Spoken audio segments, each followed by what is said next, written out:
Welcome to the Sunset Archon channel, where we aspire to gain from Knights of First Light, and today we are playing more Honkai Star Rail. I gotta say, I feel refreshed after playing a little bit of Twilight Princess on the GameCube last night. Hope you all enjoyed it too.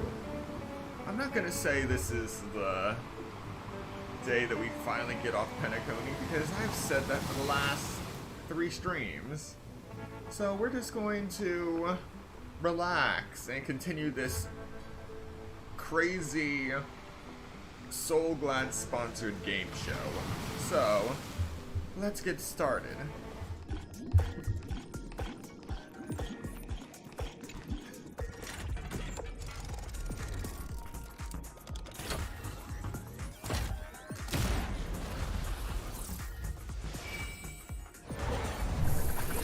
They are really going crazy with the pinball theme.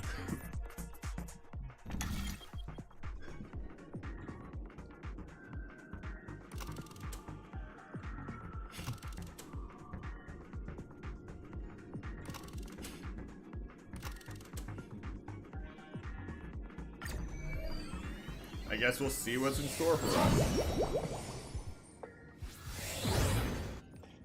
Dear friends, welcome to the enchanting universe created by the Watchmaker. Awaiting you is the morally dubious yet ever-charming character from the animated Clocky series, Hanu!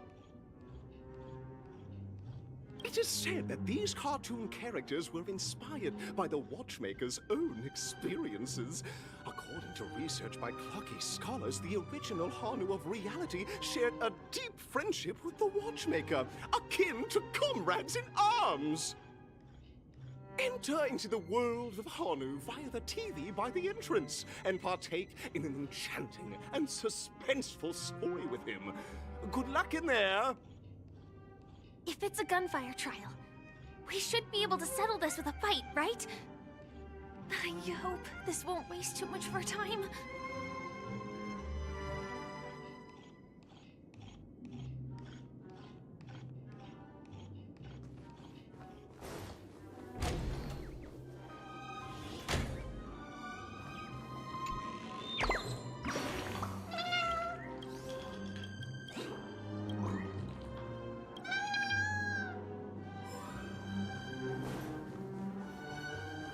Ready? 1, 2. Are we both in control of this Hanu character? Very good! Looks like you've got the hang of it! In this Hanu's Adventure episode, Boss Stone has gathered his battleships for an assault on Dreamville. Old Buzzfly, Cousin Wolf, and Bombhead are all raring to go. The brave Hanu must thwart their advance and protect his home. Alas, Hanu presently is ill-equipped to fend off the malevolent mischief makers, which is why he is preparing to seek out the Puzzle Gentleman's aid. Go forth and speak to him.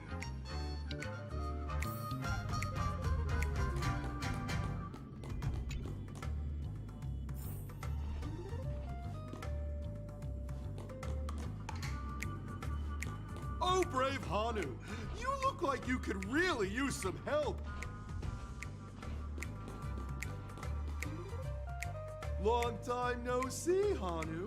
You look pretty stressed out. How about an intense and thrilling game of Dream Jigsaw to blow off some steam?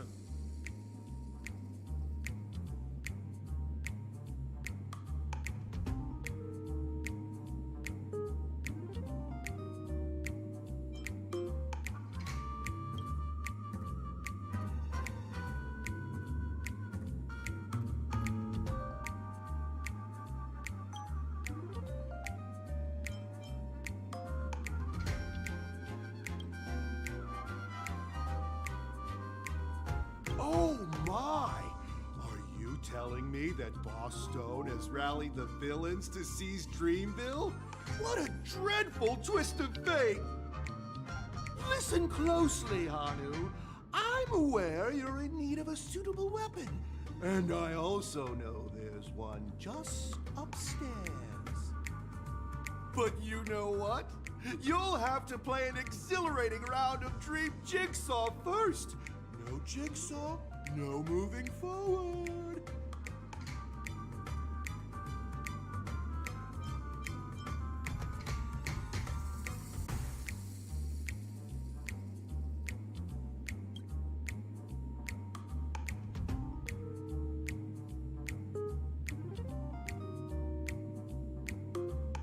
Now scurry along, Hanu, but tread carefully. Two ne'er-do-wells are also eyeing those jigsaw pieces. Either outsmart them with the quick knockout, or ensure they don't catch you in the act. I can't wait to see you finish the dream jigsaw. Best of luck, Hanu. Let's stay alert and make sure those monsters don't spot us.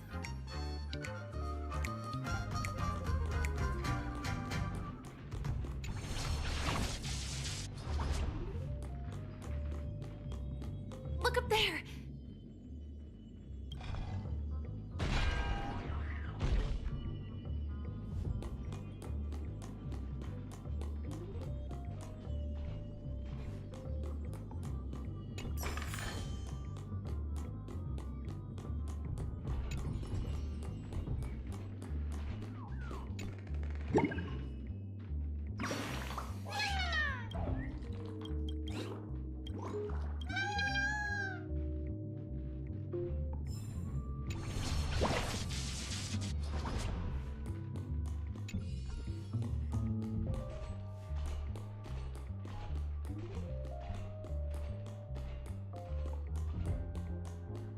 Finally, that's all the jigsaw pieces. Let's hurry back.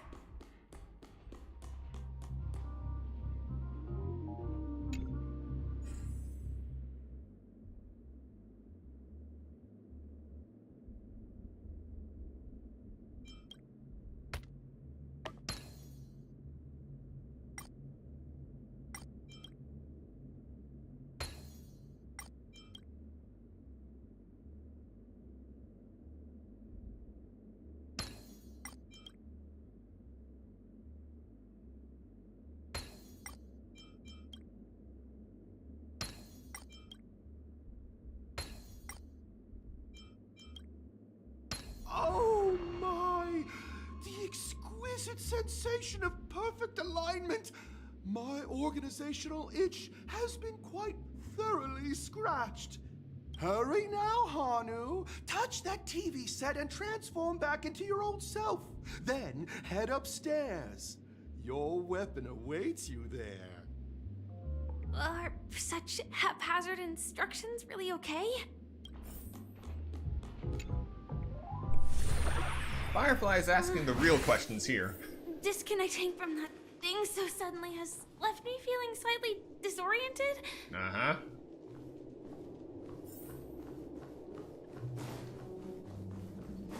Is that Hanu?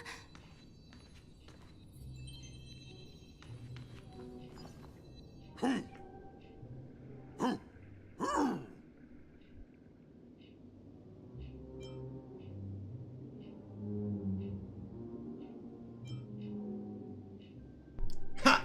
I know the answer to this one.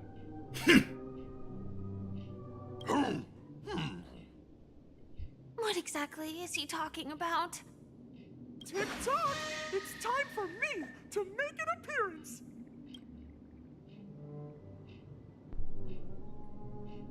Ah, the plot thickens. Help! Flocky? I can also see him. Is this character part of the show? In Dreamville, Clocky is everywhere and can do anything! Like right now! I can be your translator! Tick-tock! Hanu says, battle! We must do battle!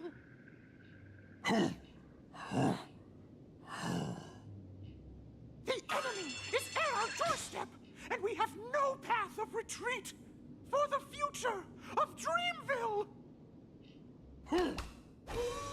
Touch that suspicious-looking TV right now!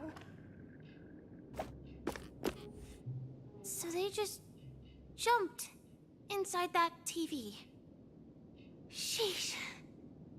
Logic in this plot and dialogue is really being pushed to its limits.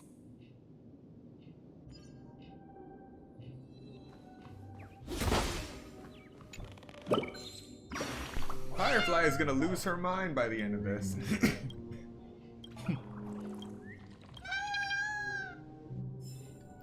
And considering I have been investigating this planet for more than 24 hours on stream. I'm close too. Here we go again. Ready?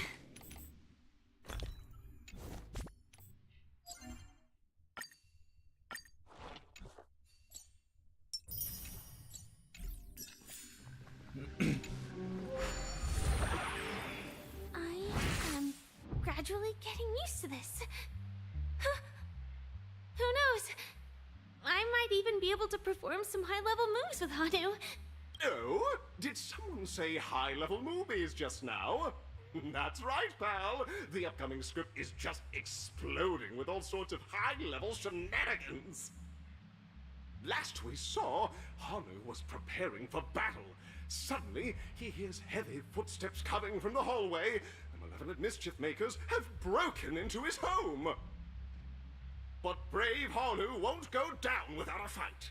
He instantly sprints for the storage room, ready for a do-or-die showdown against the baddies. But we still don't have any weapons in hand. Guess what? Hanu's favorite bazooka just so happens to be in that storage room. So get a move on. What a coincidentally convenient plot twist. It'd be even more awesome if the organizers allowed me to wear armor. Oh yes, very convenient.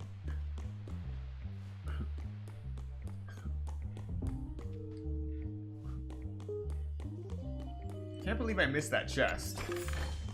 But I did get thrown into a cutscene. The storage room. It's behind the shelves, right?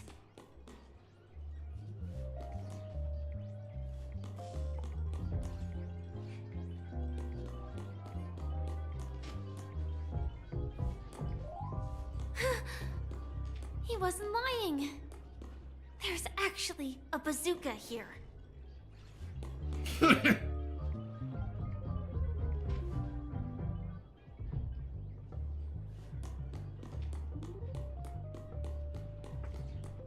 Many bazookas.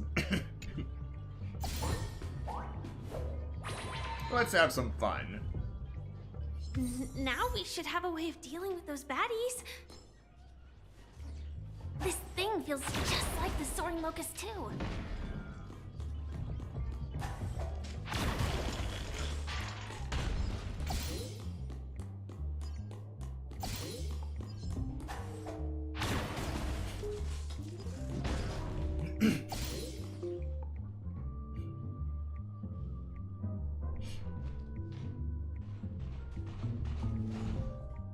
Careful.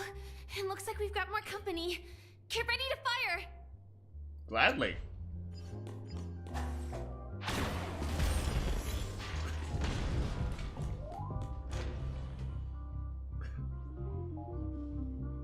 Again? Fine. Oh, a challenge. Okay. Here we go again. But no big deal. We're pretty handy with this bazooka now.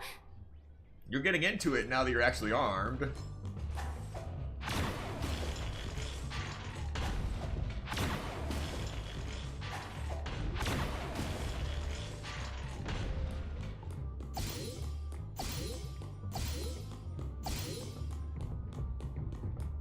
Boom.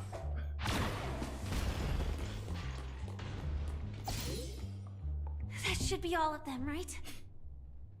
Oh my! Hanu is on a streak! Everyone! The stage is complete! Quickly! Head through the TV to the next stage!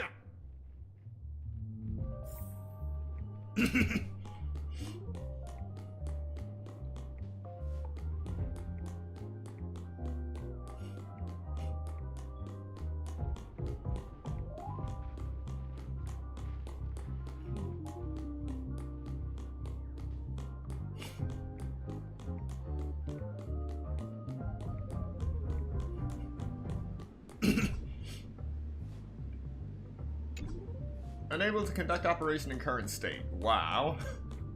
Okay. I'm just gonna leave all this ammo lying here.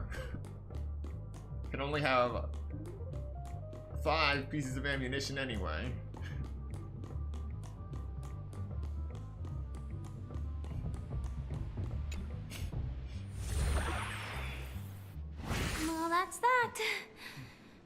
it is gonna be hard to let go of this bazooka. Never mind. Let's hurry over to the next stage.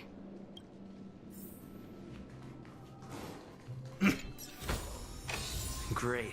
The more the better. Not gonna lie, you really love the bazooka.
Gotta collect everything.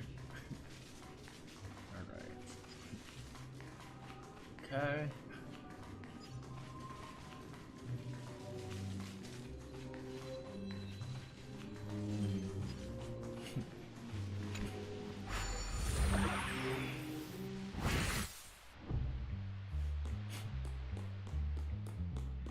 Time to crack some skulls.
Victory is mine! Now burn.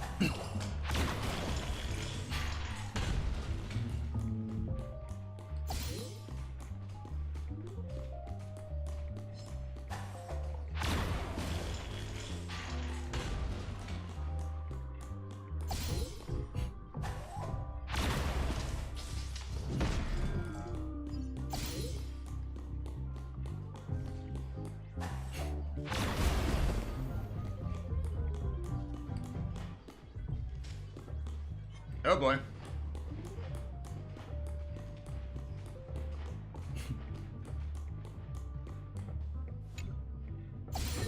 I just need one more shot.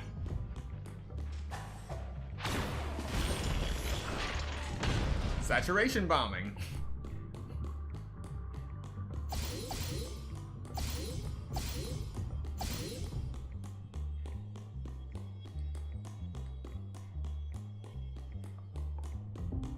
A wine cellar.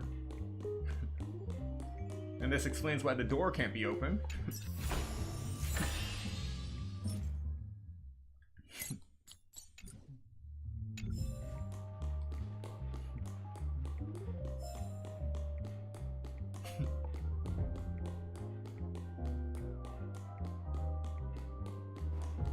Oh, that's right, I can run.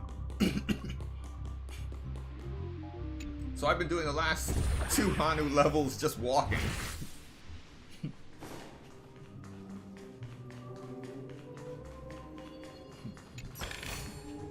Is that all?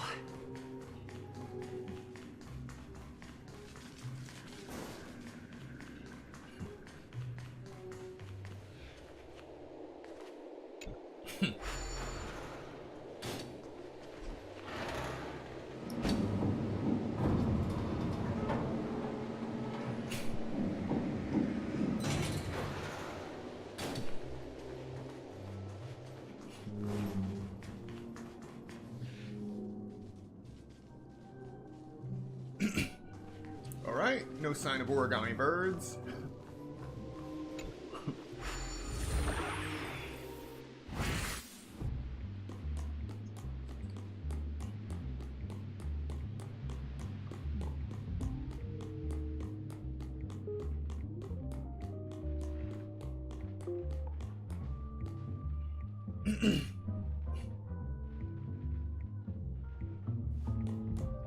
Still wondering how to get back up there, up higher, but I'm going to assume it is going down this hallway. Hopefully.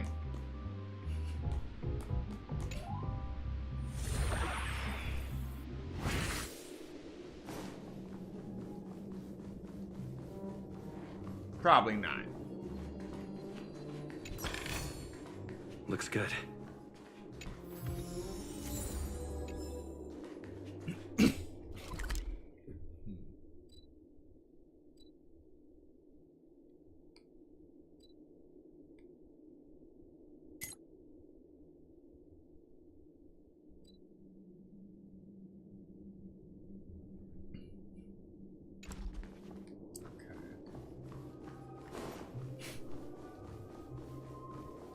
Yeah, that would just lead to the 3rd stage entrance.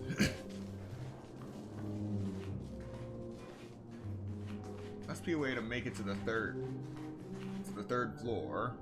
But I'm not seeing.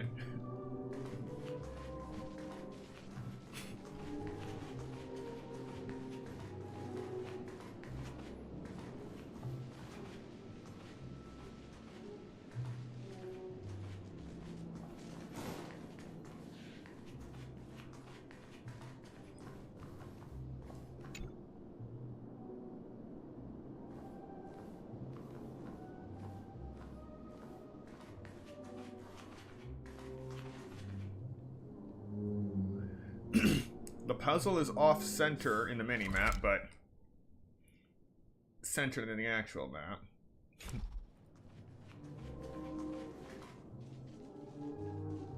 Oh, I know what to do.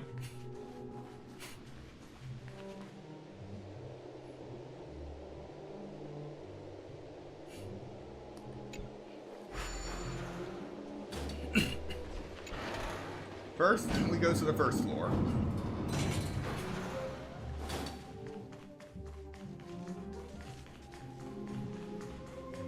Then, go back up the stairs.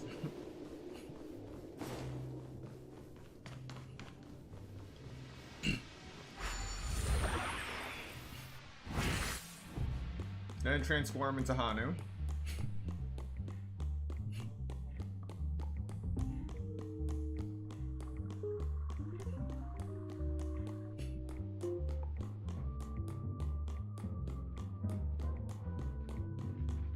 All right.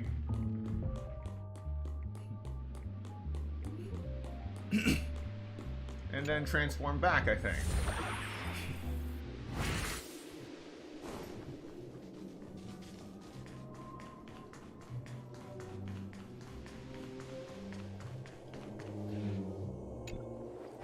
Well, we found something else.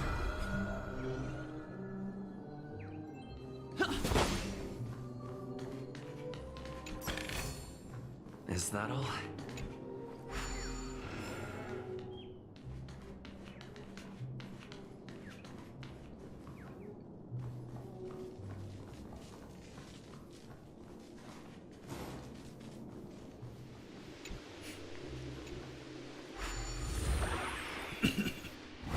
Alright.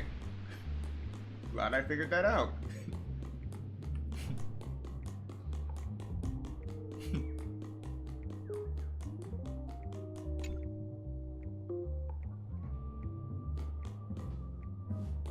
And that is the path that leads up to the 3rd floor.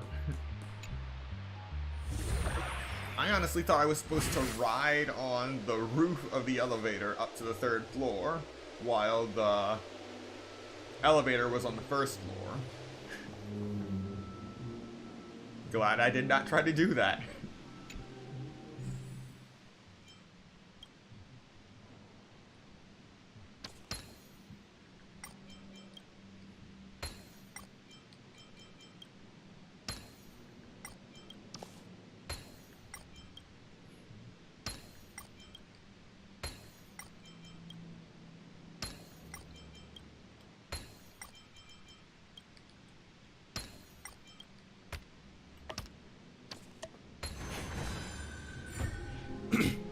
And now we got 3 more chests.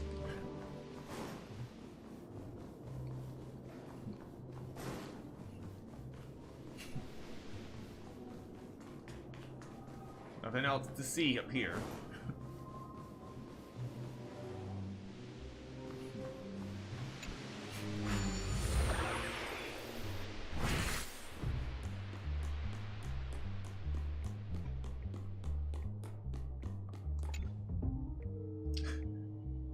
I will say this, Penacony has some good puzzles. If only it didn't feel the need to literally hold me prisoner.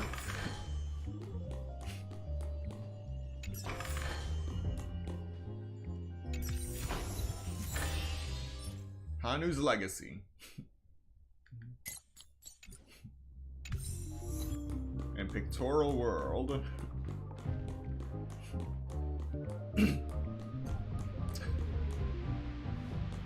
Alright, we've looted Hanu's stash of weapons. We are ready to advance.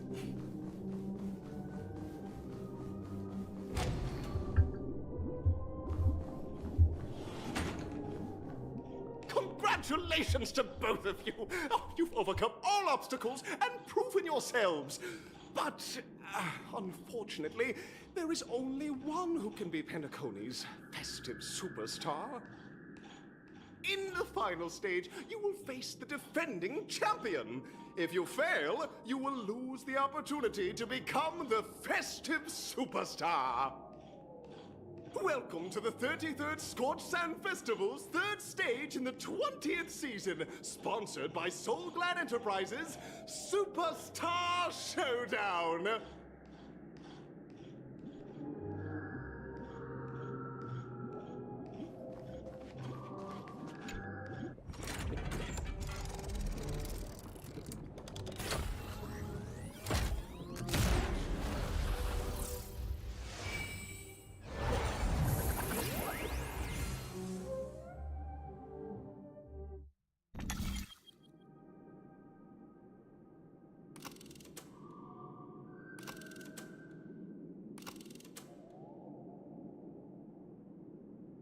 I'm just gonna choose Arena 1.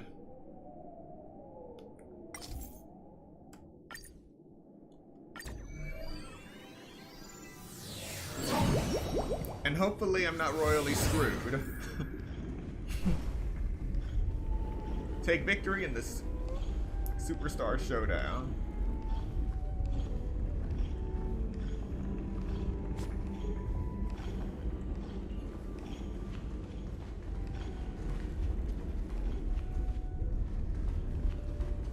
No way, I think I just saw someone.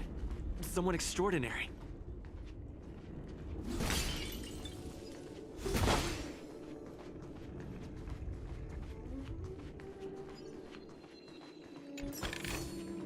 Looks good.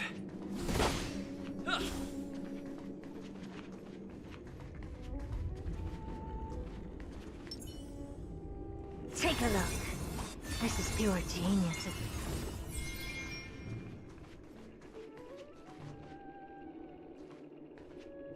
Oh, you survived!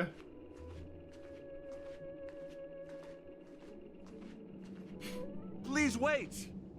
Handsome gentleman, beautiful miss. By the glorious light of beauty! I never thought I would see you again. In such turbulent times, Your kind faces are as spring's gentle breeze, bringing solace to my scorched heart. Are you a Knight of Beauty?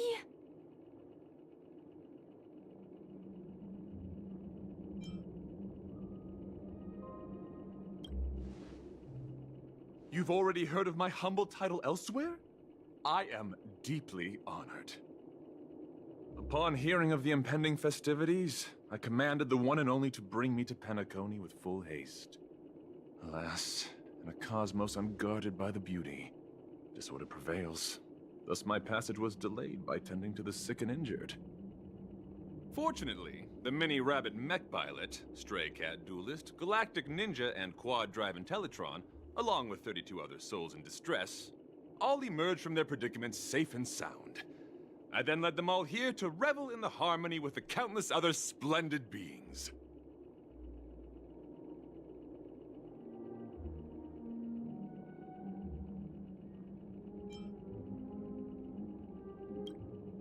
I do not deserve such praise. Unfortunately, that dashing IPC ambassador, whose radiance matches that of a beautiful peacock, remains in a woeful state. Ugh, how I wish he too could partake in this splendid occasion. Okay, let's get back to business. Since fate has brought us together, it stands to reason that you both seek the accolade of the audition's victor, correct? Though upon arrival I was once mistaken for a towering silver-armored fugitive with fiery red flames due to my lack of eloquence. It matters not, for all these trials stem from the land of the dream's beauty. What matters is that I now stand before you.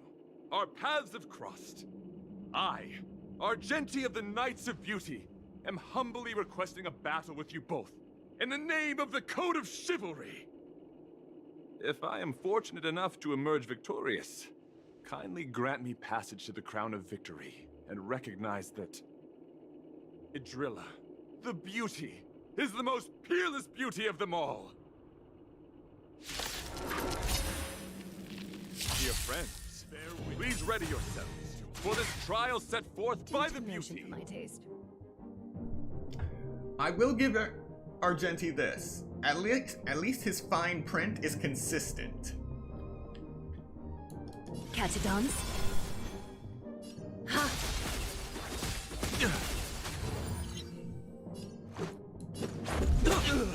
Never seen perfection before? Expand your thinking.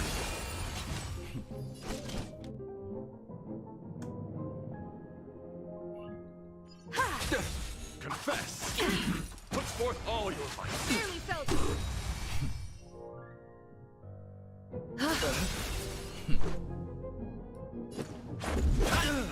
I don't have time for games. Open sesame. Countless thus our fates become one. All lives will be revealed. I have something for you.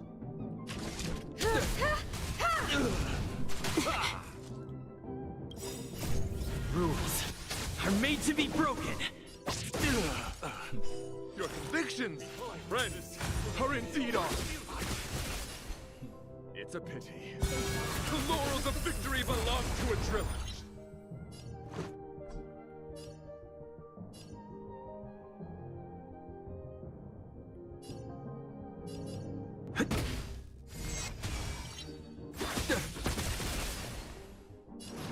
Expand your thinking. Curiosity. Endless riddles. Nothing but a void. Open sesame. Glimpse the unknown. That's enough. I have come to grasp the sincerity of your cause. I yield. Beautiful! Truly a captivating contest.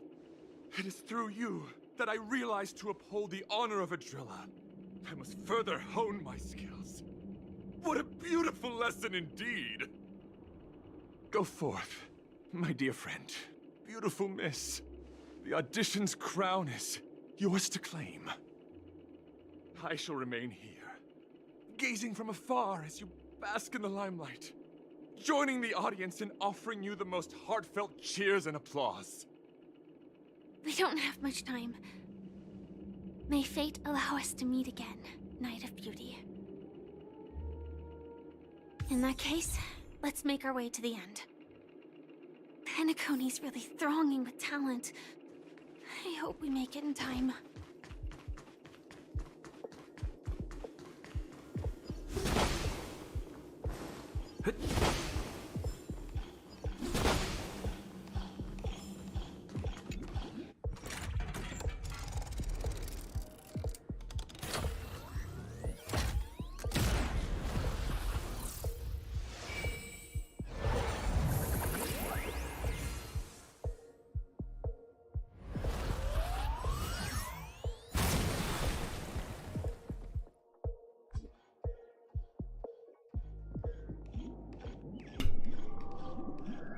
It is a miracle we don't have vertigo coming out of that thing. Congratulations to the Galactic Baseballer and Firefly on becoming this Scorched Sand Festival's champion! Oh, wonderful! They call me Galactic Baseballer. Amazing entrance in the Charmony Festival! Let's give a round of applause to our aspiring young guests!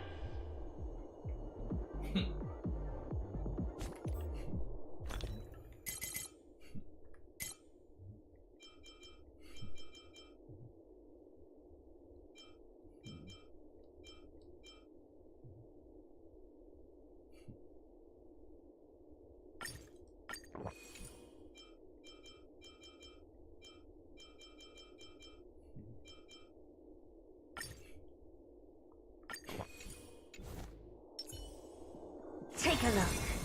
This is pure genius in action.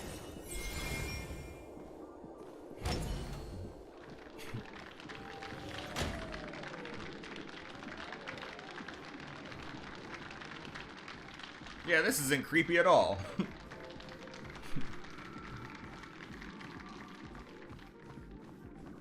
nothing but a calm, bubbly void.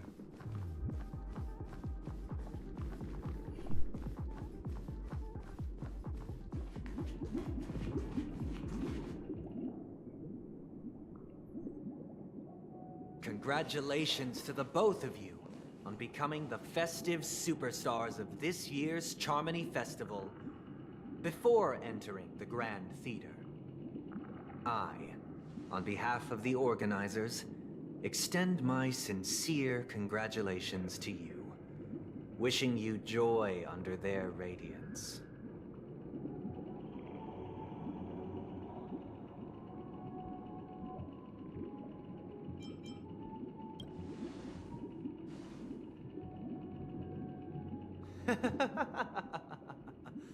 Your endeavors are worthy of extra recognition, and I've taken steps to ensure that.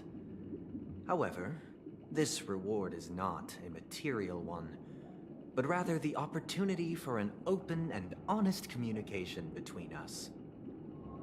As previously promised, my sister, Mr. Yang, and I have met with the Dream Master.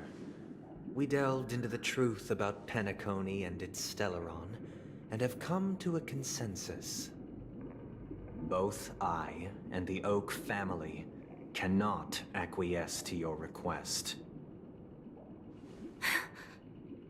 Just as expected. We acknowledge the perspective of you, Nameless. Penacony does require change, but not as you propose.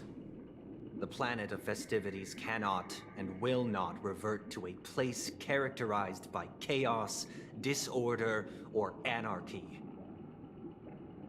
Through your journey of overcoming obstacles, you must have glimpsed the essence of that era.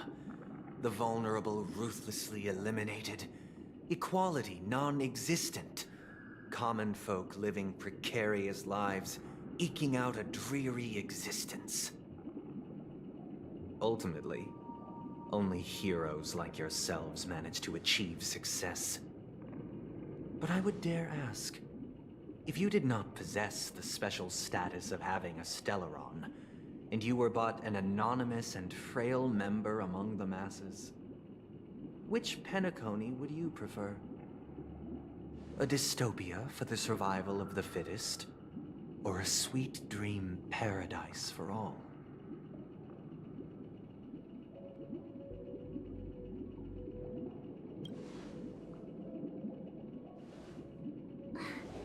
That's not the point! Don't let him mislead you! Mr. Sunday, even if the members of the Oak family can't fully agree on what to do about the Stellaron, now's not exactly the time to be holding an extensive discourse about Penacony's past and future, is it? The Stellaron issue concerns the life and death of everyone on Penacony. If anyone has a better suggestion, the crew is more than willing to listen. Also, it'd be best to tell us the ins and outs of that meeting. This way, we'll at least know what Welt and Ms. Robin are dealing with, and the reason why they failed to make our appointment. Ah, Navigator. That is precisely my intention. With all present, let's begin by discussing the details of that meeting. Let's talk about our tribulations and choices, our ideals and beliefs, and our final course of action. The only path to take.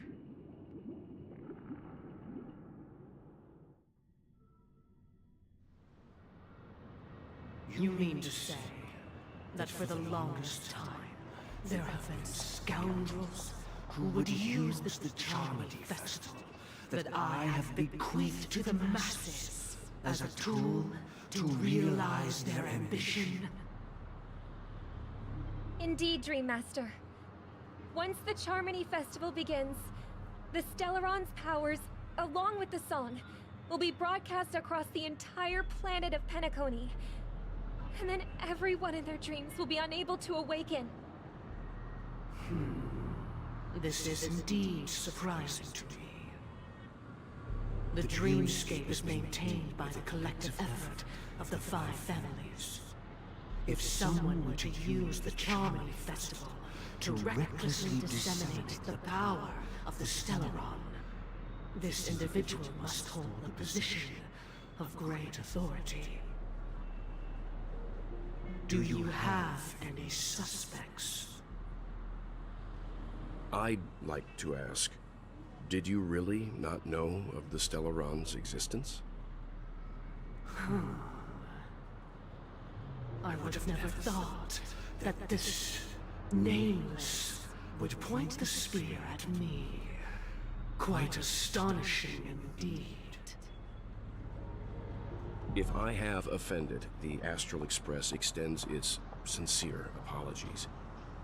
But the current circumstances are dire and leave no room for meticulous inquiry. We're doing this out of concern for the Dreamscape's safety.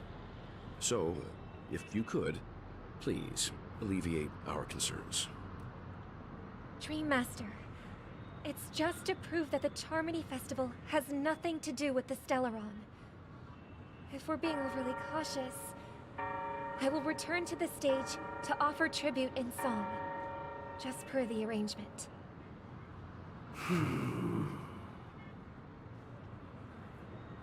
Sunday, Robin, I've watched you two grow up and know your dispositions like the back of my hand.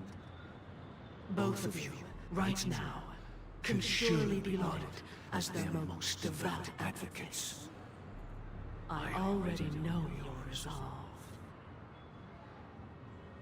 The magnitude of this matter is enormous and cannot be taken lightly. Since Mr. Yang has asked with such earnestness, I will personally respond in kind. If there is a need, the entire Oak family will be mobilized to heed your call. Sunday, might I ask you to beseech them to cast their light unto me, and question me in their stead, so that no lies may be concealed? I will do as you command. Robin, could I entrust you to be present as a witness to document the truth, and to proclaim my innocence, so that all slander may be utterly dispelled. I will do as you command. May thy will be carried out on earth, just as it is in the heavens. Oh, triple-faced soul, please sear his tongue and palms with a hot iron, so that he will not be able to fabricate lies and make false vows. Let us begin. There is nothing else to prepare. Understood. Question. Have you devoted your life to your god, never worshipping other gods? Naturally. Do you love your god as you do yourself, always heeding their admonishments? Naturally. Have you strayed from the path expected by your god, betraying their name? Never. Have you ever been inordinate with your asks of your god, coveting more than the foundation of the creation itself? Never. Then, a final question. Do you swear to fulfill all vows, past, present, and future? With the Eon as my witness, if I do not deliver on my words, or if I renege on my vows, may I be cursed in accordance with divine law. They have seen your faith, and have endorsed your faith. With this, it can be evidenced... Just a moment. What is it, Mr. Yang? I have another question I hope to have answered. To my understanding, the family's harmony and prosperity have never relied on so-called divine laws. The god you both mentioned, are they truly Shipe? Asking the real question everyone's Yang thinking. should know that those belonging to the family toil together as if they were kin, embracing solidarity and unity under their light. All duplicity is laid bare before the harmony. Such a delicate and complex symphony. Which other god could perfectly harmonize this, if not for the Great One, Shipe? Perfectly harmonized. Therein lies the problem. It isn't an outsider lurking in the shadows who changed the harmony, but a dissonance that has surreptitiously emerged from within this very symphony itself. In the distant past, there existed an Eon. With one flick of the wrist, they crafted the laws of the cosmos. Their followers formed the Beyond the Sky Choir, spreading solemn and reverent hymns throughout the universe. Later, they fell.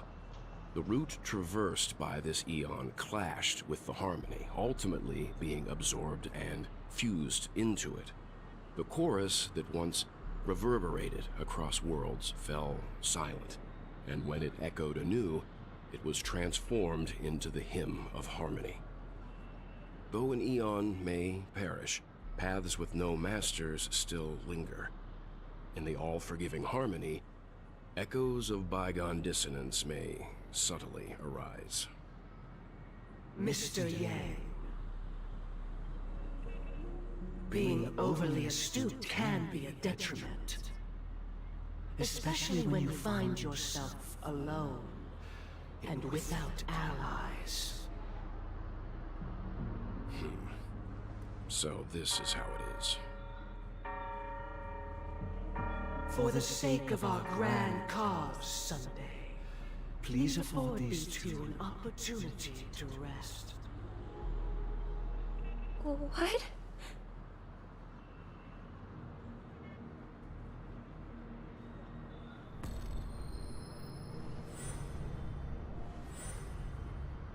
Sorry, Robin. It's just you. I did not wish for you to know this. It's a pity that things have turned out this way. So, this is the true reason I can't sing? The shadow that envelops Penacony is actually... We were never children of the harmony. Our ideal paradise could not have been crafted by Shipe. True bliss can only be guaranteed by the one who transcends the many. Within the foundation of law, humanity establishes civilization, and through harmony, we obtain order.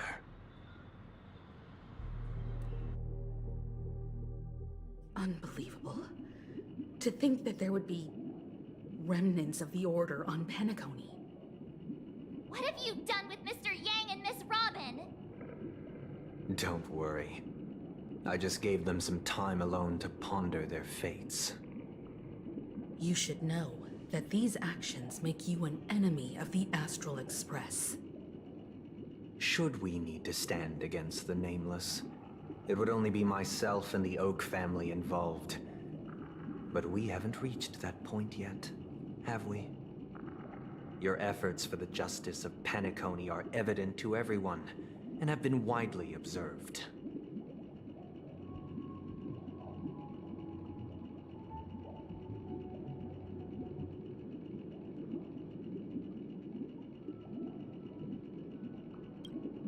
Smart kid. You're just as sharp as the other one. If it is the Order that drove you to imprison Welt and Robin, and you're using them to coerce our compliance, then there'll be no point in entertaining any type of discussion. You're mistaken, Miss Himiko. They are in very safe hands, and just as the family has always proclaimed, no one can be harmed in the dreamscape, least of all in the beautiful new world belonging to the Order. Penacony and the entire universe have witnessed far too much innocent bloodshed. The strong wield their blades against the weak, and the victors push the vanquished to the brink of life. Natural selection. The world abides by this principle, establishing the well-being of humanity atop the corpses of the downtrodden. Only we, or rather, I, possess the power to put an end to this farce. So you've decided to resurrect a dead Eon? No one's ever done such a thing. If Miss Himiko is interested, let's draw back the veil and speak candidly.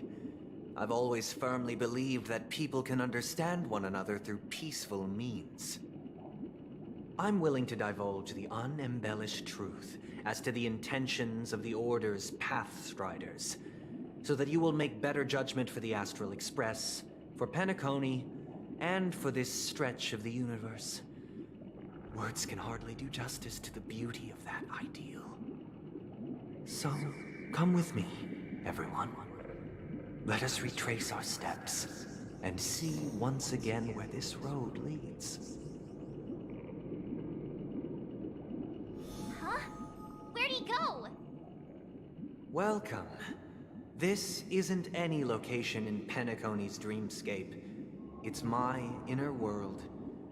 The reason the scenery before you remains unchanged is because your consciousness has drawn on similar concepts to fill in the gaps.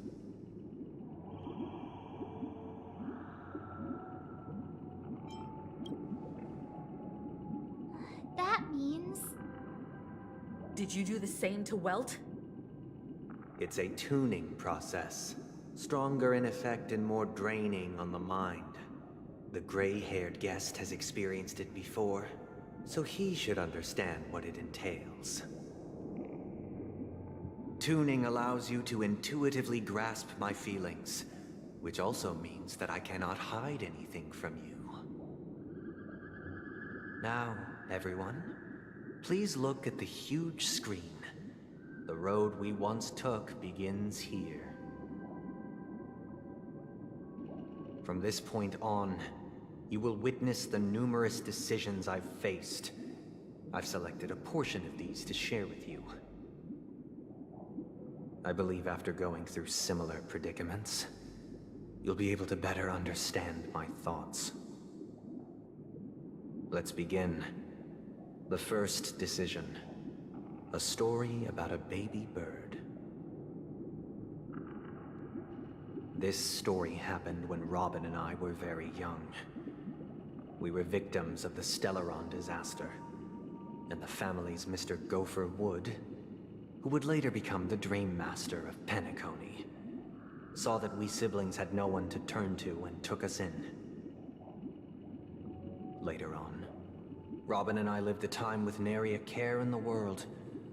One day, after dinner, while my younger sister and I were lounging about in Mr. Gopher Wood's yard, we spotted a fledgling Charmony dove all on its own. That baby bird was tiny. It didn't even have all of its feathers, and it couldn't sing. When we found it, it was already on its last breath, having fallen into a shrub, probably abandoned by its parents. We decided to build a nest for it right there and then. However, thinking back, that winter was unusually cold, with fierce winds at night in the yard, not to mention the many poisonous bugs and wild beasts in the vicinity. It was clear that if we left the fledgling in the yard, it stood no chance of surviving until spring. So, I suggested we take it inside, place it on the shelf by the window, and asked the adults to fashion a cage for it. We decided that when it regained its strength enough to spread its wings, we would release it back into the wild. The tragic part, something that we'd never considered, was that this bird's fate had already been determined long before this moment. Its destiny was determined by our momentary whim. Now, I pass the power of choice to you all. Faced with this situation, what choice would you make? Stick to the original plan, and build a nest with soft net where the Charmony dove fell. Or build a cage for it, and feed it, giving it the utmost care from within the warmth of a home. I eagerly await your answer.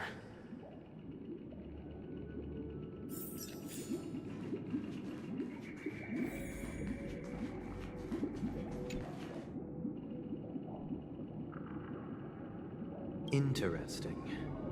Since you've made up your mind, allow me to reveal what fate this choice will bring to the fledgling. From what I've observed, there are at least 3 predators in that yard that prey on small birds. The Vossicle scorpion, Asdana wolverine, and the Huntington winged snake. Even if they shy away from humans, these animals are still near apex predators in a fenced location like a yard. In such a location, only one fate awaits that little Charmony dove. A painful death.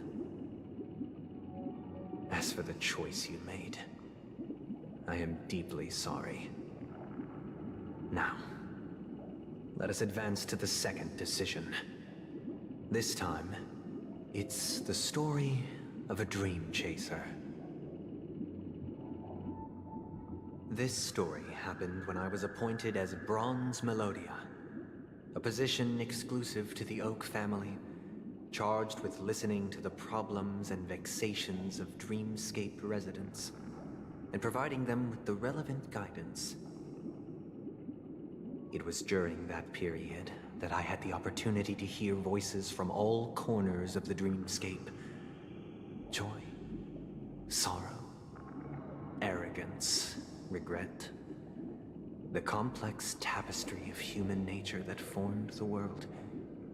And I was fortunate to catch a glimpse of it. He was a dream chaser, and an illegal stowaway. Just like the rest of them, he came to Penacony in search of a better life. Except that, to most people, the price he paid, I suppose you could say it was everything. He told me, I sold everything I could at home. The house, the land, even his 2 children. He said he could not afford to raise them, and that at least they could eat if they lived as slaves. He had a plan in place. He would buy back his children once he had made his fortune, and enjoy Penacony's beautiful dream with them. Alas, his plan to smuggle himself was somewhat clumsy, and he was sniffed out by those pig-headed hounds. After hearing the Dream Chaser's story, I immediately appealed to the Bloodhound family to cease their pursuit. That way, at least he could live peacefully. But I was still too naive to the ways of the world. I did not anticipate that what I thought was a kind gesture would later lead to dire consequences. I'll tell you the outcome soon. For now, I'd like you all to make a choice. Will you do as I did, and try to convince the Bloodhound family to stop their pursuit, so that the Dream Chaser may live peacefully and realize his wishes? Or will you remain silent, leaving him to languish while the hounds are hot on his heels, until his inevitable judgment arrives? I look forward to everyone's decisions. Who knows? Perhaps they might even alter the outcome of this tragedy.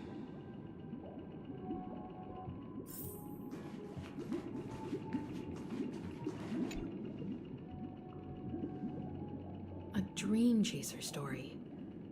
If I acted out of kindness, I would probably ask the Bloodhounds to stop their pursuit and lend him a hand. But what cruel repercussion would this choice result in? I think Sunday must have been deeply impressed by the limitations of the strong defending the weak through this incident. This question... Surely it has some connection to the baby bird story. And this connection is precisely the breakthrough Sunday aims to use to persuade us. I'd probably choose to ask the Bloodhounds to cease their pursuit.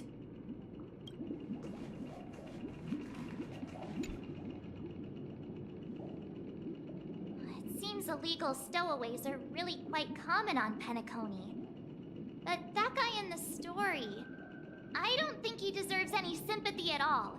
He sold his kids to chase a dream.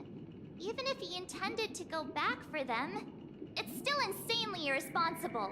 With that thought, there's only one choice. Let the Bloodhound send him back home.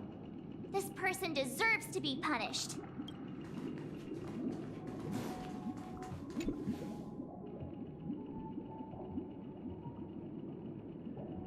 It seems you, like me, are pondering whether a different choice could have led to a better outcome.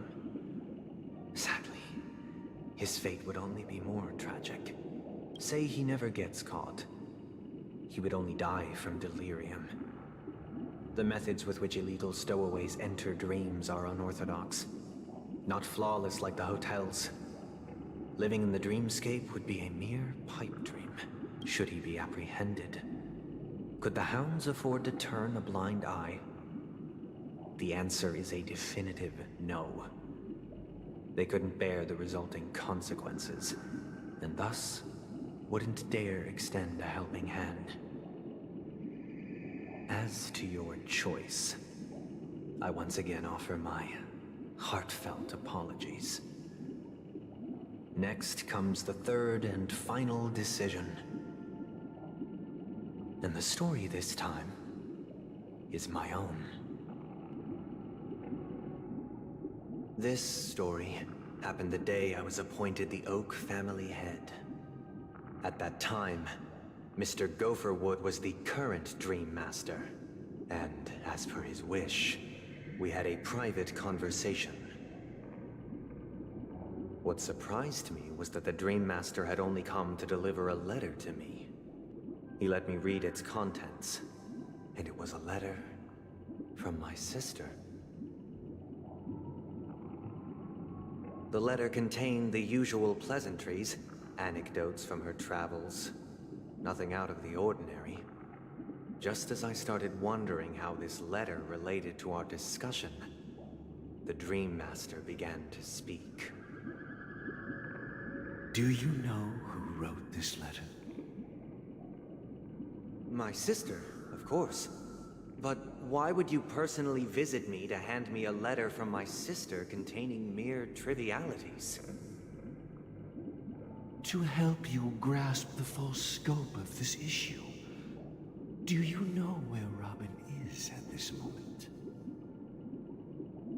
From what the letter indicates, she must be in Caspelina 8, correct? She's touring there right now. Correct. Has she mentioned anything about a stray bullet? A stray bullet? What?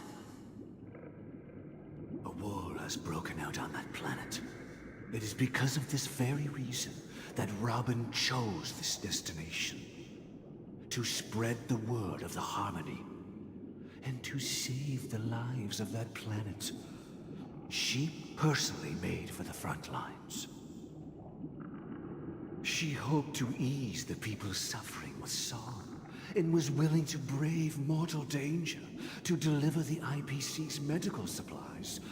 Unfortunately, stray bullets show no such compassion. Is she all right? If the operation was successful, she should probably be recovering in the field hospital.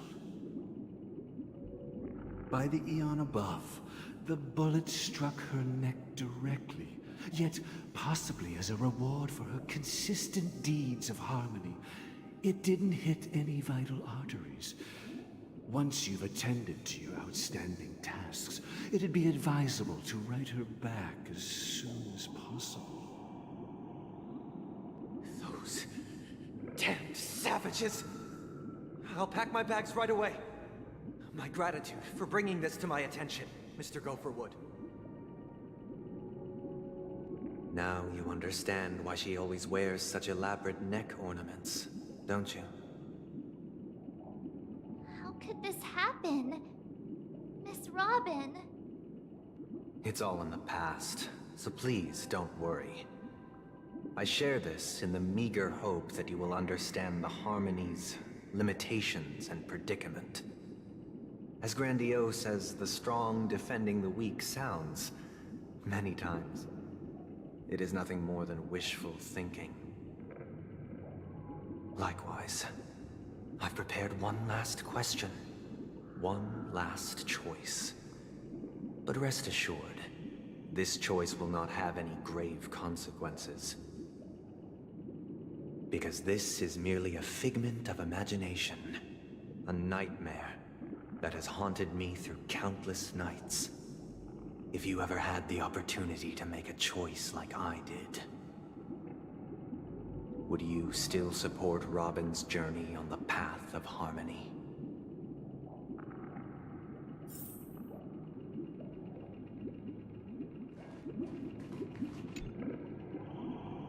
I often feel like I've dreamt of similar scenes on certain nights.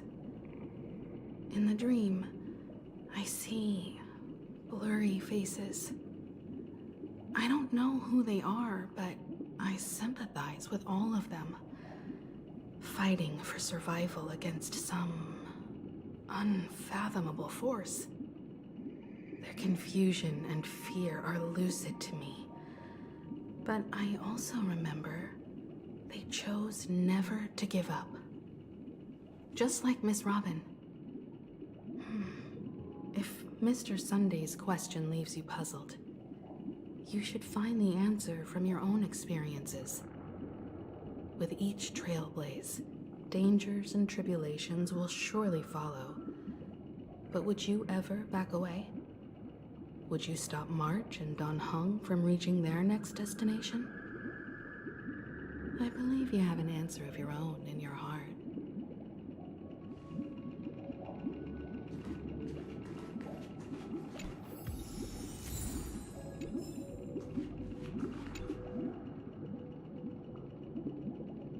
Miss Robin's courage is admirable. And here I was thinking she was just another superstar celebrity. But the fact that she is also Mr. Sunday's younger sister? No, I doubt he'd wish harm on his own flesh and blood, no matter how grand the ambition.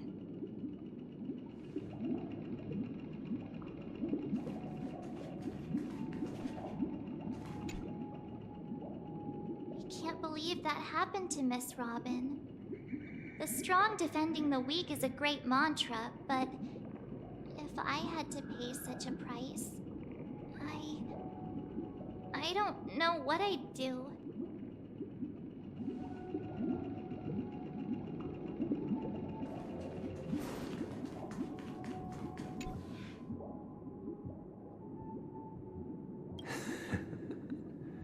I see. I am now aware of everyone's stances. Raising these questions merely serves to illustrate one point. The plight of Penacony cannot be salvaged by the Harmony. The true foundation for a sweet dream paradise can only be established through the Order, where the strong govern the weak.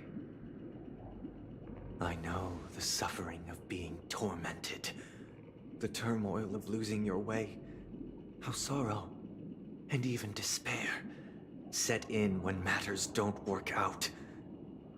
All of this causes me unending pain, because this is not what happiness is at all. We must teach the weak how to live a happy life. And this life isn't some noble propriety that the upper crust preaches, but in definitive terms, a way of survival that belongs to everyone.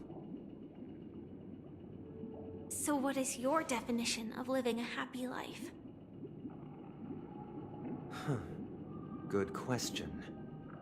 Human consciousness is fundamentally an illusion, a cage known as self-worth. People lured in by this illusion make mistakes, yet still ask that external influences bear the burden. When one mistake after the next permeates the masses, they become impossible to trace. Thus, the amassing of these individual cages culminate to form a prison, a place dictated only by the rule of survival of the fittest. Nature is always accompanied by predation and sacrifice. Its antithesis is known as order.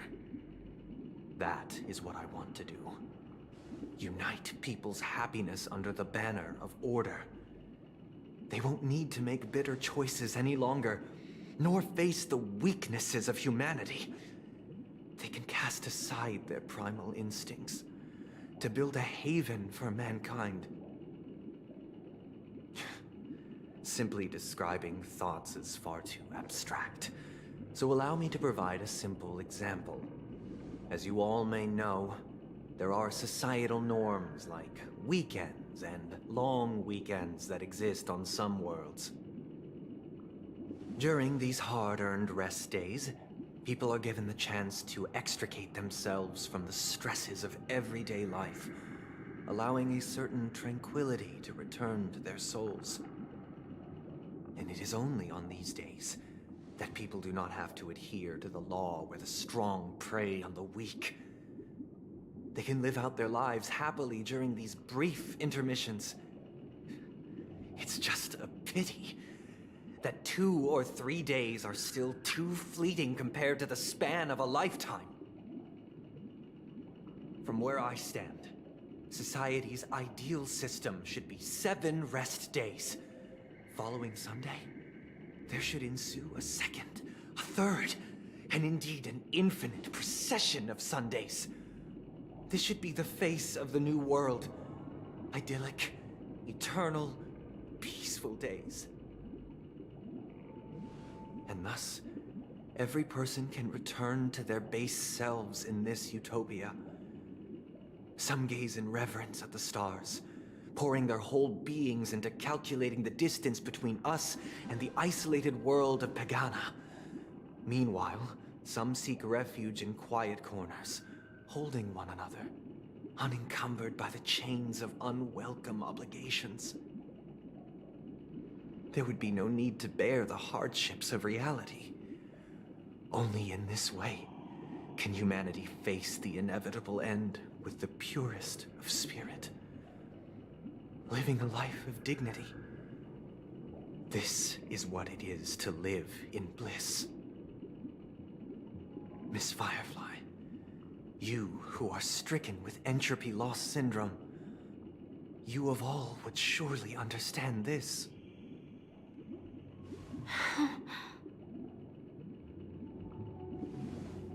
It sounds like a flawless theory.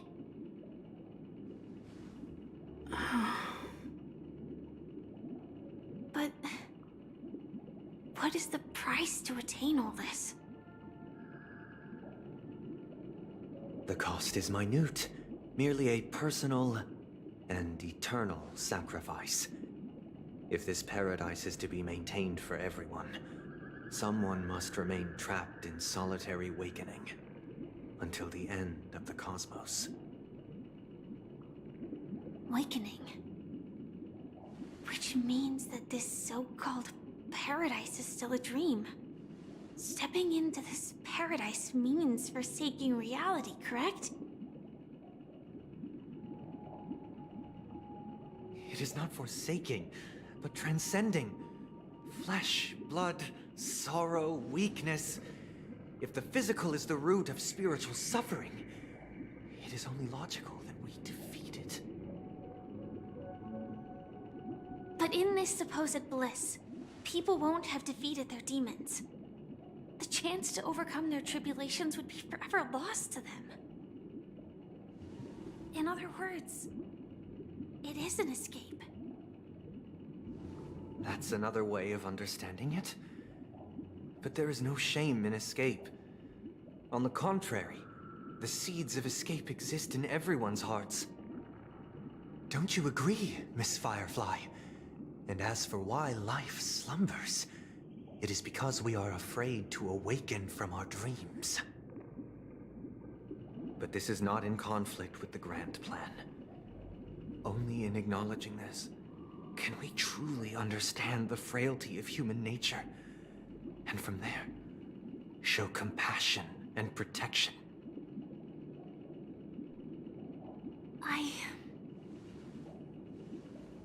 I admit that you are a born leader. Your perspective on humanity brims with pessimism. Yet you express compassion for all, even when your heart pities them. But unlike you, I live for the self. From my perspective, individuals making choices for themselves is their birthright.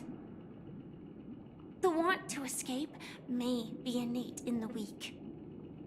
But whether they are weak or not, it is not up to another to decide.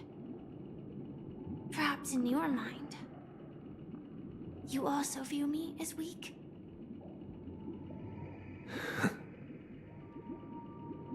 Because I don't think so. Since Miss Firefly has said her piece, the Astral Express will also naturally give you our answer. We'll leave it to you. Just as Mr. McHale instructed before. Tell him our choice.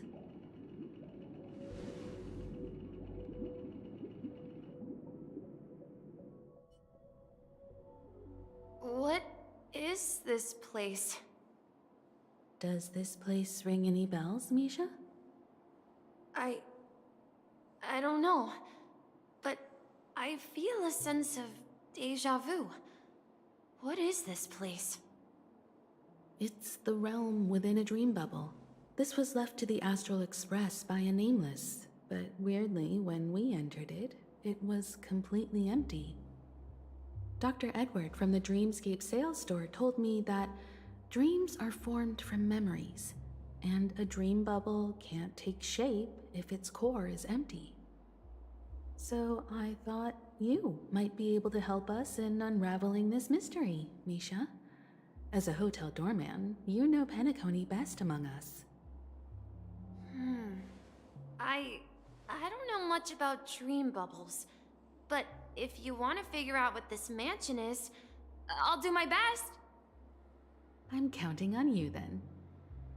Himeko, I still don't get it. Why were you so sure that Misha had a connection with this dream bubble? I wasn't sure. It was just a hunch. But since Misha feels familiar with this place, my hunch might be correct.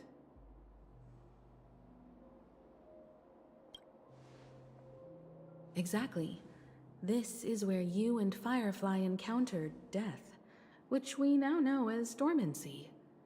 Considering its connection to Dreamflux Reef, it's not surprising it appeared here. The question now is, who brought you here? Based on the clues we have so far, it's unlikely to be that masked fool. So identifying them is crucial to us. We're drawing closer to the truth once more. Let's give Misha some time, as I believe he'll unveil the secret of this dream bubble. Alright, but there are doors all over the place. Which one should we choose? Do you have any idea, Misha? I guess... maybe this way? I'm not entirely sure, but... let's give it a try. Wait, you managed to choose the right door on your first try?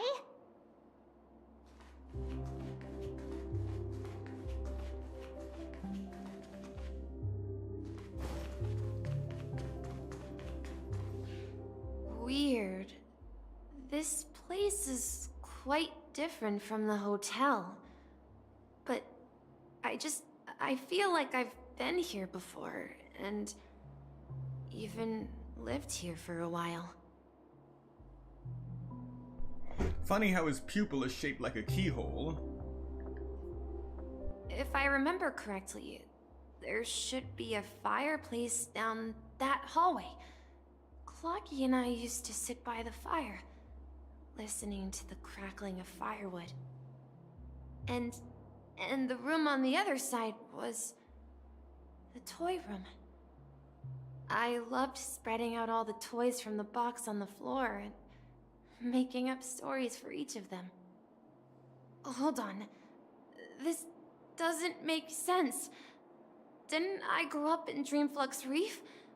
So, what is this place? This could be a case of amnesia. Don't worry, Misha. It's common for everyone to forget certain aspects of the past. Those memories haven't vanished. They're just lying in the depths of your mind. We can surely get them back. Since this place seems familiar to you, why don't we explore a few more rooms and see if you can recall anything more? Yeah, then let's check out the rooms I just mentioned.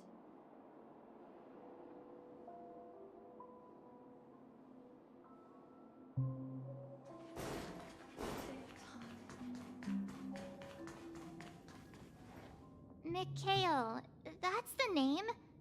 Now we all know him as the Watchmaker.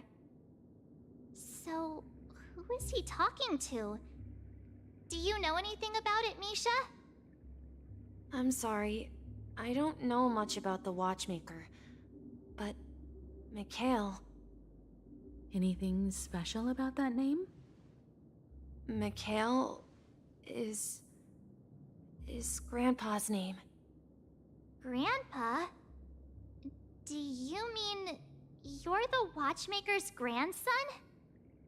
But we haven't heard anything about the watchmaker having descendants. And the name Mikhail is not rare. Perhaps it's merely a coincidence. Could you tell us more about your grandpa, Mikhail? Yeah, sure. He was a seafarer who fearlessly ventured into mysterious seas and storms. He was always on the sea and had lots of friends who accompanied him on his travels. He didn't want me to call him Grandpa because that would make him sound old. He believed he was still young. The name Mikhail was given to him by his parents, Mihaly and Elise, both renowned seafarers. Every time he came back, he'd share his logbook with me and tell me about his adventures at sea. I want to become a great adventurer, just like him. It appears that the seafarer has nothing to do with the watchmaker. So, perhaps it's just a coincidence? So, where is your grandpa now? He went off on a new journey, and it's been quite a while since I last saw him. So, where has Clocky gone? Did he leave to protect Dreamville?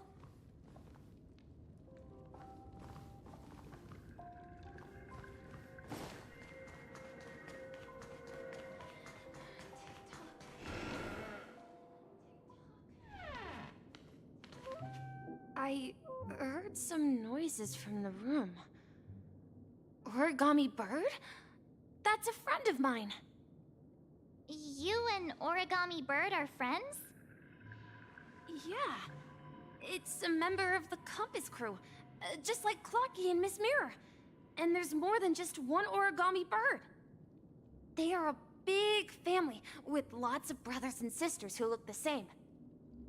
They follow Miss Mirror's orders and handle all sorts of jobs on the ship. They're the best sailors. Sailors? Can Origami Birds be sailors? Could you tell us more about the Compass, Misha? The Compass is a ship bound for the New World. Clocky and his partners travel through layers of fog to the depths of the sea. Whenever there is danger, Clocky will use a compass and guide the ship in the right direction. That's a great story. But in the Penacony cartoon, Clocky and his partners have always lived in Dreamville and never ventured out, right? Huh? Oh, that does seem to be the case. Weird. I clearly remember Clocky arrived in the New World in the end. Perhaps Clocky has a hidden past. I think I hear the sound of water. You once mentioned there's a magnificent fountain up ahead.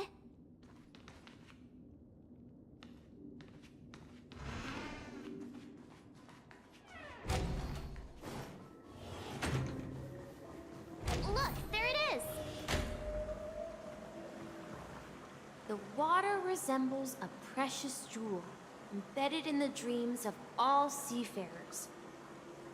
Every time I gaze at the shimmering lights beneath the waves, it feels as though I'm back in this place, standing by your side. Have you recalled anything, Misha? Yeah, I saw these sentences in Grandpa's logbook. He used to say that despite the perils of the sea, whenever he stood on the deck in the afternoon, overlooking the sparkling waves, he would think of this fountain in front of his house. He often said that those moments felt like returning to his family's side, and the difficulties at sea didn't seem quite as challenging. You know, I quite understand such sentiments.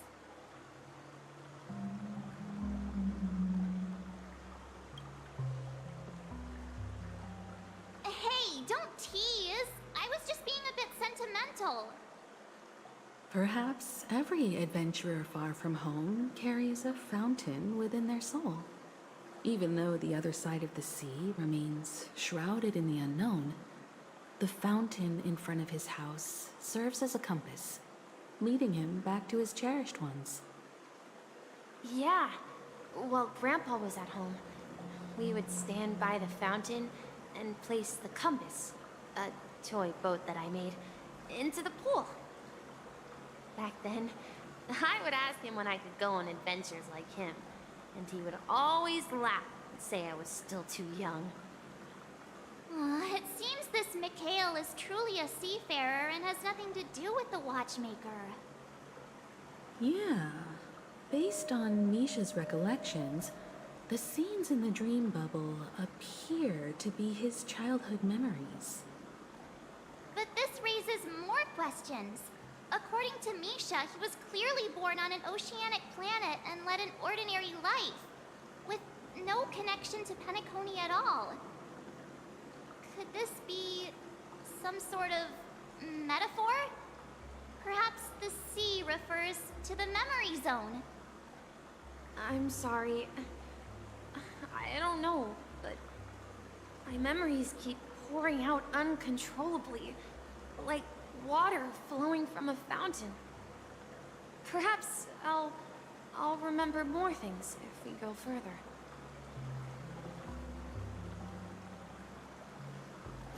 I wish to share your burden. Something very important. We're going to the opposite side, right? No, we should turn left here. Huh? Something feels different about this place. This is it. I remember this corridor. Up ahead is Grandpa's study. It was in that room that I saw him the last time. Finally come out of the fog so many times. Across the ocean is our destination.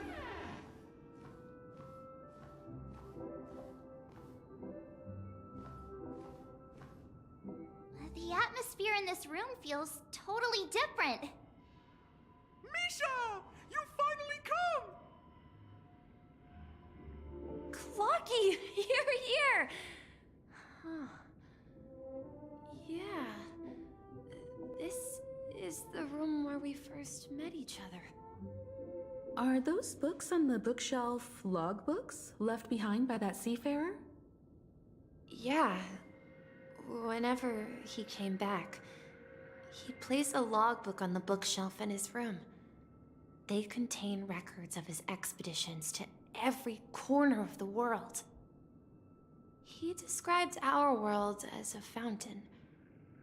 At some point, the sea started to gradually swallow up the land where people lived. To ensure that everyone had land to settle on, he had to continue exploring the sea and search for the source of the rising seawater.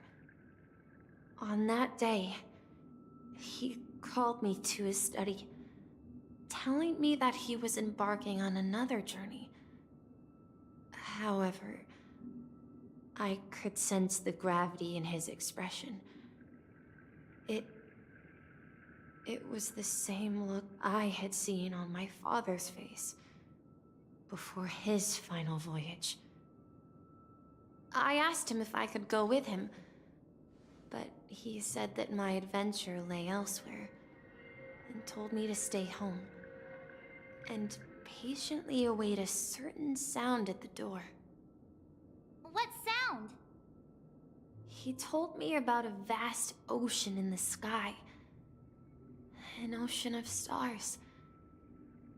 He spoke of a train that transports children with a desire to venture far away, traversing the sea of stars without ever stopping. He said that he knew the crew on the train, and that he had asked them to take me along. He said the journey I had always dreamed of would start there. A train? The Astral Express! I remember now. Grandpa's friends are a group of nameless who came to this world to resolve a disaster caused by a star. Then, he gave his pocket watch to me. It was his cherished treasure, appearing in every one of his adventure tales. He explained that difficult times were ahead, but assured me that the watch would guide me. He said, as long as I kept moving forward, I'd eventually reach my desired destination. And then, it was as if I heard the distant sound of a train whistle echoing throughout the room. Exactly, Misha! And then we followed that whistle, didn't we? Yeah. I think I can still find the way we took back then. This is the dream jigsaw, right? So we're supposed to find the exit. But where can we find the last piece? Do you remember? You said you obtained a mysterious shard when you stumbled into this place. Hey, the shape seems to match. So this shard is also connected to Misha? Looks like we're just one step from revealing the truth. Let's get to the other side and investigate.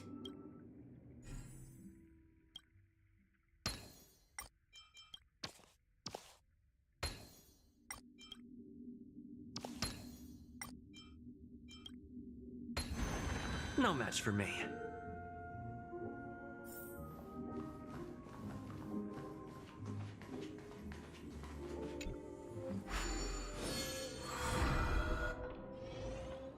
This is it. This is my room of clocks. While I spent my time waiting for Grandpa to return from his voyage, Walter gave me this workshop, and it became my secret base. Here, I learned how to repair clockwork and gears out of my fondness of precision mechanics.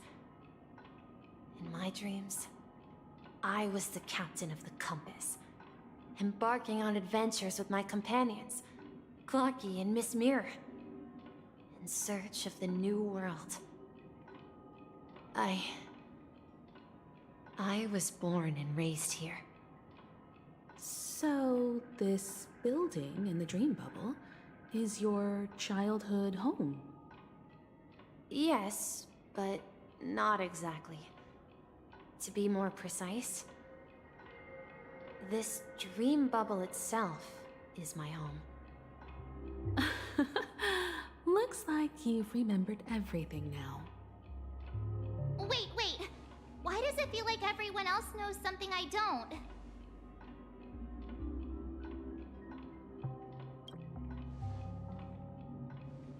March, do you remember when he mentioned a clocky that only he could see? Yeah, the little guy here, right? But we all saw him in Dreamflux Reef, right? And Mr. Yang even greeted him. Looks like everyone on the Astral Express has a childlike spirit. The answer lies in the Astral Express. His experience shows that neither Firefly nor Acheron can see this clocky. And when we were in Dreamflux Reef, you may have noticed that for some reason, nobody outside of the crew had ever talked with Clocky.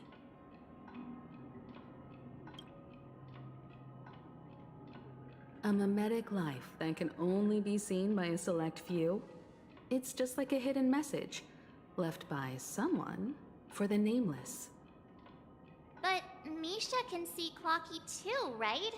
They even grew up together. But Misha hasn't started the way of the Trailblaze yet. That's the key to the mystery, March. Now, take a moment to recall. Have you ever seen anyone outside of the crew interact with Misha? Wait.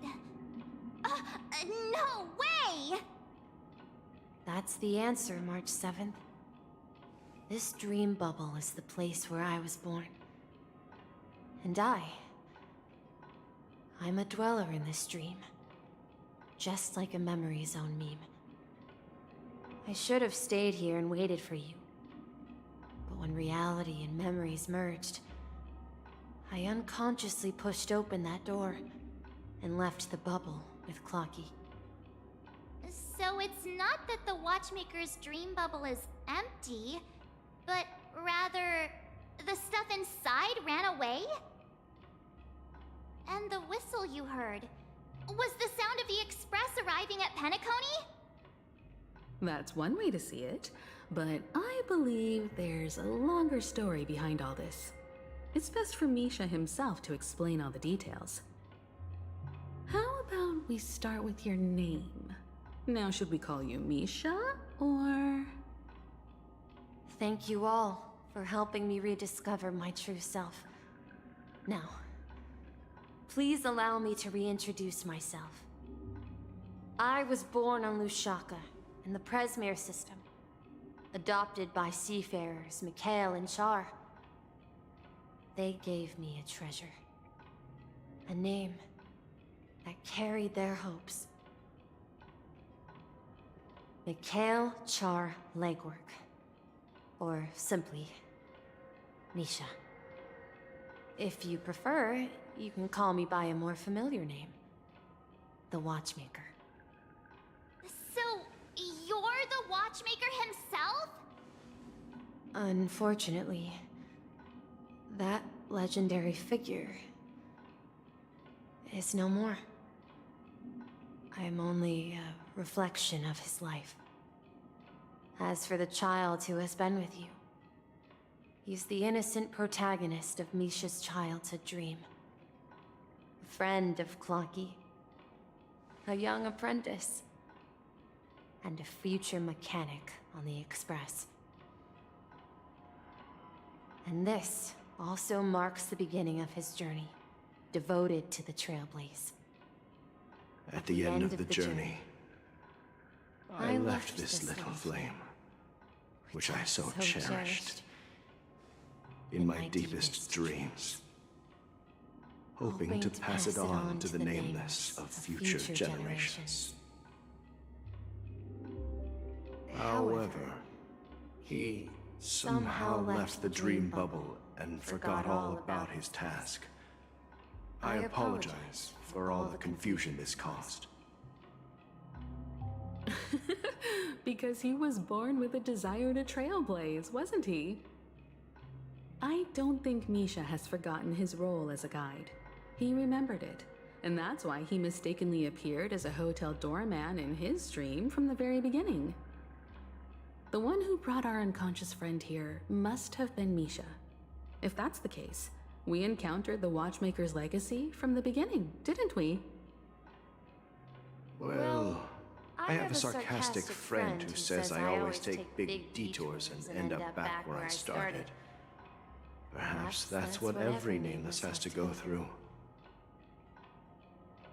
But in the end, you found me. I'm sure you're all wondering what my legacy is. I believe my hound has mentioned the Stellaron and my wealth. If I may apologize, the Stellaron part is real. As for my wealth, however, it's nothing more than a baseless rumor. I left my homeland as a child and embarked on the journey of Trailblaze. I traveled to various planets until finally reaching Asdana, where my friends and I built the original Penacony and fought for its future ever since. I've been moving forward all my life, doing what I could to overcome the obstacles in my path. But ultimately, my journey reached its end, and I left behind no possessions worth entrusting. So, if you ask what's left within this worn-out train engine that can be called a legacy, I suppose it's the things that are still burning in the engine's furnace. Now that you're well aware of the current situation of Penacony, I certainly hope that you'll help me get this world back on track. But I'll leave that decision to you, for the path of Trailblaze is never paved by others. All I have for you is a story and 2 gifts. I want to give you my pocket watch. It has accompanied me throughout my long journey, guiding that naive child forward, and has been blessed with the presence of so many great people up to this day. And my hat, too. The one who navigated for me placed it on my head and planted a fanciful thought in my mind. The trailblazing expedition will never end. Now, it's time for you to make your choice. Once you've made up your mind, open that door and enter the long dream of an old man. I'll be waiting for you at the end of this corridor of time. All right, everyone. Let's make a decision. Although I don't think anyone will have any objections.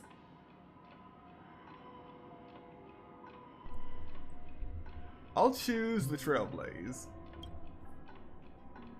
Of course. We've come this far. Surely there's no other option than moving forward. In that case, it's unanimous. Then let's proceed together to the end of this stream and tell Mikhail our decision. Alright, before we continue any further, we're going to take a quick 5-minute break. So, use this time to get up, stretch, get something to eat, drink, do what you gotta do, and I will see you in 5 minutes.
And we're back.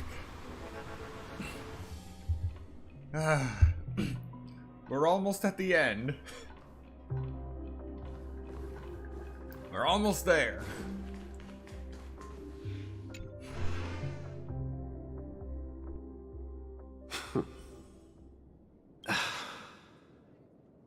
Mikhail, where are you going? Someone has to step up and save Lushaka. So why can't it be me, Misha?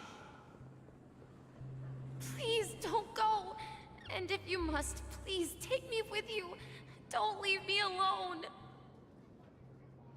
Even without me, you know how to proceed forward, brave Captain Misha. The compass is waiting for you.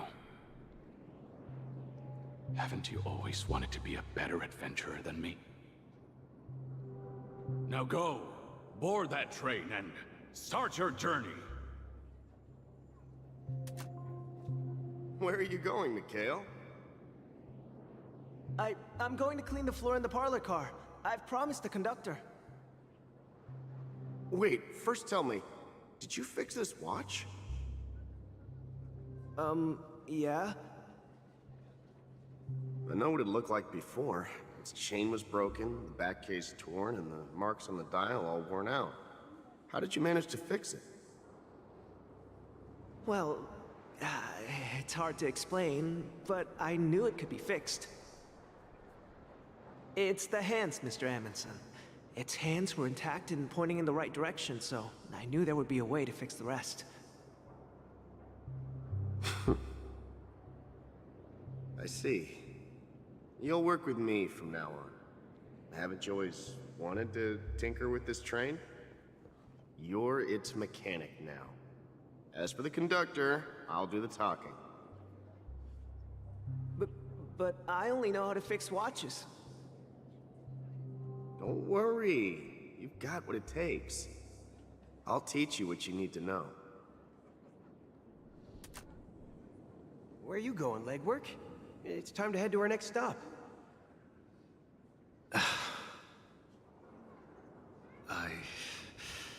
I'm staying in Astana with Rosalina and Tiernan. I see. This place reminds you of home. The people of Astana have only achieved a tiny victory, and still have a long way to go towards true freedom. Hanunu needs us. Don't worry, not all journeys lead to the stars.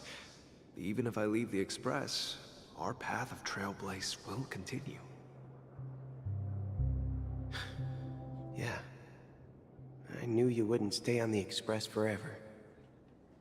Leave in peace, my friend. And, take this with you. This is Mr. Amundsen's hat. But why? When he departed, he said he would leave it to his best student. Well, I suppose the time has come. Farewell, legwork. Take care of Tiernan and Rosalina. And don't forget to write to us.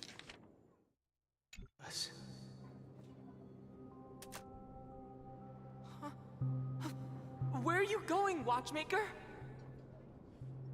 Don't worry, Micah. Just going on a little trip. Someone has to be at the forefront of the interstellar frontier, and I'm the only former Nameless in Penacony. So why can't it be me? Because you're all we have. Have you forgotten about Tiernan? The cosmos is way more dangerous now. What will happen to Penacony if we lose you too? But what will happen to Penacony if we don't find a way out? Ah, Tiernan. How could I ever forget him? I've spent countless sleepless nights asking myself why I didn't go with him back then. We Nameless won't stop. Don't worry, Micah. It's just a matter of getting back to my old profession. Just wait for me to come back. But if, and it's a big if I don't come back in one piece, then you'll become the next Watchmaker. Where are you going, old man? Oh, you're here. Answer my question. What are you up to? Relax, Gallagher. I just came up with a great idea. Wanna hear it? Oh, come on! Aren't all your ideas just ways to get yourself killed? I may be blunt here, but you're the last remaining hero in Penacony. If you die too, the secret of the Stellaron will go to the grave with you. Yes, I'm afraid there's no way out in Penacony, so I'll have to consider alternatives beyond Asdana. We'll organize a festival using the Watchmaker's legacy as a facade, and send invitations to the entire cosmos to gather people here. So, a desperate struggle against the family? Desperate? Don't we have you here, my friend? This task is challenging, but what hasn't been challenging for us along the way? Well, whatever you do, remember, make sure to send an invitation to the Astral Express. Misha! Huh. Where are you going? Oh, it's you, Clocky. Take me to Dreamflux Reef. Last night, I had a long dream about the day we met. I want to write down that dream. Write it down? Why? Oh, so I won't forget it.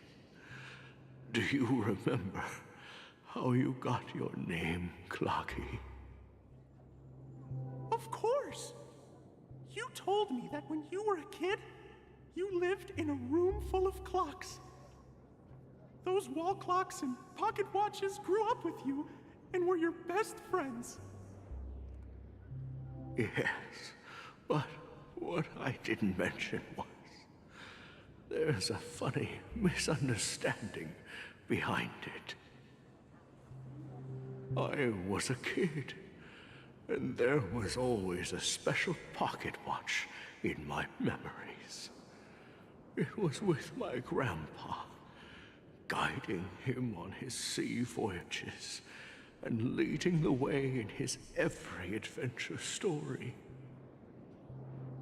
I wanted to have a pocket watch like that too. And that's when you appeared in my dreams. Yeah.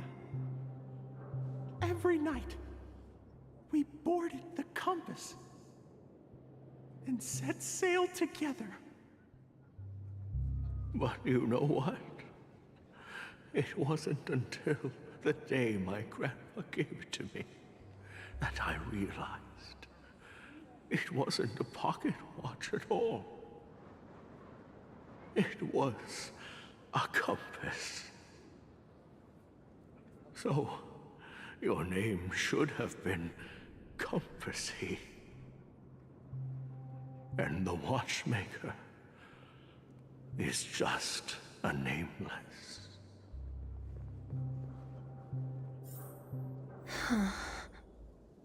We've arrived at Dreamflux Reef. So, where to next? You know, Clocky, I don't think I'll be going anywhere else.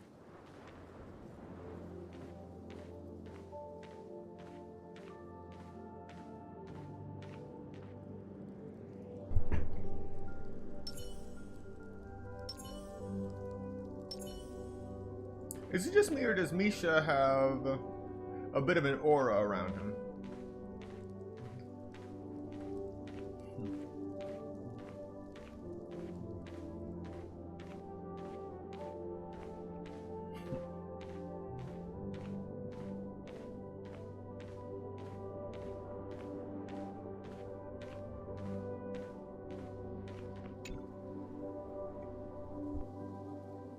traveled far enough. And it's time for a little break. Oh. So, we'll set out again. When you're rested? No, I'll stay here. And then, this is where it ends. This is... where it ends? What do you mean, Misha? You told me that the trailblazing expedition would never end. Yeah, that's what I said. So now, it's up to you to decide your next destination. My next destination? What's that supposed to be? I've been following you. Misha? You're acting weird today. If you're feeling down, we can just do what we usually do. With the clockwork. No, I'm not feeling down. As for clockwork, yeah, it resolves all problems in this dream. So, do you know what clockwork actually is? I'm not quite sure. Well, everyone gets lost at times. They may hesitate and doubt which way to go. That happens in this dreamscape and beyond. But don't worry. Everyone goes through moments of uncertainty and hesitation. Eventually, they gather the courage to make bold decisions. Whether it's calming, happy, angry, or sad, all they need is a little nudge to take that step toward where they truly belong. I'm leaving that little nudge with you, and I hope you'll share it with others. Such is the essence of clockwork, the will of the Trailblaze. Clocky's hands spin around non-stop, indicating confusion, frustration, and weakness. But ultimately, people still need to move forward. Just like your hands, always pointing ahead. This is where my journey ends. From now on, it is your path to walk. Trailblazing means taking paths your predecessors forswore, and venturing even further. The Penacony in Mikhail's dreams does not belong to Order.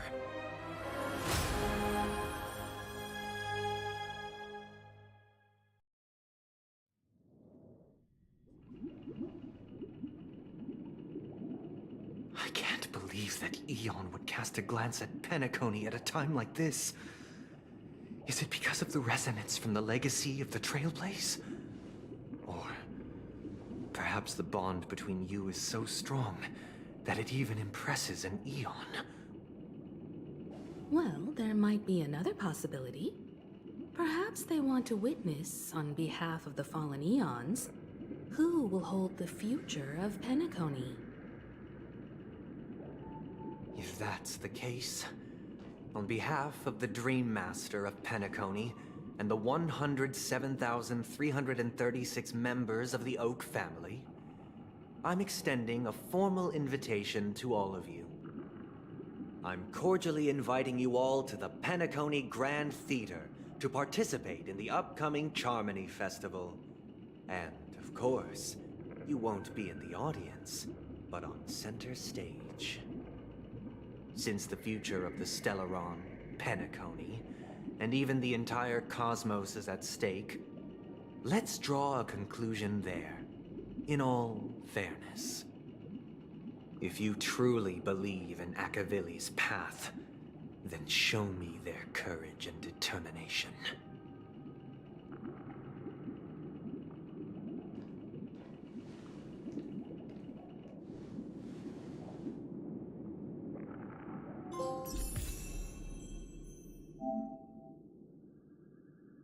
Nasun Doma, tread on the path of harmony.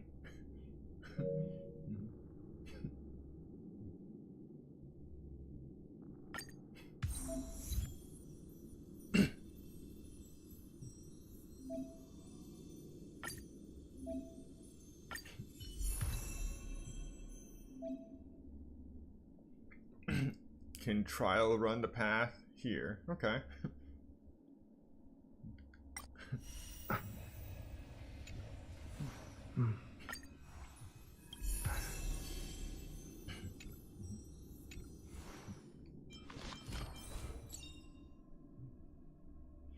After using the skill for the first time, immediately recover 1 skill point. Okay. Unknown to each other, yet united in purpose, we make the same choices. Best seat in the house. Jailbreaking Rainbow Walk. Sanatorium for rest notes. Dove and Top Hat. Poem favors rhythms of old. And tomorrow, rest in spotlight.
Okay.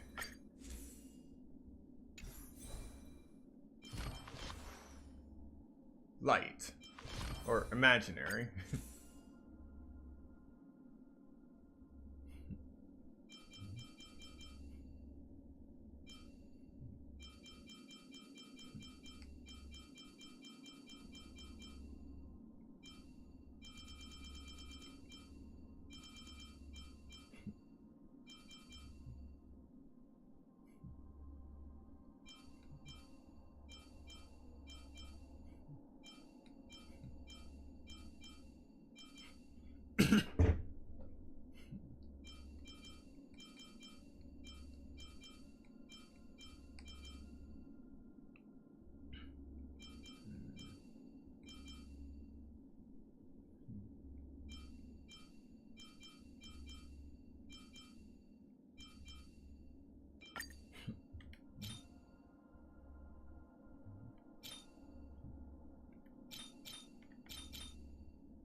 This will work nicely.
Okay, Pan-Cosmic Commercial Enterprise.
Excellent.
So many shoes.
Well, this is as bad as good as I'm gonna get.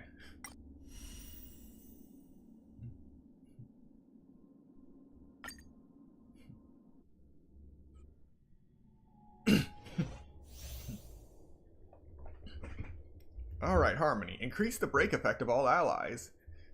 Causes additional break damage when allies attack enemies that are weakness broken.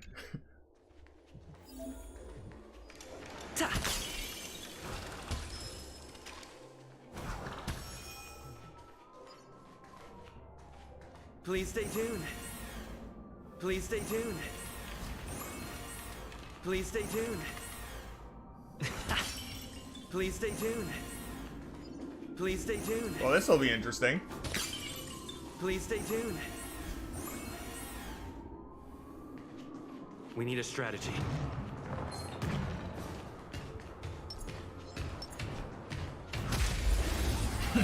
Oh, that's right. Imaginary damage, not physical. Alright. Swing dance etiquette.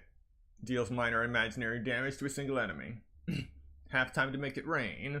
Deals minor damage to a single enemy target with 5 bounces in total.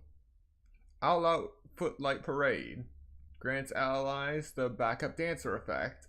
Allies with backup dancer have their break effect increased and additionally deal super break damage 1 time when they attack enemy targets that are weakness broken. Full on aerial defense. The Trailblazer regenerates energy when an enemy target's weakness is broken. Now I'm the band.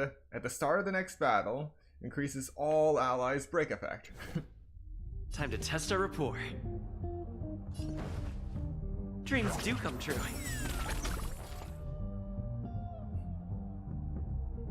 Ready for another? Do you admit this crime?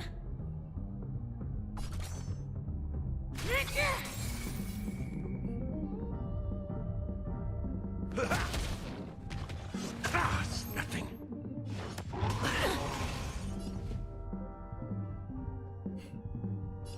Let's improvise. Enemy targets detected. The mood is set just right. Let the show begin!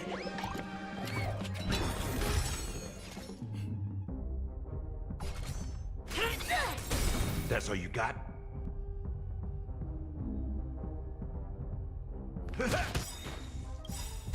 By the order of the 10 lords, execute the Marastruck!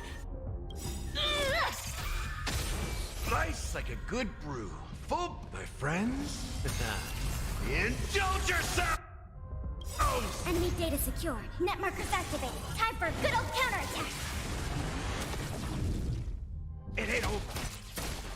Stay in step. Dreams do come true. Not bad.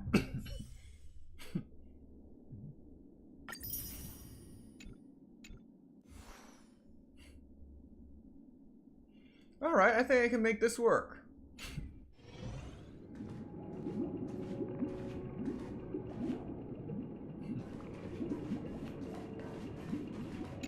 Does that mean he wants to fight us during the Charmony Festival? I'm afraid so. This is weird. Aren't Arc villains usually plotting some dirty conspiracy in the end? But he actually said something like, "In all fairness." Could it be that he's underestimating us? Well, in my opinion, Sunday is deeply committed to his own philosophy and genuinely wants to prove that the Order is right. I sensed a strong conviction and a desire for dominance in him. Maybe he won't accept the outcome unless he wins fair and square. That's why he'll give it his all in the upcoming battle.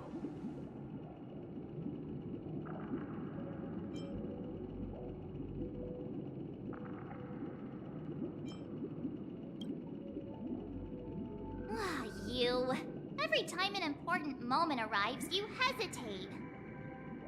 We've even dealt with a Lord Ravager of the Destruction, so a follower of the Order won't be a big deal. Anyway, we can't leave the Stellaron unchecked. This is about trailblazing a bright future for Penacony and fulfilling Mikhail's and his predecessors' long-cherished wishes. Now that we've taken up the mantle, we can't afford to fail them. However, the same applies to the Order. Their plan didn't materialize overnight, and they have the profound collective consciousness of the planet of festivities behind them. A desire to dream, to slumber and escape reality. All those hidden emotions have given birth to the sweet dream of the Order. They've harnessed the will of an entire planet to create an Eon. This confrontation is far more complicated than a simple power struggle.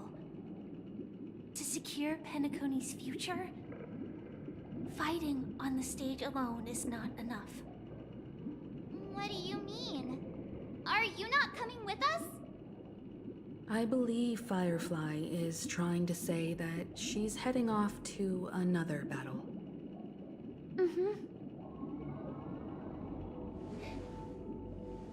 Before I left, the Destiny Slave told me that this journey would bring unforgettable rewards. Even though the script he gave me only had a few lines, I couldn't ignore them. Because one of the lines said, "I'll experience death 3 times in the land of the dreams." 3 times? This can't be serious, right?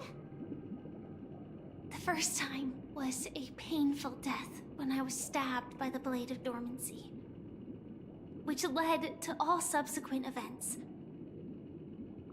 The script will always come true, but in a way that will only be revealed when that page is turned. So now I've understood the meaning of my second death. And I am prepared to face it. If all goes well, my efforts will provide crucial support for you. Only by achieving victory in this battle can we secure a future for Penacony. And only then, my third and final death won't come true in the most terrible form. The most terrible form? Does that mean... The true death, where everyone in Penacony loses themselves completely in the eternal sweet dream of the Order. We must do everything we can to prevent that. Have you made up your mind, Firefly? Yes. Otherwise, I wouldn't be here. Thank you again for your assistance for the Astral Express. May we meet again, in reality. Yeah. Farewell, everyone. May your trailblazing expedition never end.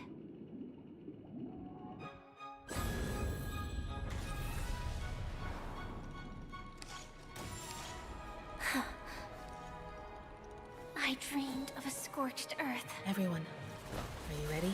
A new shoot sprouted from the earth. It bloomed in the morning sun and whispered to me.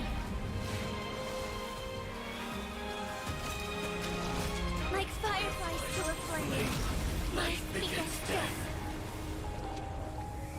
May we meet again in reality.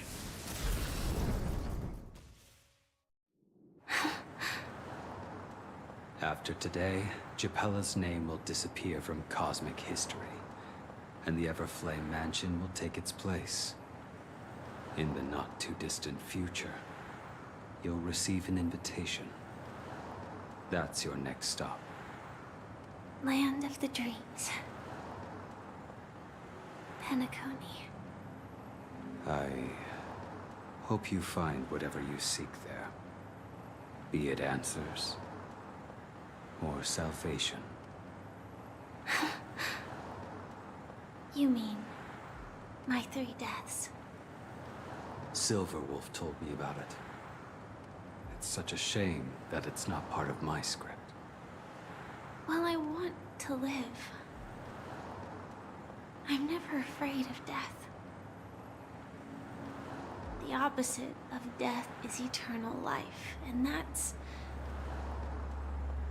something I'll never desire. People die, and I am no exception. Death is like a script, a fate that cannot be defied. But that's exactly why we have to choose where we want to rest forever. Do you exist just to perish? Are you not the same, Blade? The end you desire is not one dictated by others. If I were to die now, I would only be a weapon. I believe I should die as a human. Though its definition escapes me, isn't this the answer that ordinary people look for their whole lives? A name that can be carved onto their tombstone. The tombstone that belongs to me once bore the inscription, Glamoth's Iron Cavalry. Then it changed to Stellaron Hunter. But one day, it will bear the name Firefly. And all the brilliance she showed at the end of her life.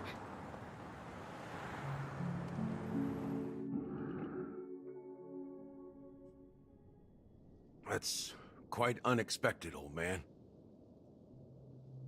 Who would have thought your crazy plan would actually work? Do all you nameless fools just act on a whim? I can sense that this false sweet dream is coming to an end. The Nameless may be young, but they had the ability to achieve this goal. Just like you did in your time. It's a shame you won't be able to see it firsthand. Maybe I won't either. Once something fictional is seen through, it ceases to exist. Yeah, not just those Nameless. Even Mr. Wings is just like you. Stubborn, won't listen or give up, no matter what. Well, fate is unpredictable, I guess. If we weren't bound by those cursed paths, maybe we could have had some good talks. But in the end, we managed to do it. And now we can find solace. Remember how those idiots cursed us? They said, "Go to hell, you worthless traitors." Well, I don't know if they really meant it, but if longing for freedom means going to hell, then I'll be joining you soon, you old fool. Let's get together and have supper again in hell. Oh, I almost forgot. There's one more thing. Here's to you. A glass of hello and goodbye, Trailblazer.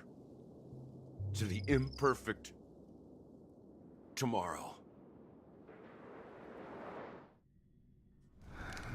It's warm here, isn't it? You're lucky to have found shelter from the rain. Let alone fresh berries in this desolate place. I was just following the scent of life. It's particularly strong in a place like this. It's a shame these berries don't have much flavor. Seriously? In case you didn't know, this fruit is pretty juicy. The only downside is that when you chew it, it becomes extremely spicy.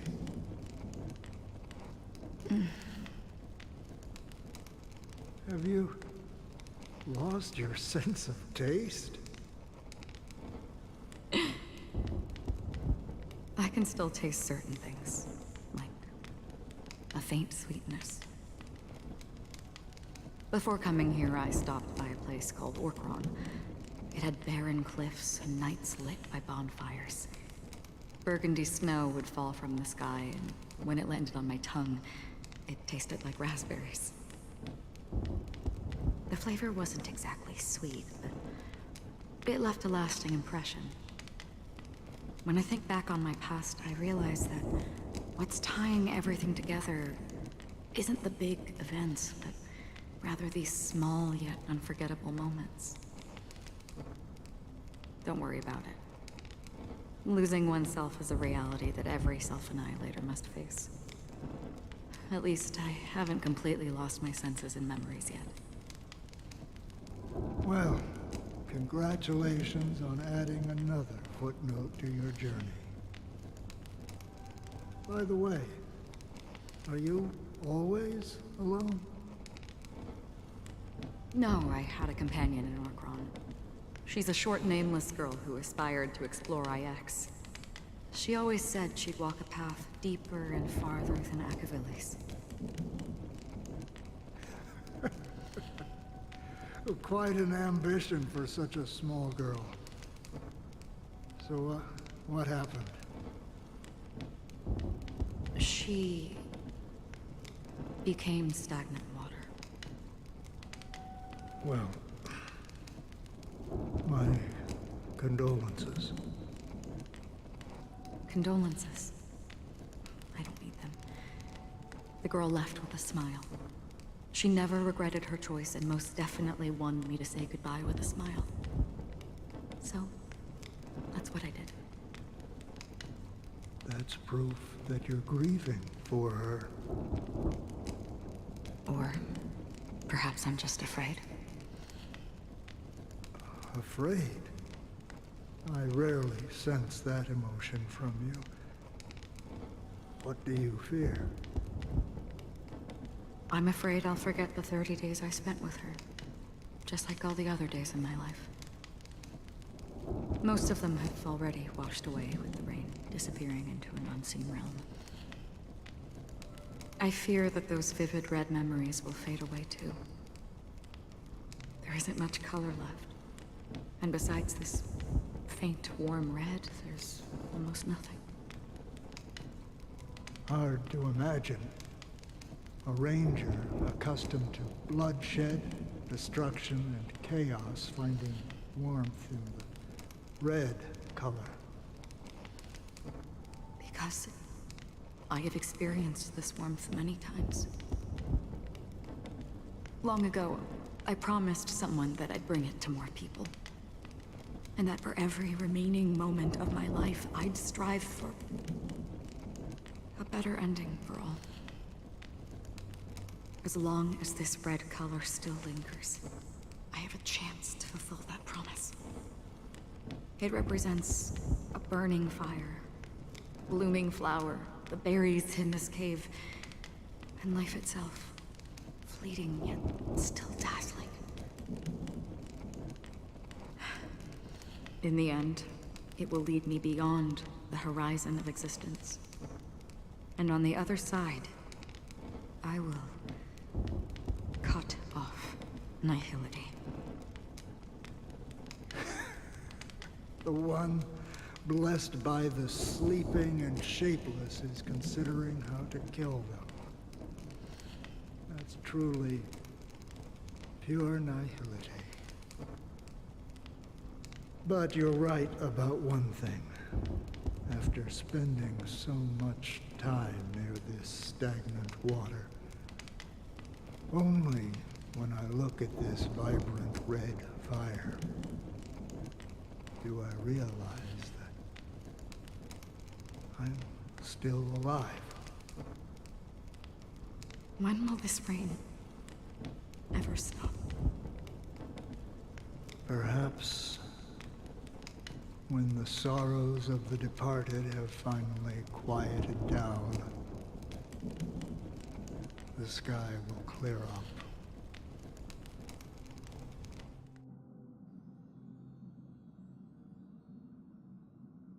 Have you heard of a planet named Biari Scamandros, Don Hung? It's one of the paradises under the influence of the Harmony, a sought-after wonderland for the inhabitants of the Dardanum Major and Minor systems. Half an Amber era ago, the family held an unprecedented festival there. And after that, everyone on the planet became part of the family. Do you think the same thing will happen on Penacony? Yes. Or how else can we explain it? The family deliberately used the Watchmaker's invitation to keep all the Pathstriders here, but banished the Emanator of the Nihility. Because of the nihility, I'm rarely affected by the power of other paths, but somehow I can unconsciously infiltrate them. Maybe that's the risk they're trying to avoid. I would disagree. Biari Scamandros is not part of the credit system or connected to the Silver Rail. It's nothing more than a remote civilization sheltered by the Harmony. But Penacony is different. If the family messes with Penacony, that would be like declaring war on almost half of the factions in the cosmos. They have no reason to do that. No, they don't. If they truly serve the Harmony, that is. What do you mean? The path in Penacony is impure. The Harmony here has impurities. Do you remember the Ancient Swarm disaster? Tazerond, the propagation, brought endless havoc to the universe, and it eventually evolved into a fierce battle among all eons. 2 paths lost their eons in that war, the propagation and the Order. Coincidentally, their downfall is related to a certain eon. Shipe, the Harmony. Legend has it that they participated in the crusade against the Imperator Insectorum, and devoured Anna the Order for unknown reasons. Holy forgaroni. So you're saying that the 2 leaderless paths are working behind the scenes? But I don't see any descendants of the propagation in Penacony. Could it be that the remnants of Beyond the Sky Choir are hiding within the family, trying to resurrect a fallen eon? I can't say for sure, but they're definitely planning something for the Charmony Festival. Dude, now this is getting way too complicated. Is this why you want us to leave Asdana right away? Are you giving up? The Charmony Festival will start soon. There's one thing that I need to confirm no matter what. A warp jump is the best way to do so. Time is running out. I have another plan.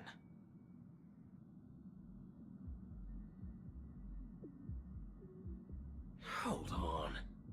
Are you thinking of using the Jade Abacus of Allying Oath? Exactly. The assistance from the lawful Cloud Knights would be enough. Think it over carefully. You can only use that once in your lifetime. I have considered it thoroughly. My companions are... they're also once-in-a-lifetime treasures.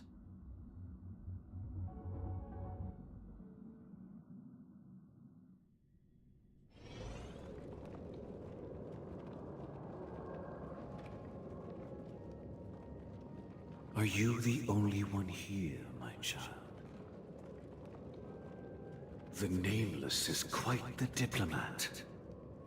Our secrets have spread like wildfire within the family.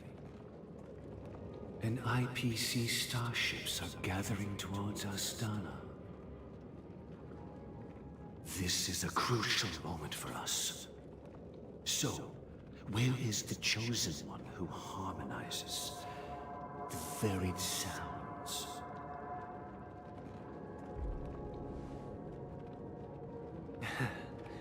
What do you mean, Master? I'm right here in front of you, aren't I? You know, she was supposed to be the star of the Charmony Festival in our plan. But the plan has changed. As her brother, I know she doesn't want to sing for the Order, so I'll take her place.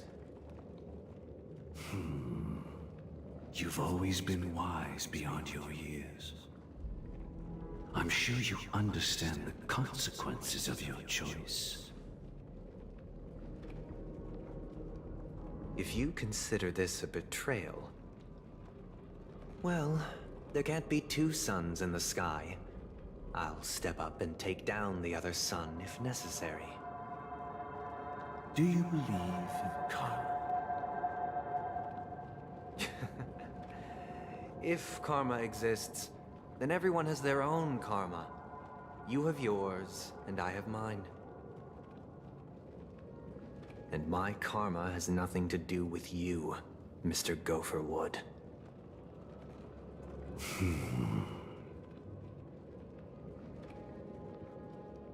All right. Since you're willing to sacrifice yourself for her, I'll grant your wish. Well, the compromise came sooner than expected. Why? You and your sister were born as twins of the Order. And one of you is destined to follow this path to the end.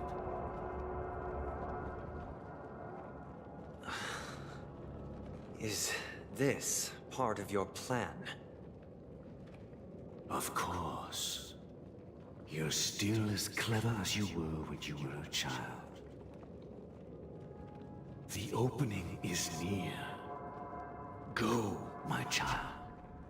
Seize the power of the harmony and reveal your karma. I have one final question, Master. Why did you choose to bring the Order to Penacony? Wouldn't it have been better to choose a desperate world instead of a city filled with hope and dreams? Why?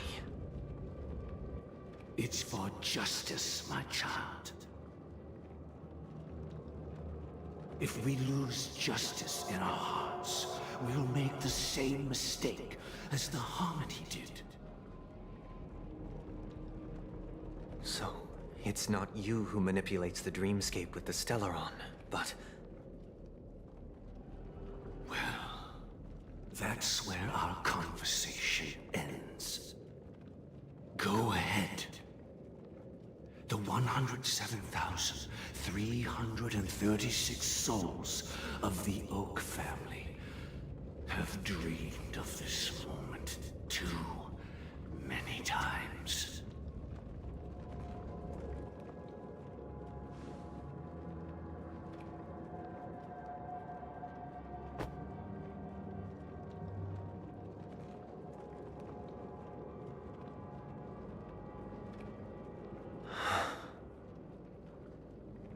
I shall ascend to the heavens, becoming the scorching sun.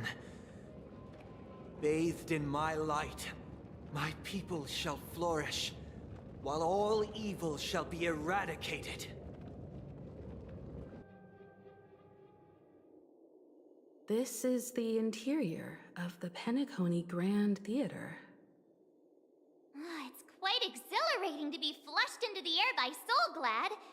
But why is the venue still closed when the Charmony Festival is about to start? And not only that, the entire theater is eerily quiet. No audience, no staff, no one around.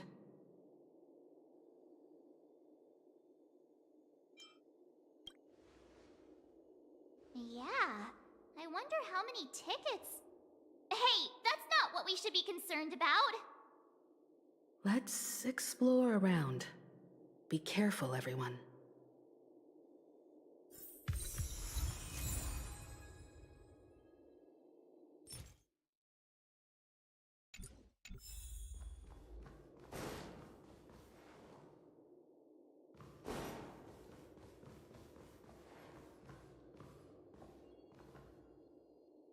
Really? An enemy right behind me. Okay.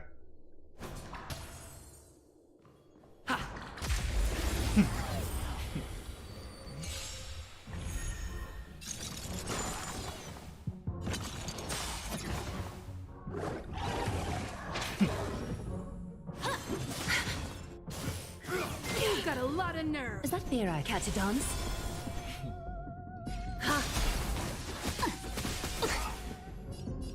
Let's improvise. You won't get away.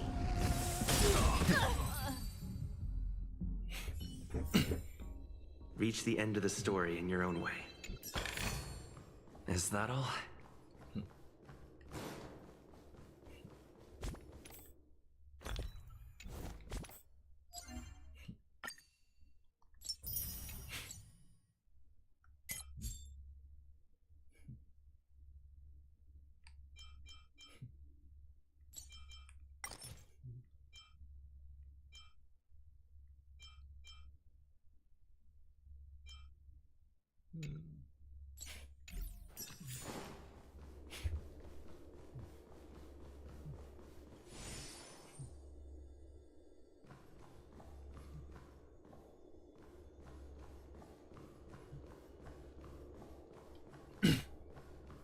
Alright, so they won't move.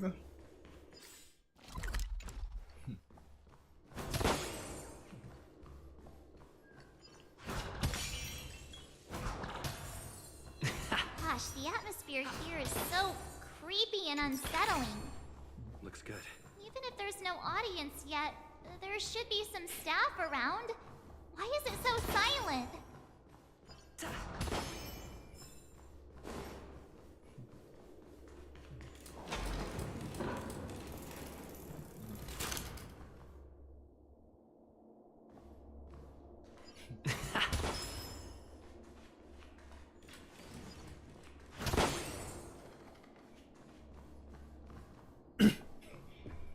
Oh yes, this is very creepy.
All right.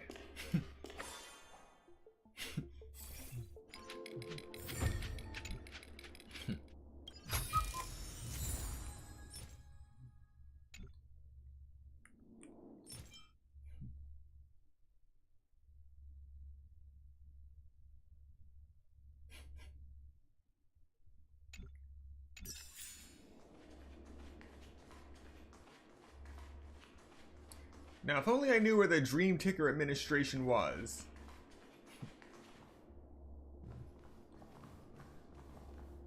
Yeah, that's creepy.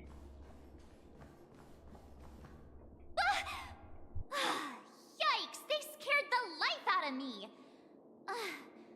Why are there so many puppets at the ticket office?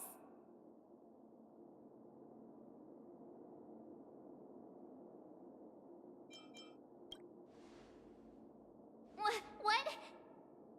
You're so annoying. Stop scaring me. Are these puppets part of the stage setup? Even so, it's so eerie that the entire front hall is empty.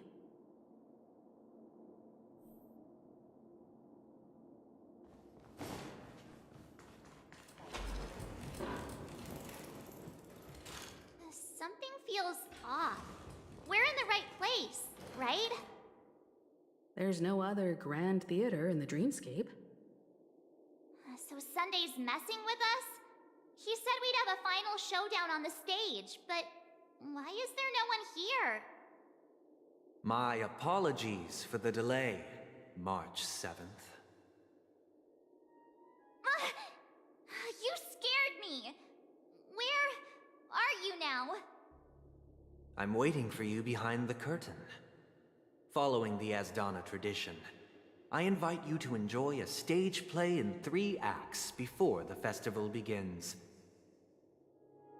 History is a mirror reflecting the universe's true essence. Let's use this opportunity to delve into the rich history of Penacony and the Eons.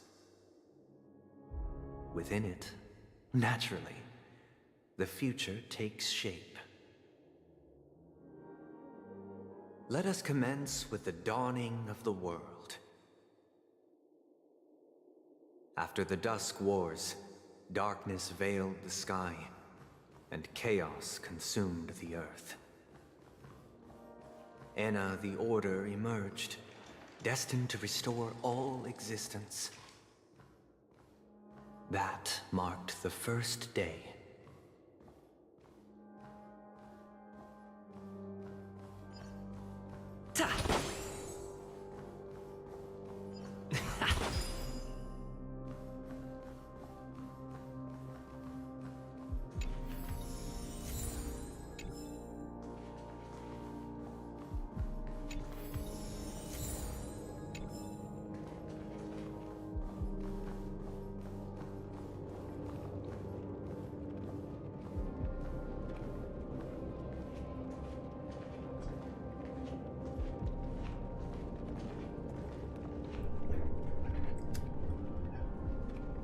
Finally, something that looks endgame.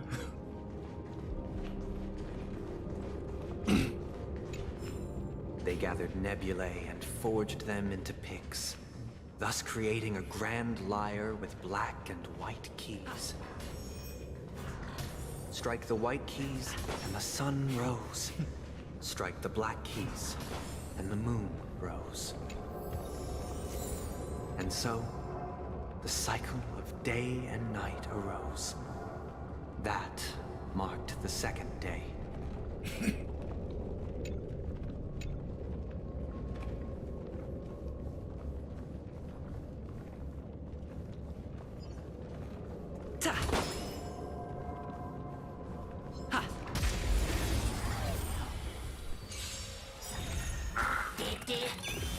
A little honesty would do us good. Catadons? Adorned in splendor! Stay in step. Let's improvise. Never seen perfection before?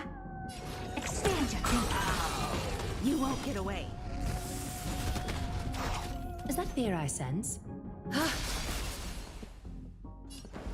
Dreams do come true.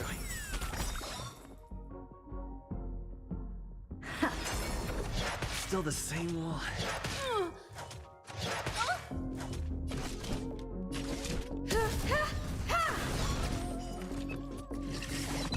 A little honesty would do us good.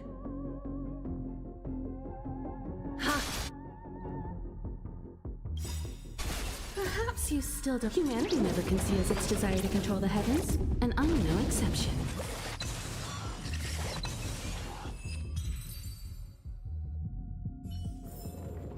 Reach the end of the story in your own way.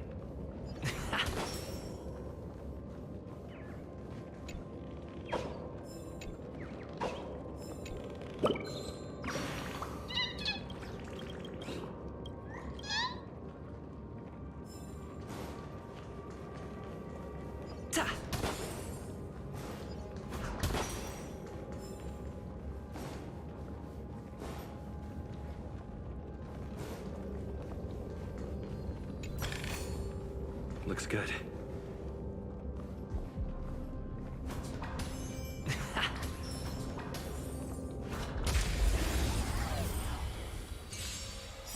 You won't get away. Still the same wall. Is that fear I time for resolution? Take your position. I have some.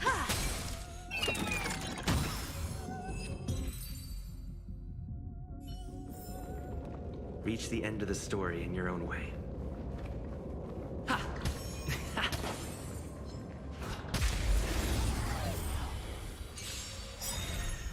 A little honesty would do us good.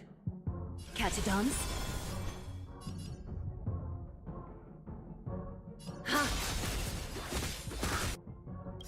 Countless threats. Thus our fates become one. So fragile, like a wisp of silk.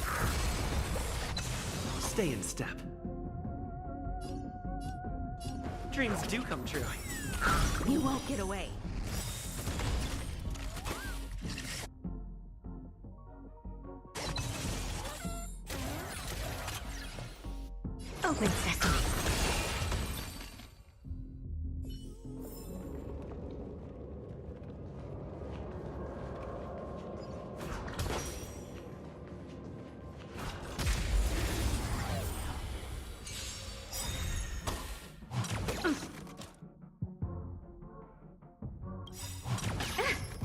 Curiosity. Endless riddles. Nothing but a void.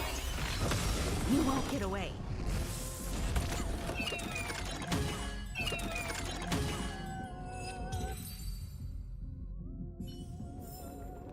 Reach the end of the story in your own way.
Finally!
It's still not over.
That was accidental.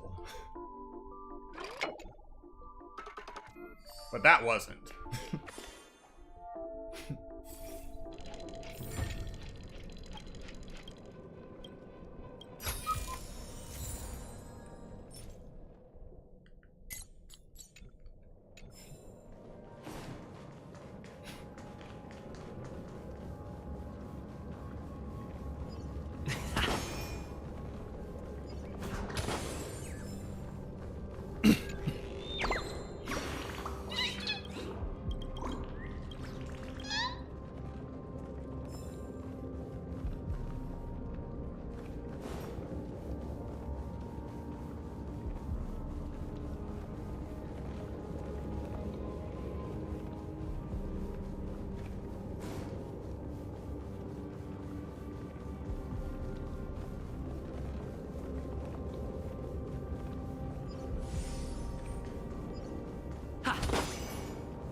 A little honesty with time for resolution.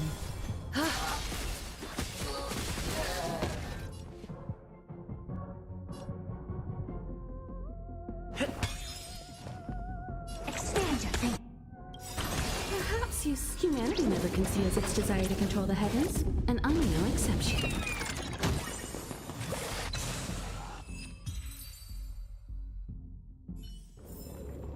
Reach the end of the story in your own way.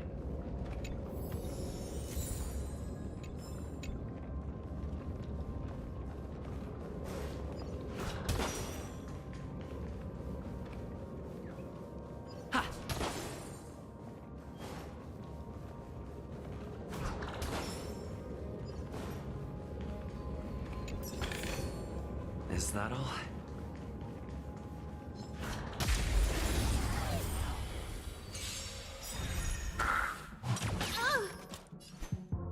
Catadons? Ha! Stick. Open sesame. I have something for you. Is that fear I sense?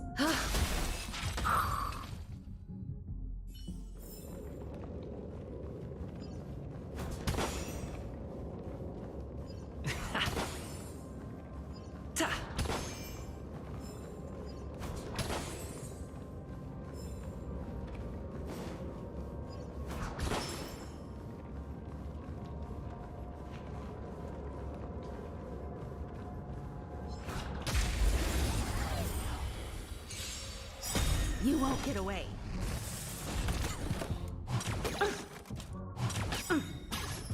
A little honesty. Time for resolution. Ha! Take your position.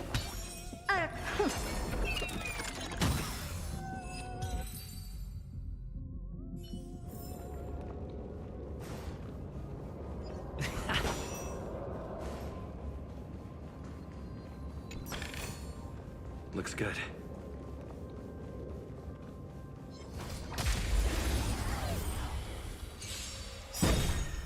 Is that fear I sense? Catadons?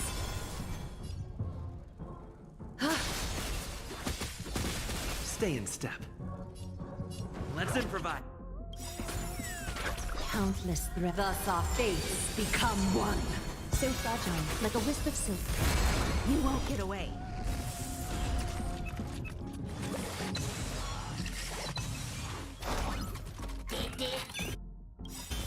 Perhaps you still don't. Humanity never conceals its desire to control the heavens, and I'm no exception.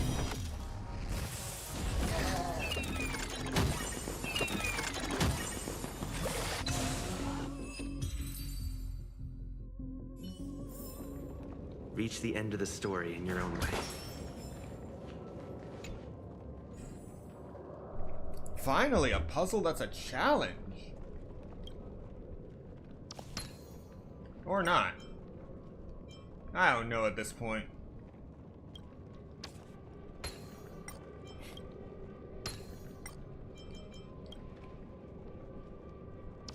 No, this goes on this side.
No match for me.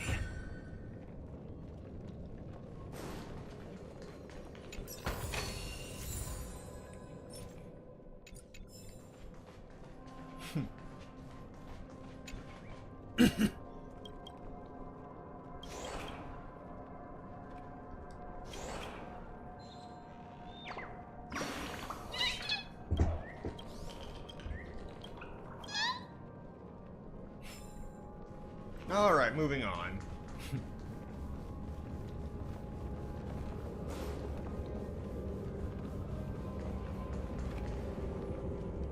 The puppets are gathering around the frame.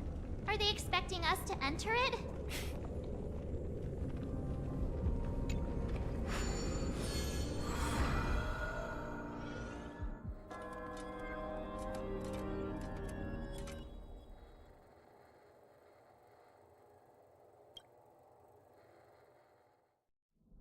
Where are we now?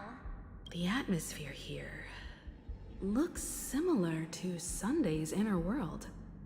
Perhaps this so-called stage play is created with his abilities. This act is named Ode to Prisoner. Given the atmosphere here, I believe it's about Penacony's past. I thought things were finally looking up as I managed to dodge prison during my recent trailblazing expeditions. But now it looks like I'll be back behind bars again.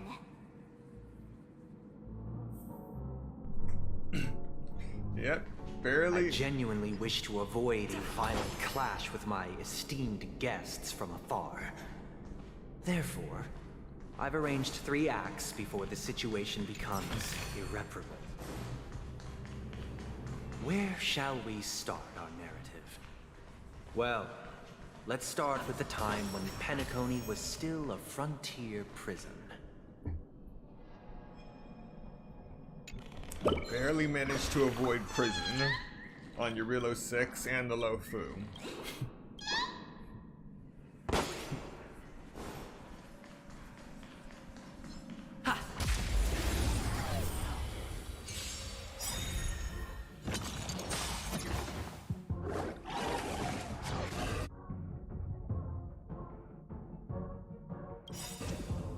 Curiosity. Endless riddles. Nothing but a void.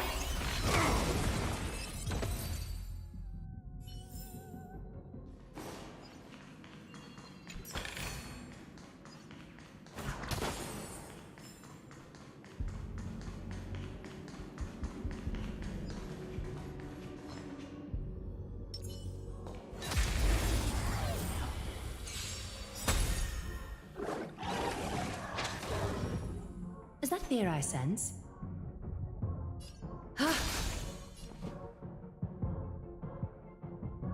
Dreams do come true.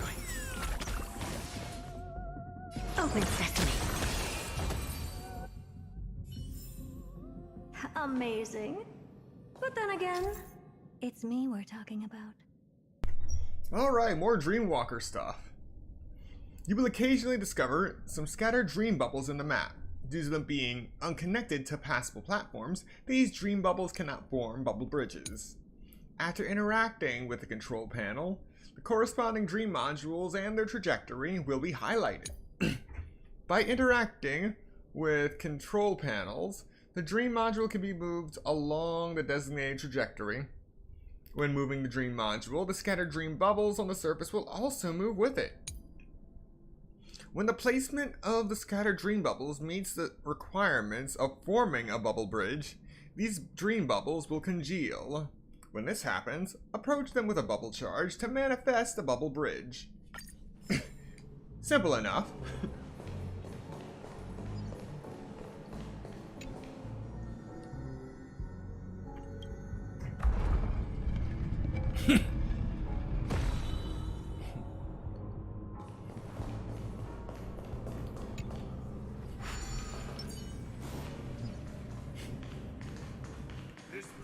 In 2147 AE, a prisoner named Hanunu ignited a struggle for liberty and emerged triumphant. IPC referred to it as the War of the Frontier, while the Asdanians dubbed it the War of Independence.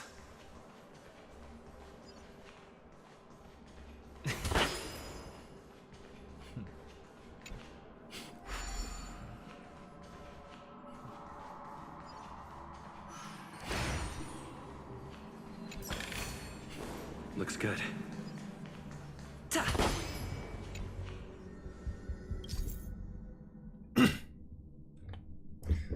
When the surface of a dream module has already formed a bubble bridge, moving said module will destroy the formed bridge, and all the bubble charges expended on building the bridge will be returned.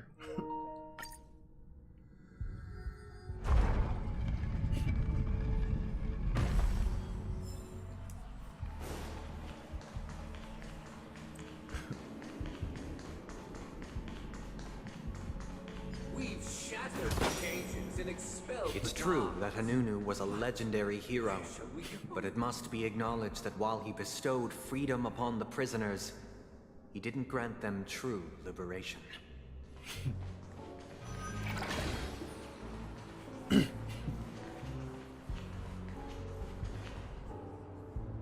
Okay, I'm completely upside down now.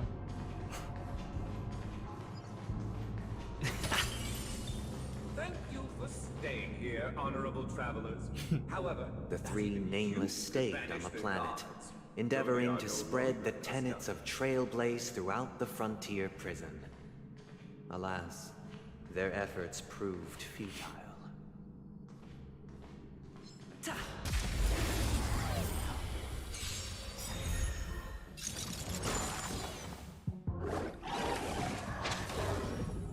Impressive. Almost. Catadons? Did the rhythm get messed up? Dreams do come true.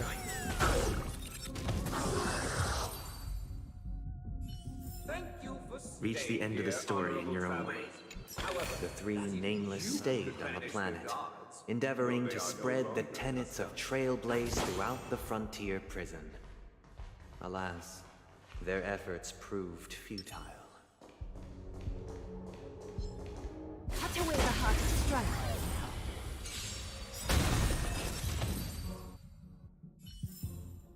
The foretold triumph draws nearer.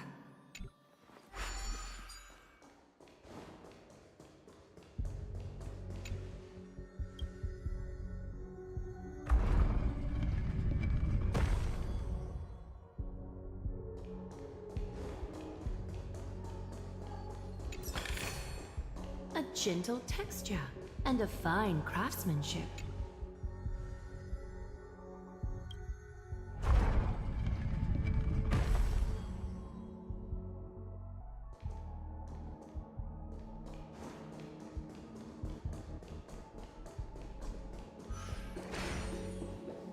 Let's build another prison. Not Once again, as Donna was engulfed in war, this time the enemies originating from within. The prisoners remained prisoners for the rest of their lives, fighting for freedom rather than living for it.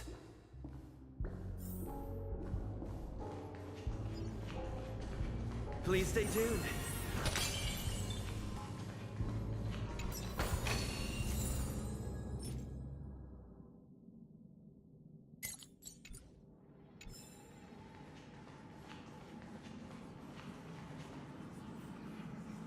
Please stay tuned. Take a look. This is pure genius in action. I hope you like this land of freedom on a scorched earth. As you can see, their sentences have long ended, and the IPC guards have long been expelled. Yet, these prisoners remain enslaved, not by external forces, but by the confines of their own minds. Freedom permeates every corner, except fragile souls. It gives solace only to those who believe in its existence. Prisoners, this is my order. Learn the essence of freedom and teach your fellow prisoners to fight for their lives.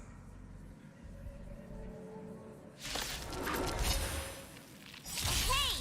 Why do we have to fight while enjoying the show? For I desire not only your enjoyment, but also your assistance in its completion. Let's improvise. The mood is set just right. Let the show begin!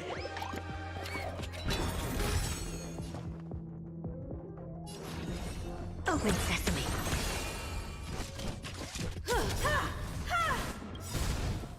Perhaps you still... Humanity never conceals its desire to control the heavens, and I'm no exception.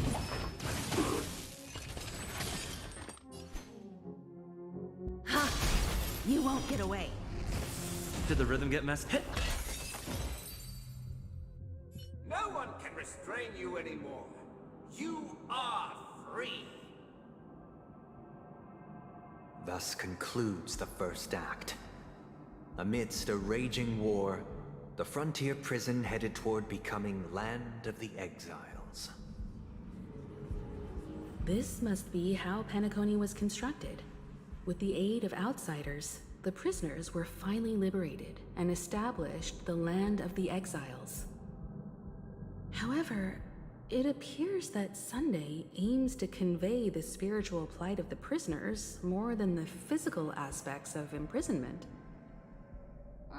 This show is a bit too literary for my taste. But the battle part is quite easy to understand. Anyway, we've arrived at the exit. Let's go! These puppets... Where are they guiding us this time?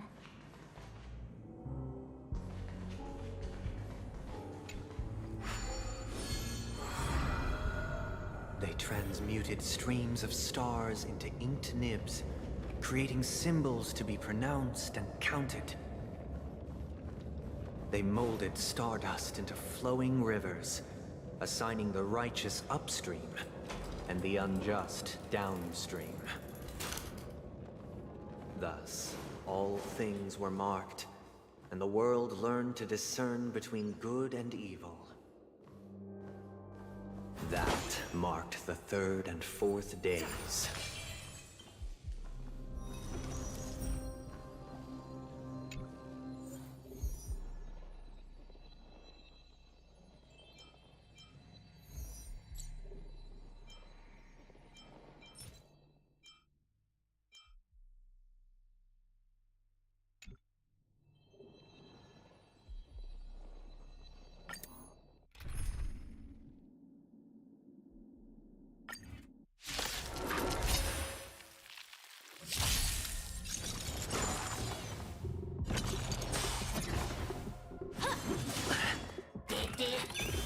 Is that fear I sense?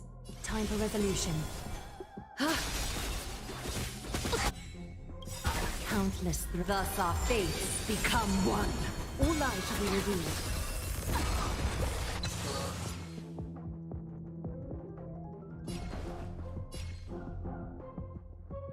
Let's improvise.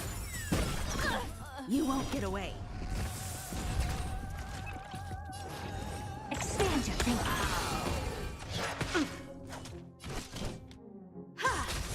A little honest, so fragile, like a wisp of silk.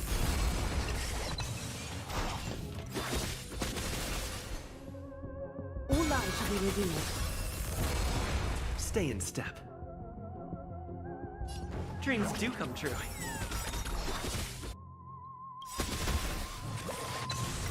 The mood is set just right. Let the show begin!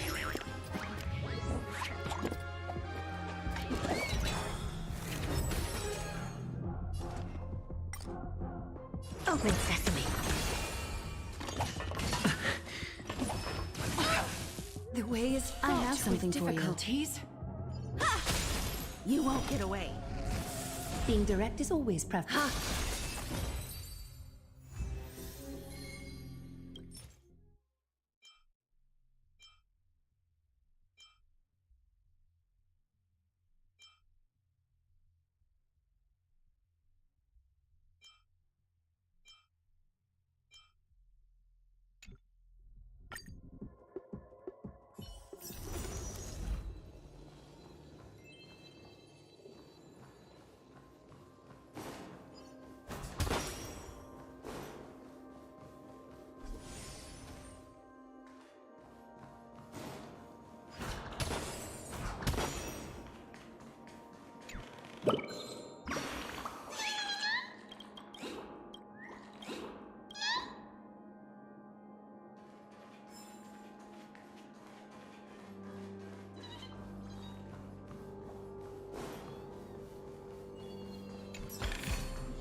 Please stay tuned.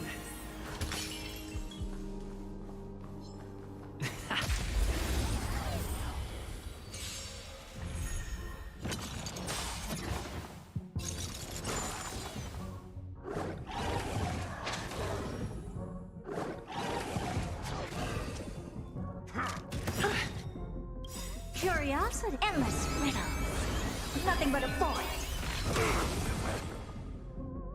Expand your thinking. Glimpse the unknown.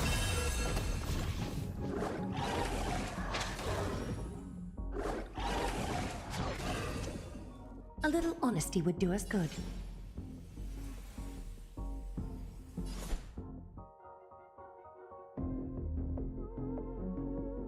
Catch a dance? You won't get away. Take your position. Dreams do come true. Open sesame.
Is that all?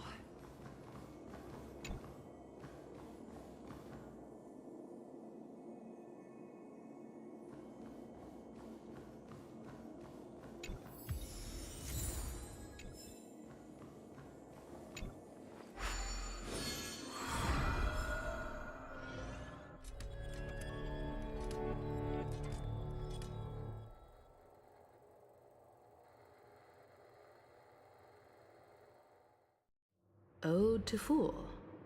This must be the second act. The surroundings are different from before. The stage decorations look a bit tidier now. Behold the ensuing tale, a struggle for power. Penacony witnessed the ascent of the 7 major lineages: tree, grass, flower, bird, beast, fruit, and insect. Peace never truly graced Land of the Exiles. The history in this era is rich and intricate, so please allow me to present it in allegorical form.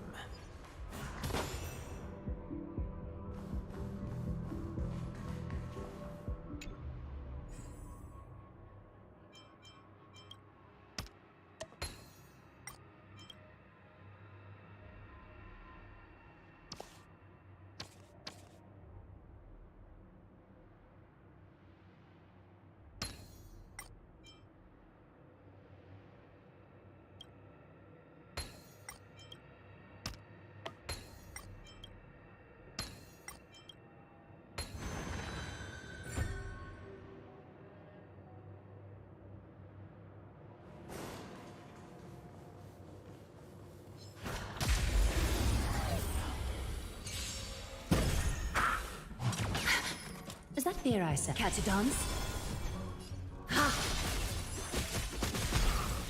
You won't get away.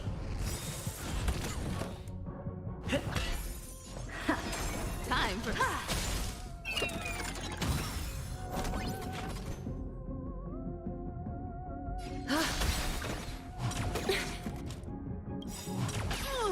Perhaps humanity never conceals its desire to control the heavens, and I'm no exception.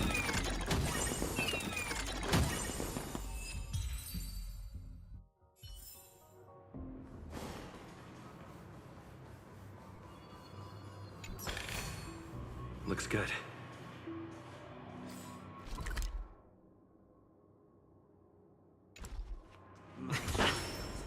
You did not serve the old master. The leader of the Alfalfa family sought to defect to the IPC, trading freedom for survival.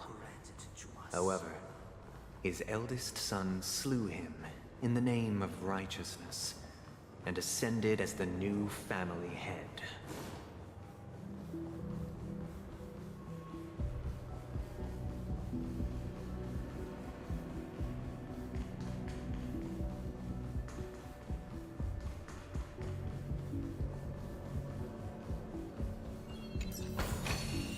Is that all?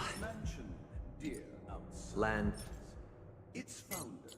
of the exiles was in disarray, besieged by both internal and external perils. Though the 7 major lineages appeared united on the surface, each harbored their own ambitions, leading to ceaseless conflict.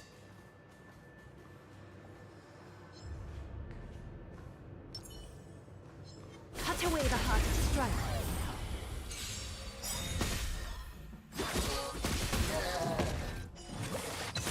Being direct is always... Ha! You won't get away.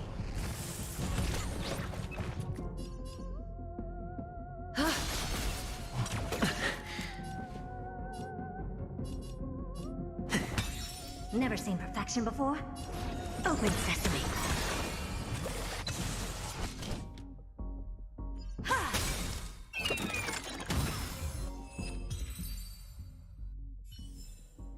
The foretold triumph draws nearer.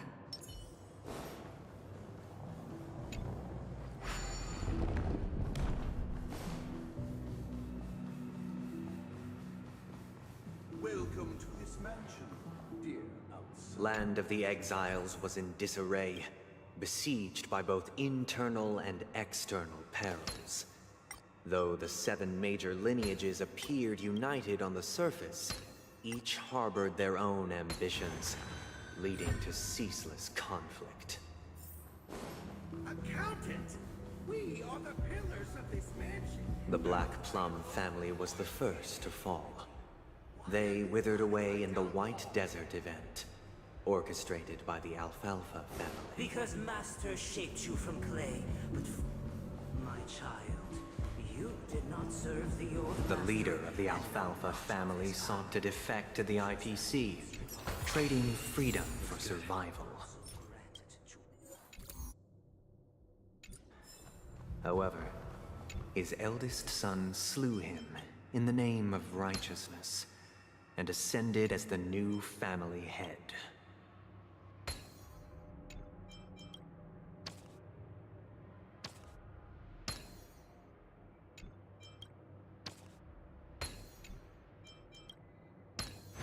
No match for me.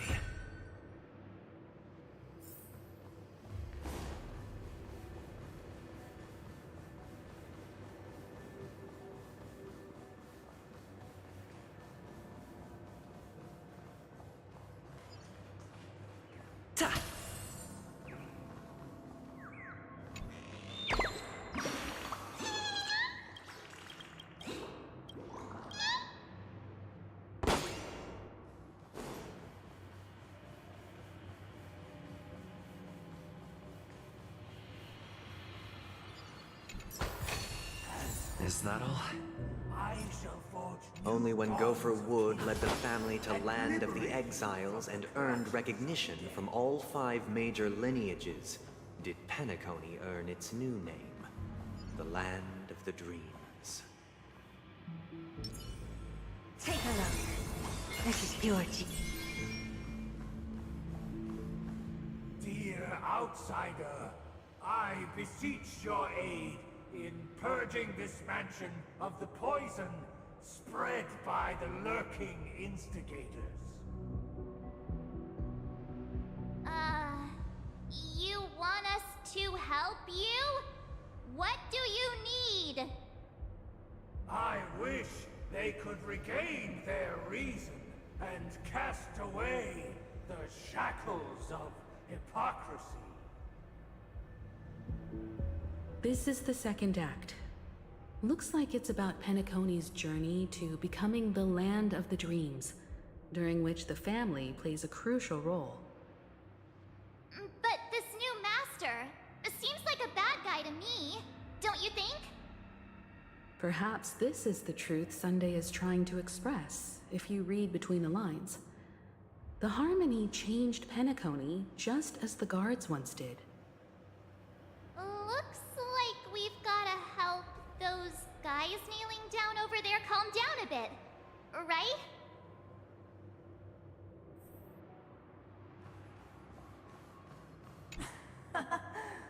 In the absence of my master, I am free. But without their guidance, for whom shall I sing?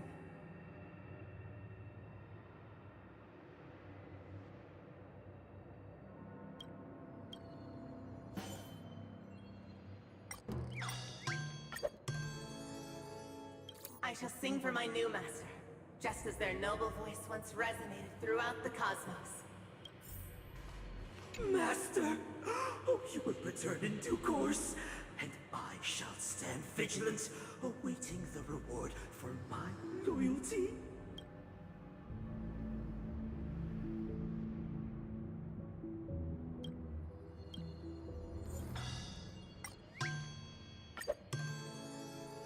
Master, now that you have gone, I shall wait no longer for my reward. I shall seize what is rightfully mine.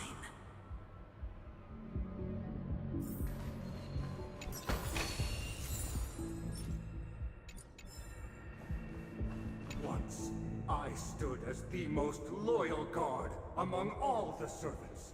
Now, with my master banished, it's my right to assume control of his dominion.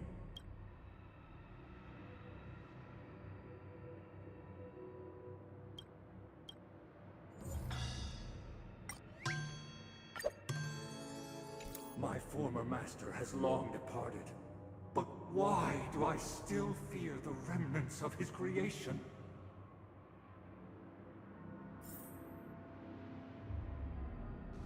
Master is no longer here. I thought I'd be free, but I'm not. Now, without my master's command, I'll have to seek guidance from the blind.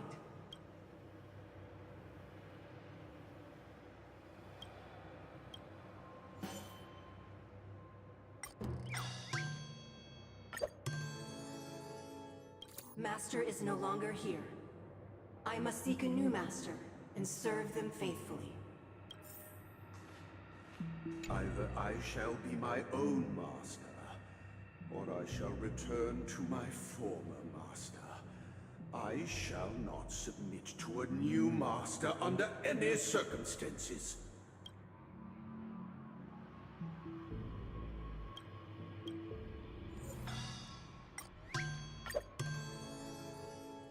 Without a master, who can grant me true freedom? Thank you, dear outsiders.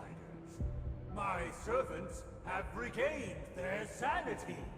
Heed me, one and all. Your former master shall not return. It is through righteousness and unwavering support for one another that we shall attain true perfection. Cast aside the veils of hypocrisy and embrace one another. Get ready. Looks like another fight is about to begin.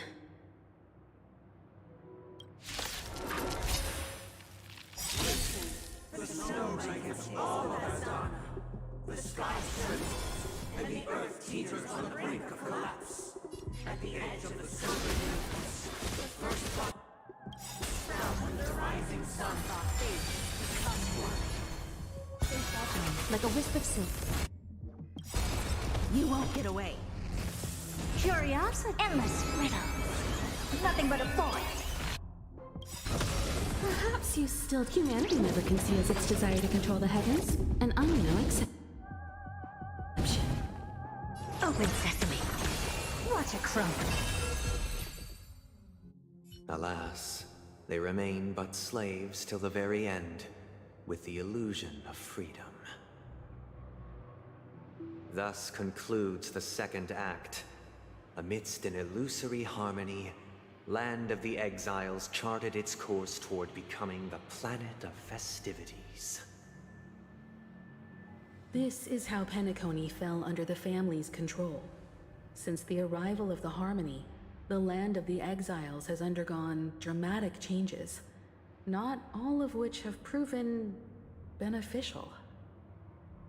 This guy really loves dramatic scenes. Bet he comes from a whole lineage of stage performers.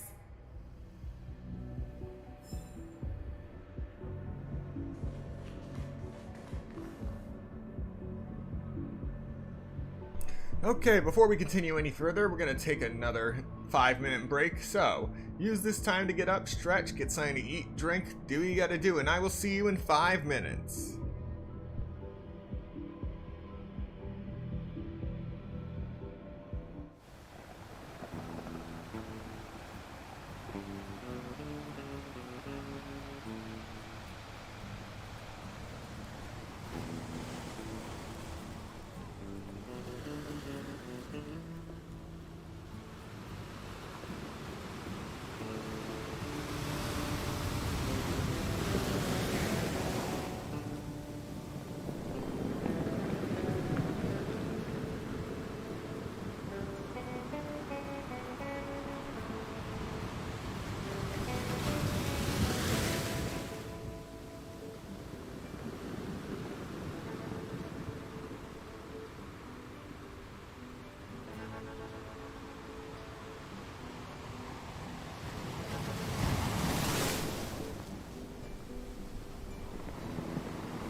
And we're back.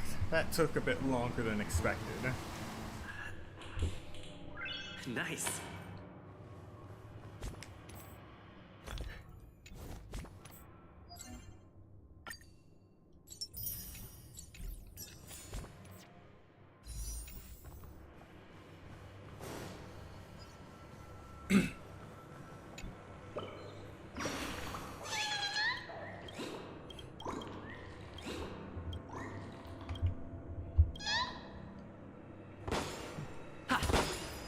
Wow. One on the other side popped, but the other one not so much. I actually thought that was a mirror for a second.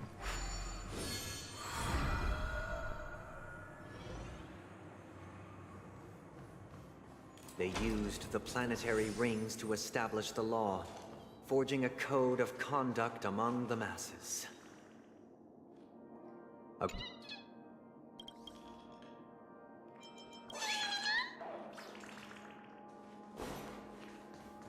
They used the planetary rings to establish the law, forging a code of conduct among the masses. A grand lyre with black and white keys served as an instrument, while symbols of articulation and numerical notation took the form of musical notes. The downward flowing river became a melody, and the canon of law dictated the form. Thus, all mortals found their unique place within this symphony. That marked the 5th and 6th days. This guy is really into these puppets.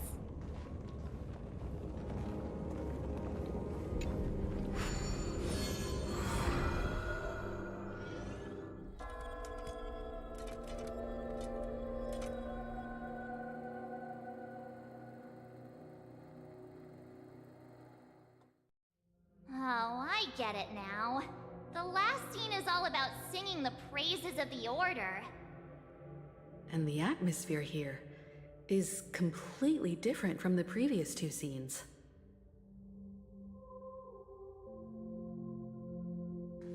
This is the concluding act of this play.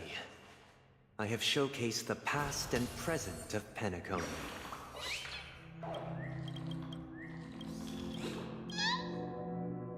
This is the concluding act of this play. I have showcased the past and present of Penacony, hoping that my desire for change resonates within you. And now, I shall reveal its future to you.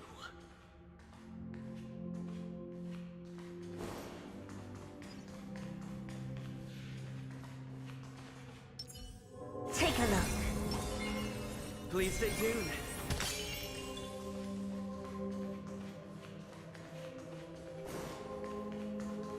Without a king, who shall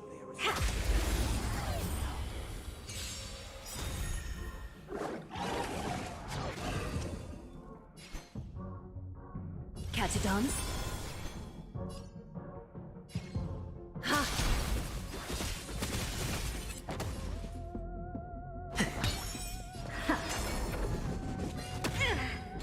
Time.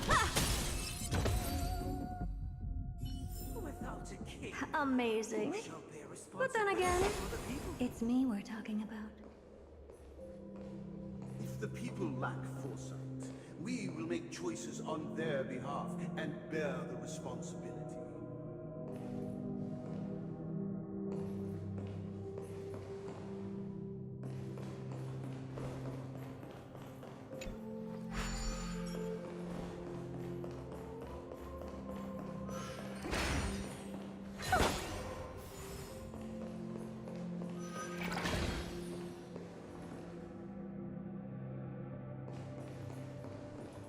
Without a king, who shall protect the weak and stand We against shall the mighty? support one another, protecting and standing against the mighty.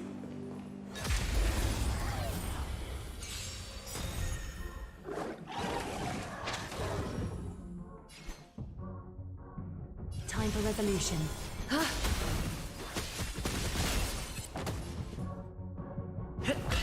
I don't have time. Expand your thinking. Amazing. But then again, it's me we're talking about. Protecting the weak and standing against the mighty. Oh, you want this? Fine. Take it and amuse yourself.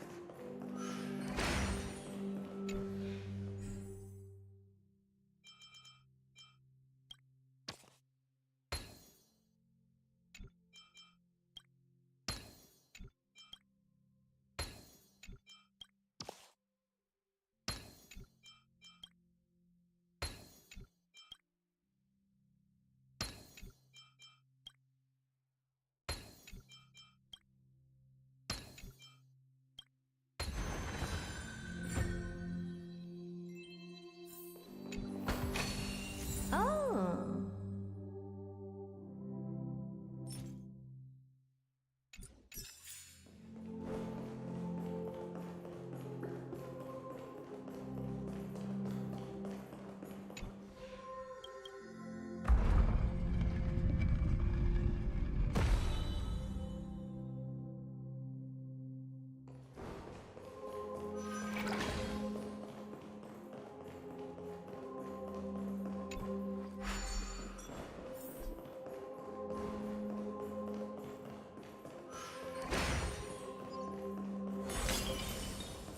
Without a king, who shall govern the movement of stars? Before the arrival, The ebb and flow of time. everything followed its natural course, and so it shall continue even after the king's departure.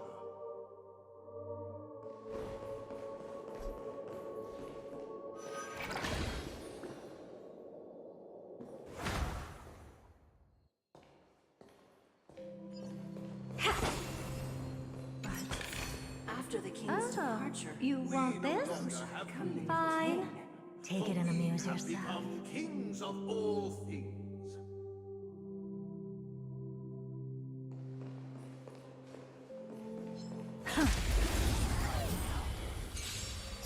You won't get away. Being direct is always preferable. Catchadons? Ha!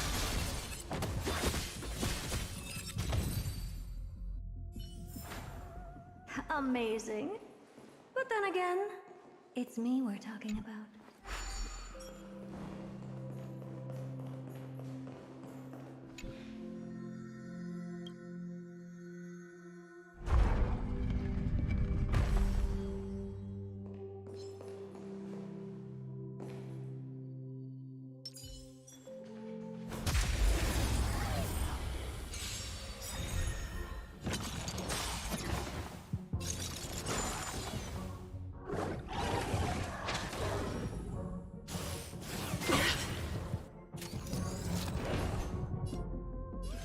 Time for resolution.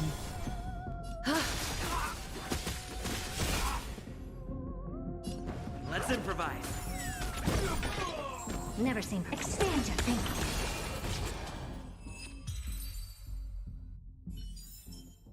Reach the end of the story in your own way.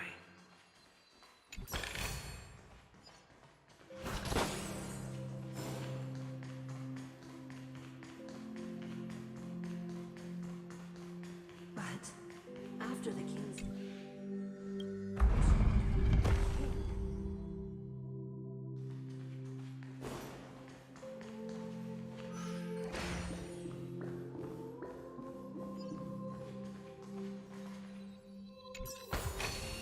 Looks good.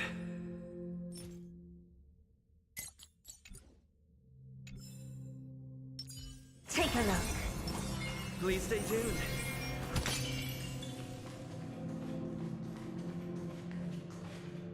Hey, aren't we supposed to kick off a short story and have a fight here just like we did in the previous acts?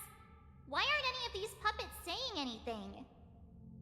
Perhaps we'll need to complete the story ourselves, just like we did before.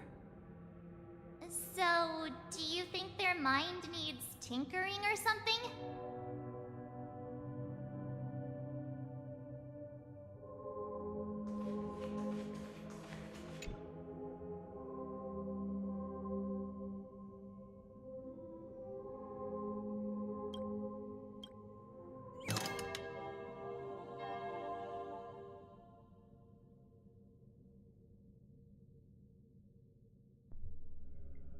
Alright, that ain't right. Farewell, former king. We no longer have need for a king, for we have become kings of all things. Farewell, former king. How did it go? You can't change them? What does that mean? My apologies for my negligence. I forgot to inform you that the final part was scripted long ago. Let our previous king recount it to you. Now it is time for the final rite. Prepare for battle. Looks like we'll have to fight again. Ascending from the infinite spiral staircase, I traverse towards the future with measured steps. No need to remember me or seek my assistance, for the contours of my mind shall intersect with other experiences. Mood is set just right. Let the show begin! Catch a dance? Ha!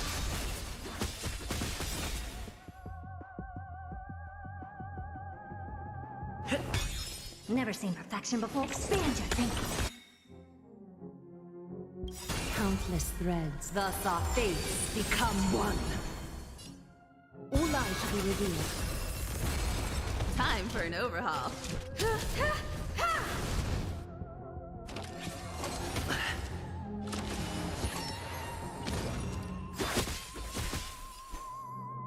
So fragile, like a wisp of silk. Take your positions. I have something for you.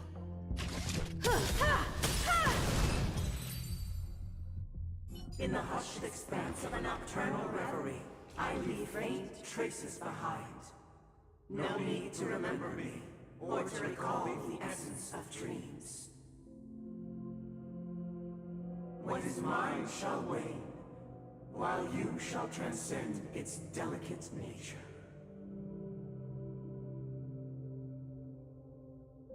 This is the final scene. It's much more straightforward. He wants to expel the Harmony and establish an empire based on the Order. Let's go. Once this stage play concludes, it'll be time for the main event, the Charmony Festival.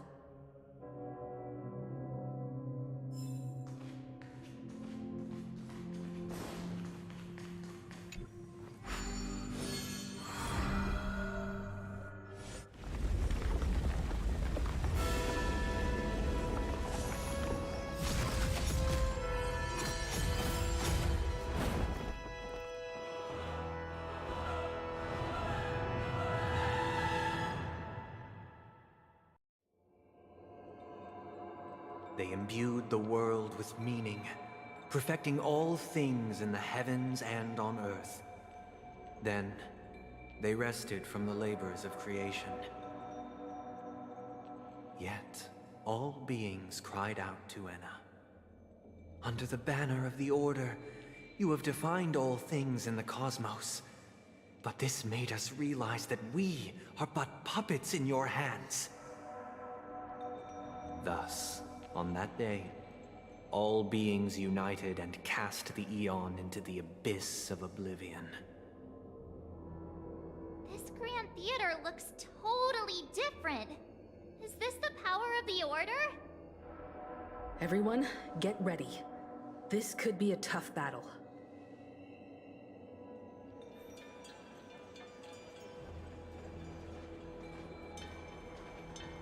Please stay tuned. Please stay tuned. Take a look. This is pure genius in action.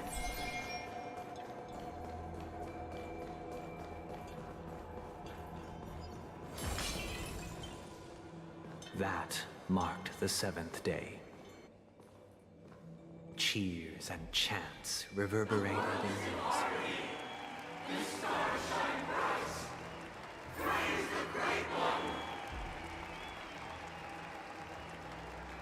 Take a look.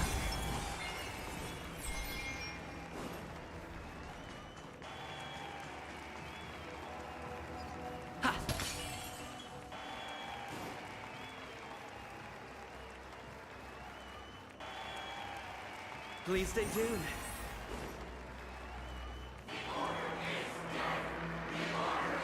Please stay tuned.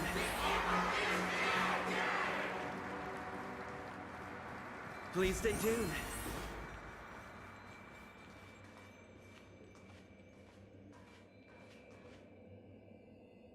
Look, there he is! That concludes everything related to the Order.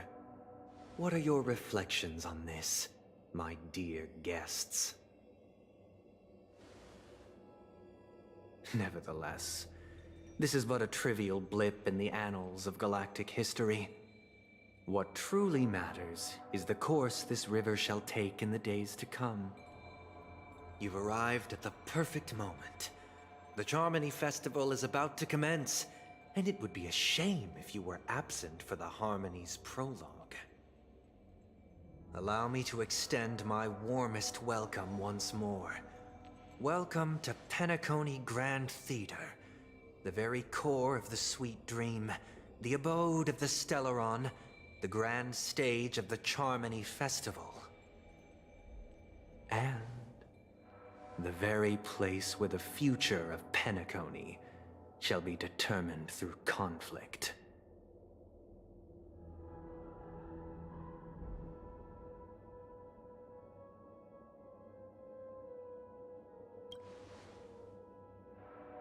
Your unwavering faith in the Trailblaze is truly impressive. True goodness can only be achieved through faith. Allow me to point out that falling into a permanent slumber is not happiness, especially when those people are driven by someone else's will in their sleep. Do you still believe that the Order only seeks to control the universe as their puppet, Himeko? No matter how perfect your vision of paradise may be, a cage remains a cage. People will never achieve true happiness in a world like that. They would just be toys for the Eon. It seems you have misunderstood my intentions. Allow me to clarify. My desire is not to resurrect a fallen Eon, or become one myself. My sole objective is to create a paradise free from Eons, where the Order ensures the dignity and happiness of all humanity. A paradise exclusive to us human beings. That's not the case. If people are to live with dignity, there must be nothing and no one above them. In your so-called paradise, you would be the one reigning supreme. Looks like we won't be able to convince each other. Now that our conflict has been destined, let's unveil our paths and reveal to the universe the true path. However, before the prelude to the future begins, please take a moment to ponder the questions I've posed. Is darkness equal to daylight?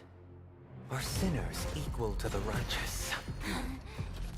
If you are born weak, which god should you turn to for solace?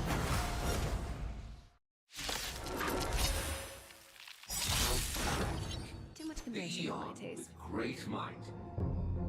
Under the banner of the Order, you have all things in the cosmos.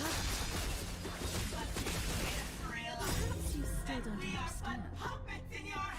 Humanity seems its desire to control the heavens, and I know exception. Curiosity, endless riddles. Nothing but a void.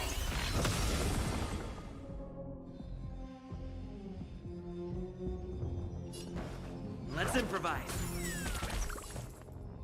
Expand your thinking. Glimpse the unknown. Time for an overhaul.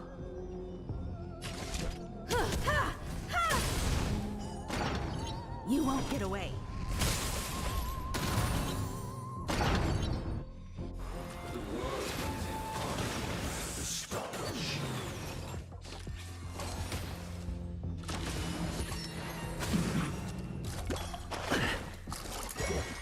Still the same one. A little honesty would do us good.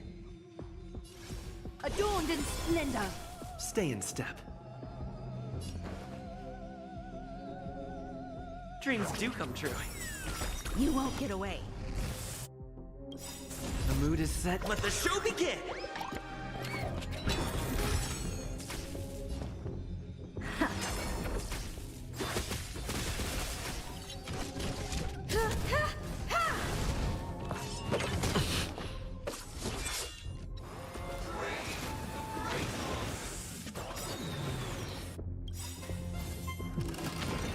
Perhaps you still don't. Humanity never conceals its desire to control the heavens, and I'm no exception.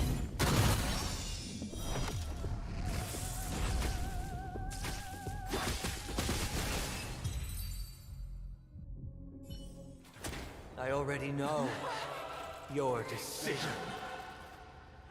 I now permit you to gaze into the sun. On these 107,336 stones, the almighty and powerful strings of harmony are at my disposal. The supreme tuner, harmonious choir, Dominicus!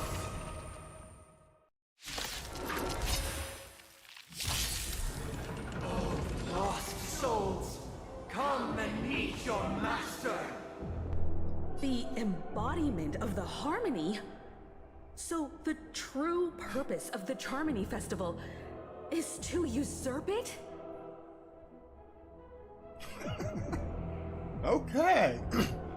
Things finally got interesting.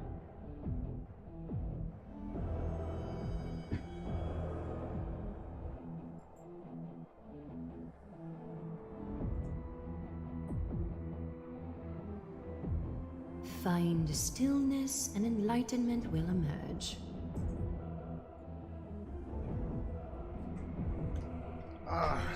Alright. Every time you break a layer, the enemy's toughness, you gain a certain collective shield. Collective shield can take damage on behalf of all allied characters. And the shield effect represents the amount of damage the shield can currently endure. Alright. Time for resolution.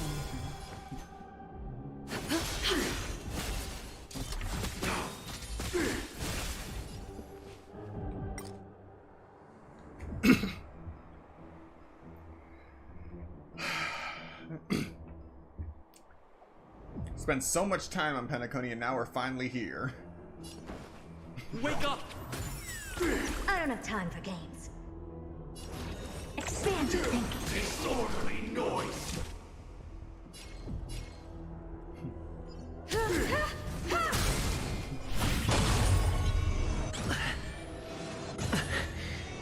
Of no great concern. Wise and perceptive as you are, answer me this. Why could the harmony and the order merge into one? Disorderly noise! Open sesame. Disorderly noise! I'm feeling like there's another world in front of my eyes. It's the power of tuning. Don't let the song distract you. Countless threads, thus our fates become one. Let's play our own. Let the show begin! All lives will be revealed. Disorderly noise!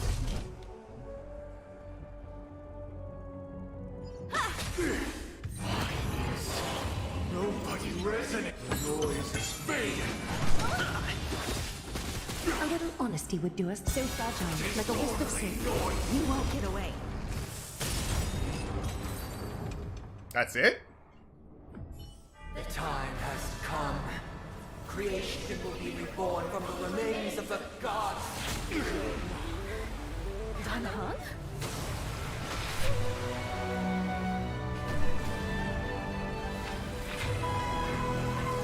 Radiant spirits Heed my word. Show no mercy!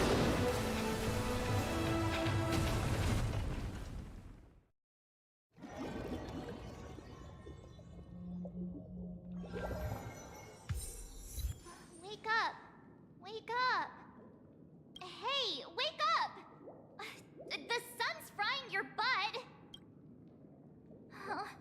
Are you alright? Can you hear me?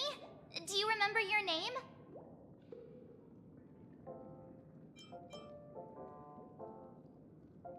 Didn't I shoot the sun out of the sky?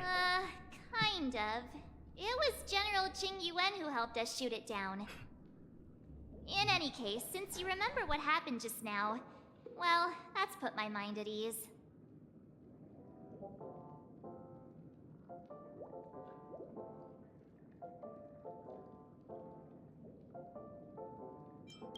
It's a long story. Simply put, Don Hung used the Jade Abacus of Allying Oath when we were in the middle of a fierce battle, and summoned the General to help us just in time. And then we returned to reality. Look, this is your room. Everyone else has also returned from the dreamscape.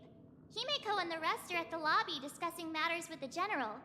And now that you're awake, we should tell the crew that you're all right. Come with me.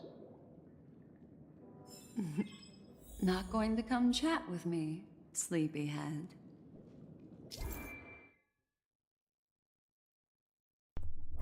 Enemies tagged with this mark will share HP. You know, this would have been wonderful to know a while ago, but it didn't really stop me. That voice. Is that Black Swan? And now we also have multi-layered toughness. Another concept I had to learn on the fly. Enemies with multiple layers of toughness will suffer an instance of break damage each time a layer of toughness is reduced. When the last layer is reduced to 0, a weakness break effect will trigger.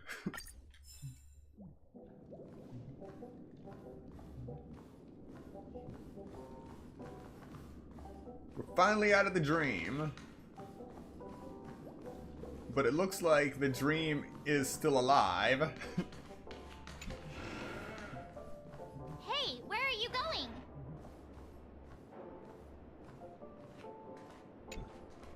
Hey, we meet again, sleepyhead. What's Miss Black Swan doing here? Nothing, Miss March. I noticed he was awake and wanted to check to see how he was doing. Though the strike from the General was timely, its destruction was also immense. When emanators collide, ordinary people inevitably suffer. But, luckily for them, the dreamscape is my home turf. Thankfully, I managed to get everyone out before the harmonious choir collapsed. Oh, so that's what happened! Thank you, Miss Black Swan! Don't mention it. After all, I wouldn't want to see such precious memories vanish. You're heading to see your friends, aren't you? Would it bother you if I walked with you for a short while? Of course not. But you're not planning on doing something like last time, are you? Why would you think that? I've never harbored any ill intentions. Well, not when you are around, anyway. Himeko and Mr. Yang are probably still busy. Let's go look for Don Hung first.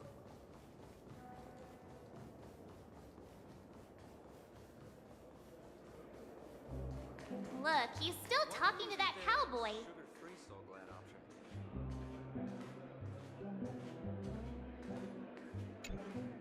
You're awake. How do you feel? Well, fork me. You must be that Stellaron they were talking about.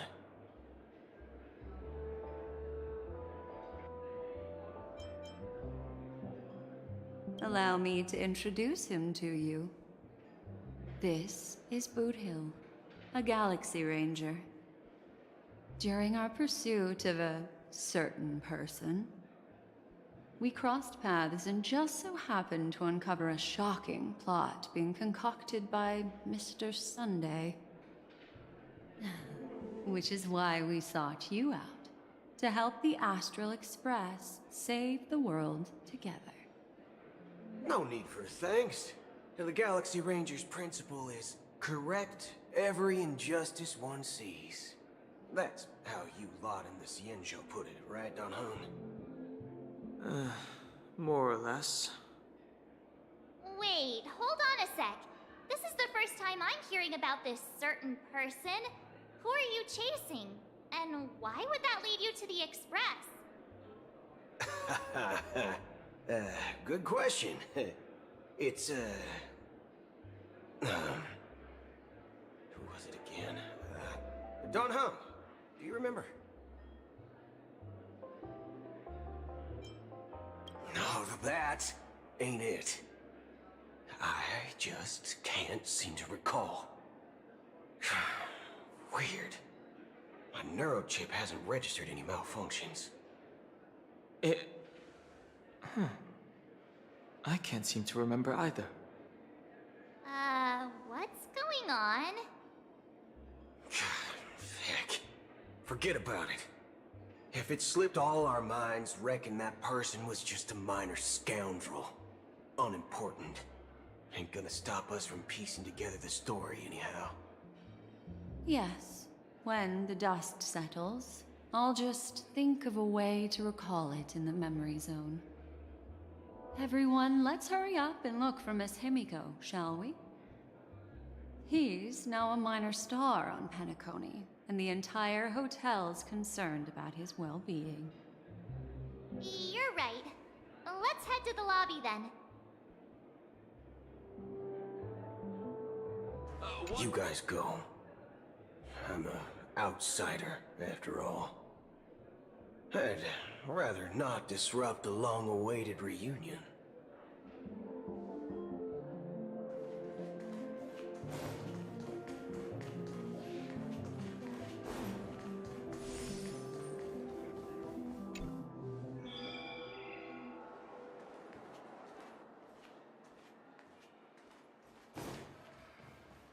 Look, they're with the... That's all right. In these times of conflict for the sake of utmost safety, it is only right that the Alliance steps forward to mediate on behalf of the Astral Express. We must not allow you to take unnecessary risks. Furthermore, despite the IPC's eagerness for success, it prioritizes peace above all. And the family, trapped though it may be, professes a desire for harmony. The Alliance has always won people over with reason. I firmly believe both parties can indeed put aside their differences and come to a peaceful agreement. The General possesses a deep understanding of the greater good. With the Cienjo Alliance mediating, peace for Penacony is within reach. You flatter me. But ultimately, it's been all down to the Express. Without your efforts, this sweet dream paradise would have been claimed by the last remnants of order before there was even a shot at peace. Well, would you look at that? Here comes the big hero.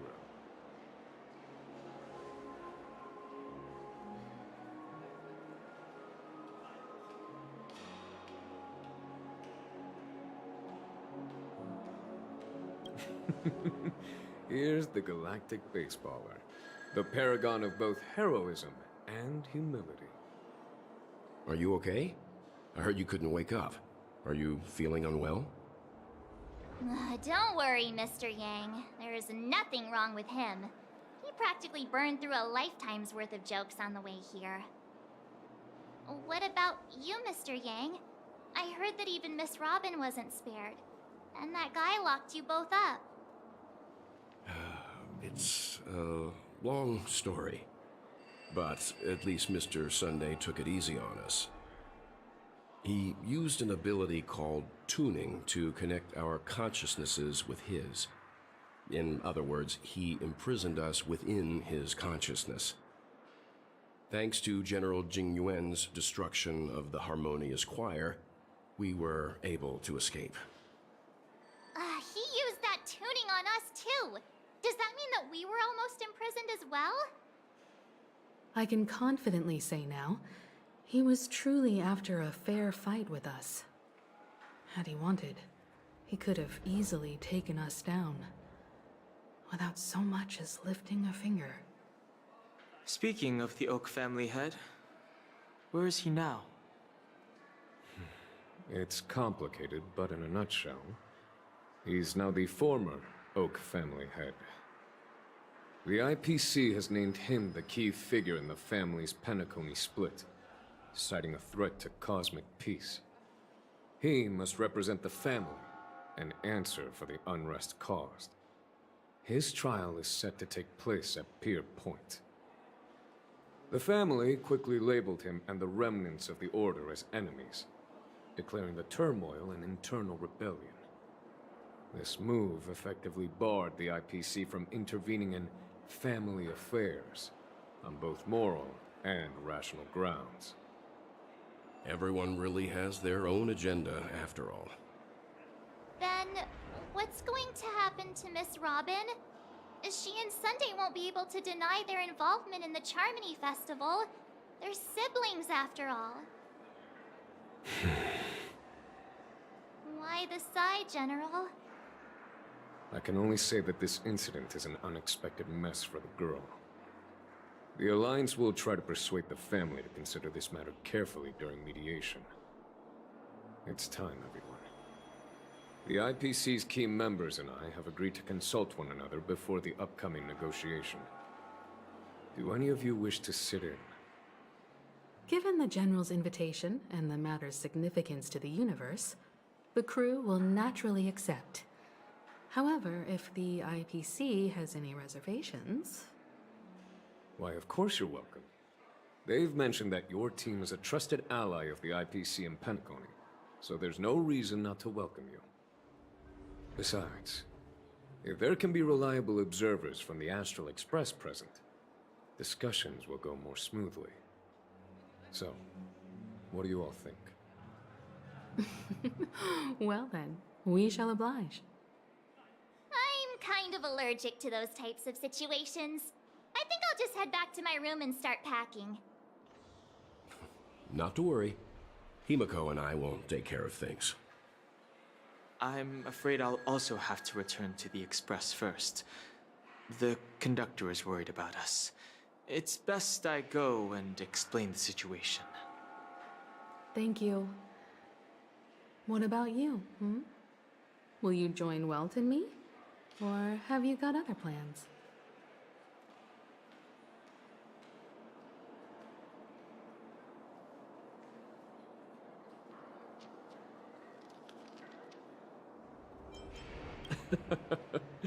Good guess.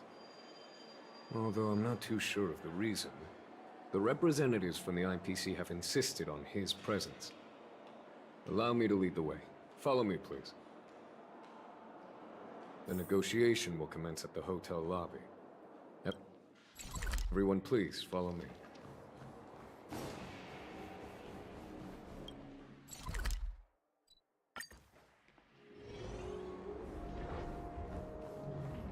Mr. Aventurine and Miss Topaz are here too. Oh, and who is that over there? The Intelligentsia Guild's Dr. Ratio. This assembly is quite something. Aventurine's gamble paid off.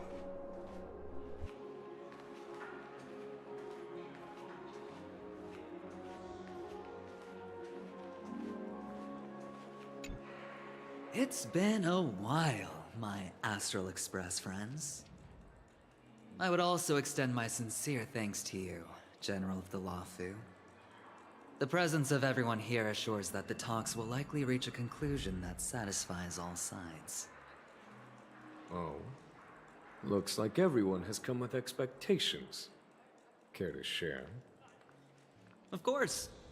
Topaz, if you please. Sure, leave it to me. In summary, it's good news. After much deliberation from the Strategic Investment Department's council, the absolute majority of members have agreed to the following resolutions. In light of long-term considerations for interastral peace, and by authority of Pierpoint HQ, the Strategic Investment Department, on behalf of the Interastral Peace Corporation, will permanently relinquish its claim on Penacony sovereignty and offer unconditional support of the family's rebuilding efforts on Penacony. Now that's something.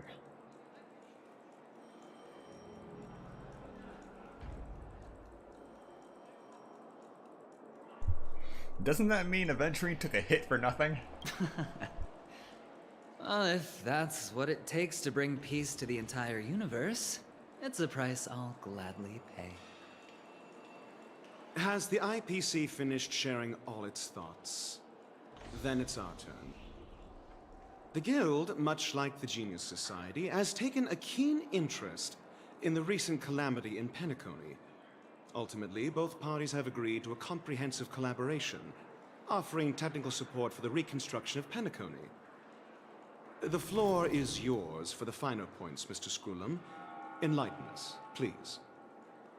Organic life's unrelenting search to understand the realm of inner spirituality is something I both admire and envy. Inorganic life has no mechanism to evoke dreams. But when my mechanical impulses are activated, my inspiration circuits will start to operate, and I will enter a state defined as imagination. Every time, within the realm of imagination, there emerges a fire from the shadows. It is warm, bright. I frequently ponder this flame might represent the essence of intelligence. A cluster of inspiration ignited by high temperatures. The future direction of the universe may well lie within it. Alas, they are nothing but projections of my thought system to me. Desired, but unattainable. But after learning of Penacony's accomplishments, I have come to realize that the flame is not beyond my grasp. After deliberations with my partners, we have decided to defer the progress of the Simulated Universe project, and instead assist the Intelligentsia Guild as technological consultants in the research of the Dreamscape and Memory Zone, so that these assets may be better used to serve humanity. Not only that, we've also established contact with the Garden of Recollection through the IPC, and they've pledged their support for our research endeavors. I'm truly happy for the Dream Chasers on Penacony. The cosmos' brightest and, let's admit, dimmer intellects are now at their service.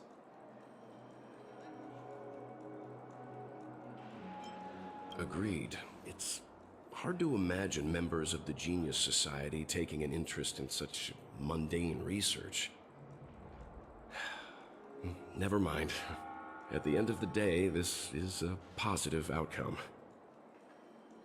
No wonder everyone insisted that he be there.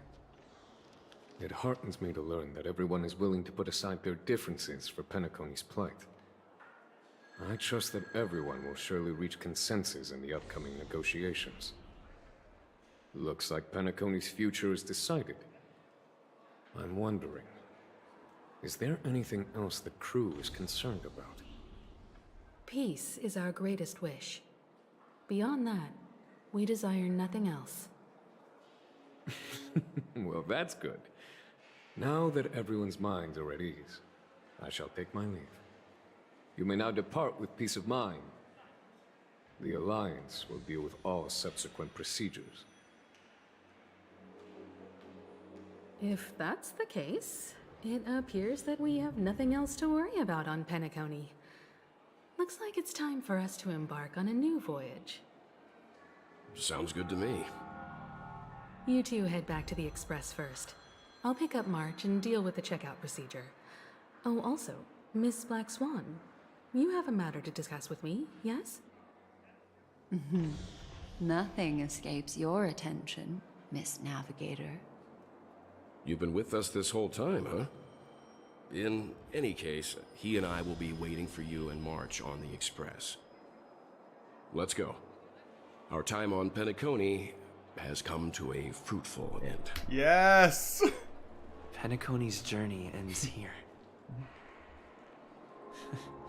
I guess it was pretty fruitful. Finally!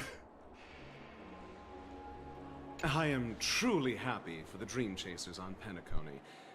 The cosmos's brightest and, let's admit, dimmer intellects are now at their service. This is all due to your heroic deeds in Penacony. Everyone's been moved by your integrity and selflessness. Well, seems the dust is finally settled, no? Well done, friend.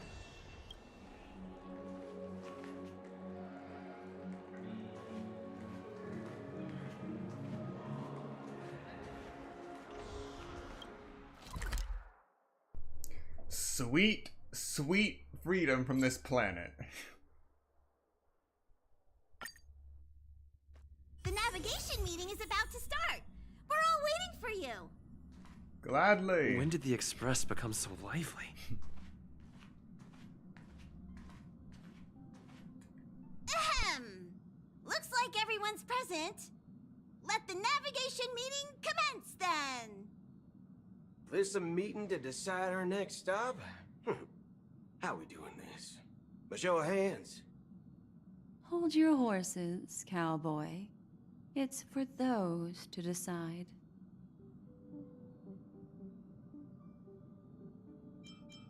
Allow me to explain.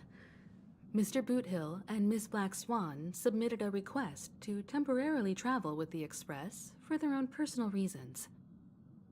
As you all may know, the Astral Express never declines any passenger whose heart yearns for the distant stars. Therefore, they will be traveling with us for a while until they reach their destinations. Whoa, the Express is going to be much livelier now. But, Miss Black Swan, you better not use your memo keeper abilities to pull any pranks. Understood, Miss March. I promise you, you'll never see me in your room while you're taking a break. Don't! You're freaking me out. All right. Now that everyone's met everyone, we can continue our navigation meeting. Firstly, Pom-Pom wishes to thank everyone. If it weren't for you all unearthing the truth about Penacony, Pom-Pom would have never known where Mikhail and the rest had gone. What they had to go through was regrettable, but I reckon they all fulfilled their wishes. And it was thanks to all of you. Thank you, everyone. Now then, we come to the crux of this navigation meeting. We must decide on the Express's next stop. Let me introduce our current options. The first choice is from Himiko, the oceanic planet of Lushaka, a planet composed entirely of water. Many aquatic races reside there. Of course, it's also the home planet of the venerable, nameless Mikhail. The second choice is the agate world Melustanin, suggested by Welt. It's famed as one of the initial sites of the Stellaron disaster, and the place where the beauty Idrilla ascended. Today, it's celebrated as a planet of undying allure. The third choice is Edostar, a planet nestled within a vast ion storm region, currently under assault by the Antimatter Legion. However, the distress signals from there have recently ceased, prompting the IPC's wish for us to check in on the situation. The last choice, courtesy of Black Swan, is the glass belt Petravia, a massive belt of asteroids that was turned to glass by the Lord Ravager Zephyro. These days, it's apparently known to house one of the branches of the Morning Actors Troupe. Ooh, so many options. I'm seeing stars already. Next up, everyone will select the destination that they wish to visit, and then we'll put it to a vote.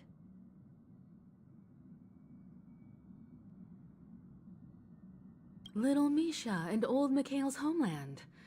Having been through so much in Penacony, as an aspiring nameless, I believe a visit to his homeworld is a must. Count me in. Still, I imagine that planet must have changed entirely after the Stellaron disaster. I've heard that its land masses no longer exist, and the native population has completely changed. I'm not against Miss Himiko's choice, but Edo Star sounds like it's in danger. As nameless, should we not extend a helping hand? March is right. Though the fact that the distress signals have ceased means we're probably too late. But I still think we should investigate the situation there. 3 votes for Lushaka, 2 for Edo. Looks like we have a winner! Next stop, Lushaka, the ocean planet. Then this navigation meeting is adjourned. I'll go check the warp jump coordinates. Everyone can catch up on some rest in the meantime. When it's time to make the jump, Pom-Pom will make an announcement.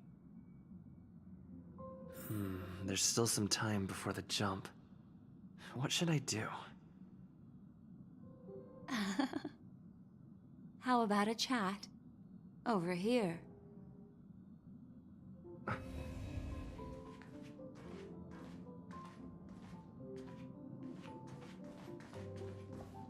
Please let this trip be uneventful. Please let this trip be uneventful. Please let this trip be uneventful.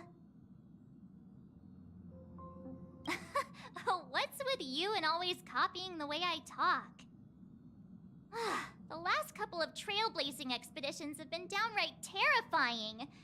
It's about time we had some fun, cozy, and cute adventures for a change. Come on, start praying with me. Please let this trip be uneventful. Please let this trip be uneventful. Please let this trip be uneventful.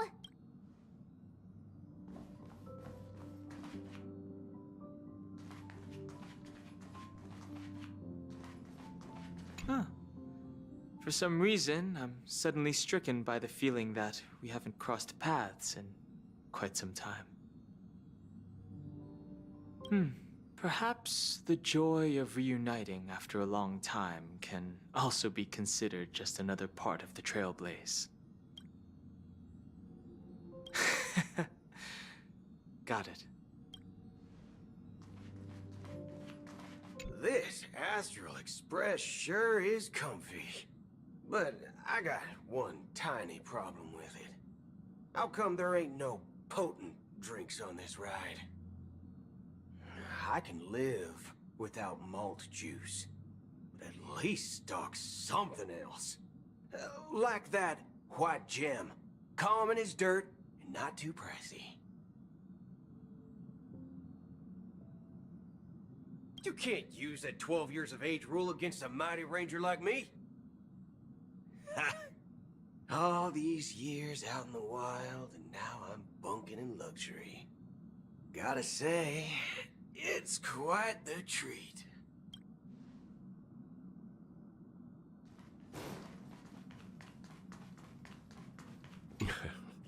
You're fast becoming an excellent trailblazer. It's an honor to be able to watch you grow. Don't downplay your achievements. Everyone has witnessed your growth. I've known many warriors in my time, and only a few achieved the kind of growth you have. Back home, where I'm from, you'd be rated at least an S tier. It's not been easy for you these past few days. You've earned some downtime. I'm looking forward to seeing how you'll perform on our next journey. Come to think of it, this trip to Penacony was the first time we trailblazed together, wasn't it? Don't worry. We'll have plenty of time to spend together on the Express, so there'll definitely be more chances for adventures like this. Turn in early today. You've really been pushing yourself hard recently.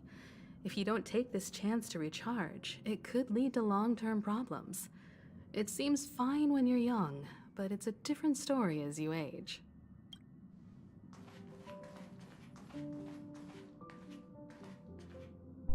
Alright, this will likely advance the story to the next planet, so before we continue, we're going to take one more 5-minute break. So, Use this time to get up, stretch, get something to eat, drink, enjoy the fact that we are off Penacony. Do what you gotta do, and I will see you in 5 minutes.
Alright, on to the next adventure.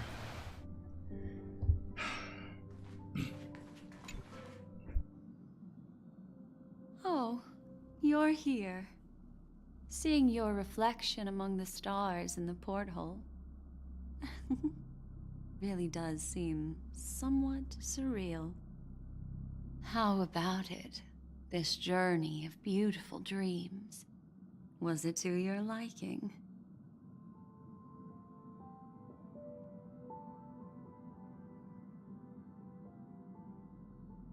I gotta say, I really enjoyed it when I first entered the dream, but then it just kept going. And going. And going.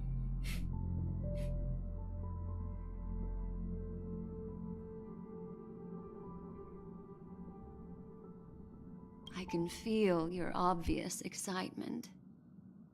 That means your memories will also become even more beautiful. So, how about you hand that small parting gift back to me? I'm quite eager to have it back.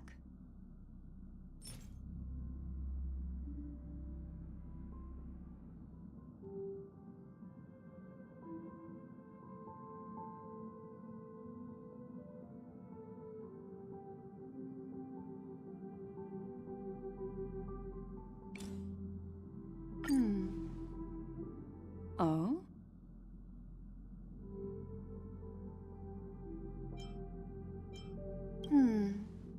Never mind.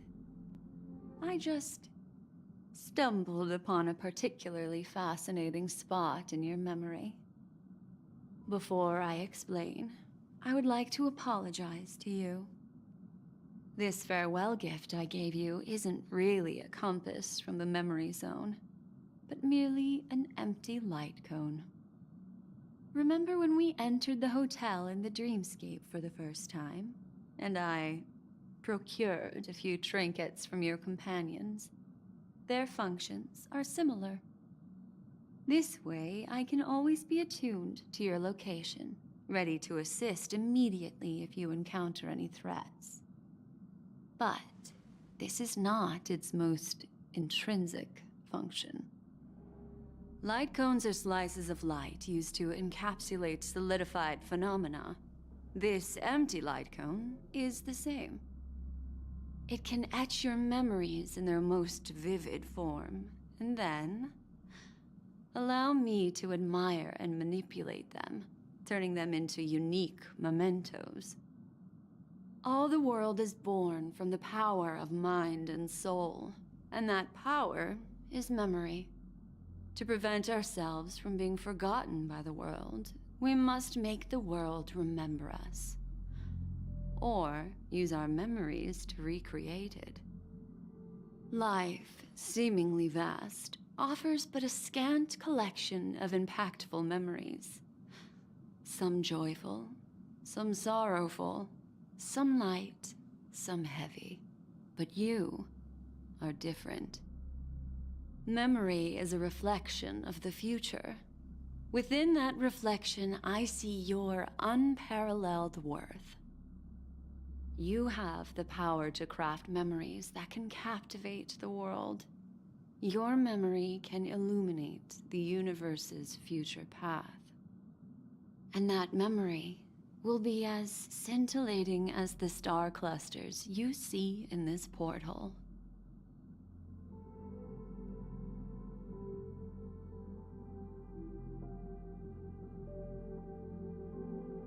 Precisely.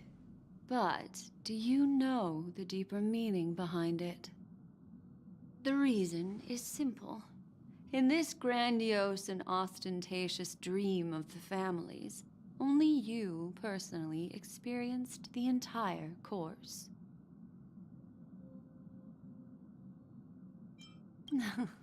Patience, my friend.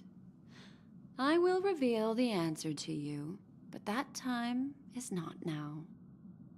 Turn around and take a look at your friends.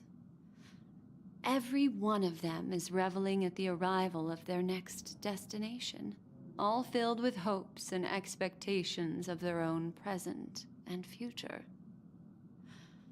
Revealing everything at this moment would be a bit of a buzzkill, wouldn't it? I'm looking for an opportune time, a time when you're totally at ease. Perhaps when the night grows hazy and you're about to drift off would be the most opportune. How about one fine night? I will prepare the candles, aromatics, and even a cushy couch to create a cozy dreamland for you. And then I will tell you the answer in the form of a little bedtime story to lull you to sleep. Hi! Hello! Attention all passengers! The express is about to make the jump. Please be seated and hold on! It looks like we're finally about to set off. There are countless gleaming memories out there waiting for us. Why don't we just leave it at that for now? Ah, that's right. As a small token of compensation for playing that little trick on you with the empty light cone, I will gift you with some words. They hold great significance to me. Life is akin to a winding labyrinth where memories serve as our sole companions. You'll remember these words dearly, won't you? In the year 2158 of the Amber Era, the first year of the new epoch, the universe resumed its intended trajectory. The kindling of conspiracy smoldered in Penacony, the land of the dreams.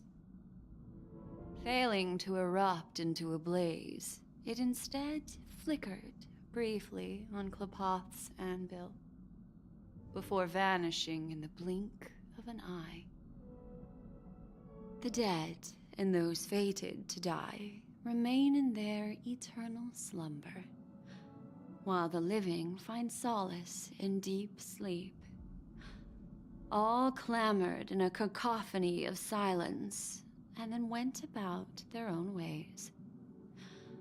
The cosmos emanated a vitality characteristic of a new era, all for the modest price of a brother and sister's mild grief.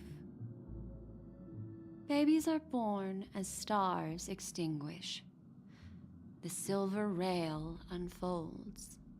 The story of the Astral Express comes to a close, yet it also embarks anew. Time marches forward, heralding the arrival of a new chapter in the history of trailblazing expeditions.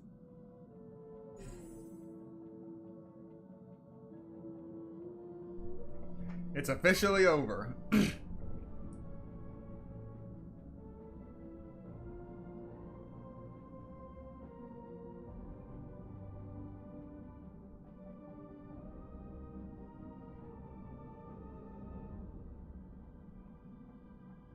Unknown as March 7th, unknown as Acheron. Veritas Ratio as Dr. Ratio.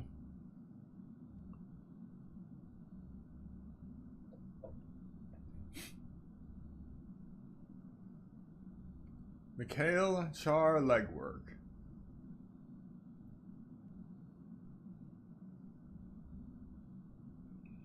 May this journey lead us starward.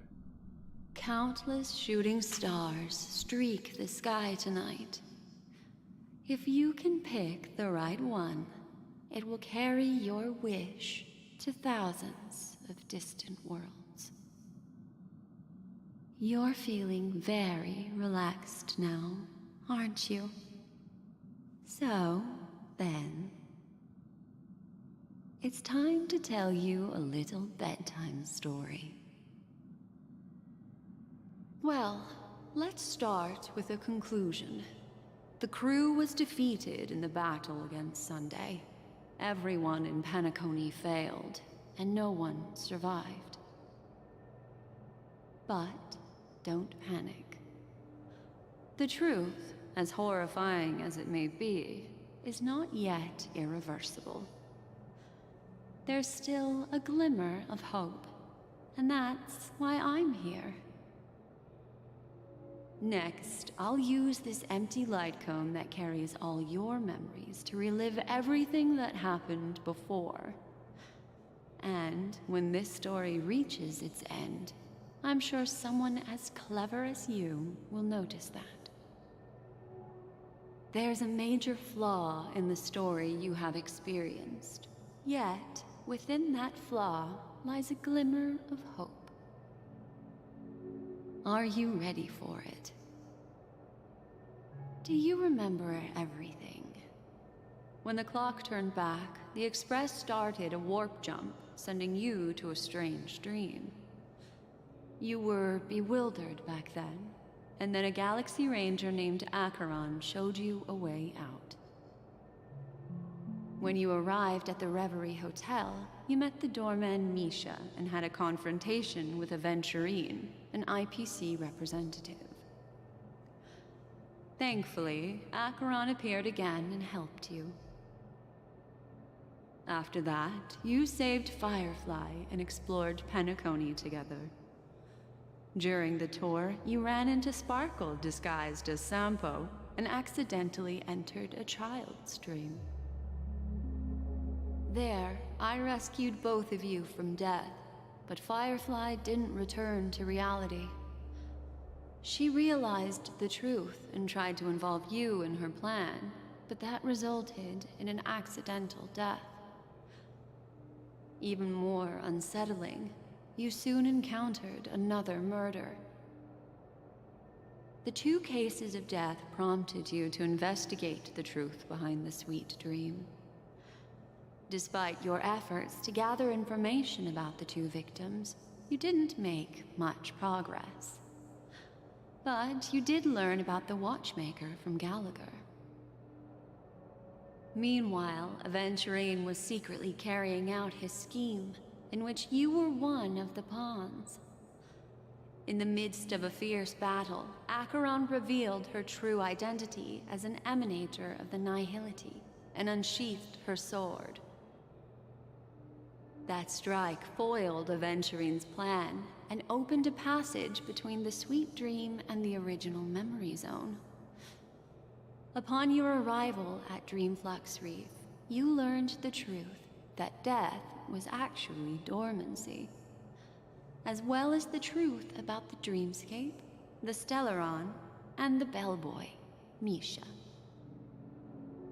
You split up with Sunday and Robin, looking for a way to seal the Stellaron. However, it turned out that Sunday and the Dream Master had their own hidden agenda. And you had to engage in an ultimate duel on the stage of the Charmony Festival. Finally, the story reached its conclusion. You emerged victorious, with the Trailblaze triumphing over the Order, and Penacony embracing a bright and peaceful future. This marks the end of the thrilling journey in Penacony. I'm sure you've already noticed something unusual, haven't you? The major flaw, which contradicts all the known information, hides in this story.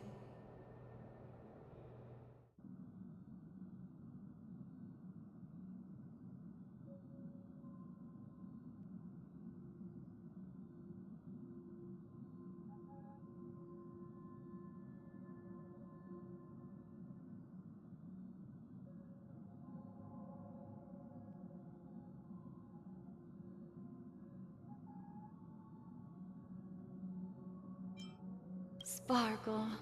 Yes, Sparkle. The most enigmatic and elusive character in the entire story. But, unfortunately, she was the first to uncover the truth, and she did purposefully attack you to create confusion. By the way, she left me a message to pass on to you. Always make sure you can distinguish reality from imagination. Is that a clue, you may wonder? I'm not sure, although I'm pretty sure that the fatal flaw has nothing to do with that masked fool.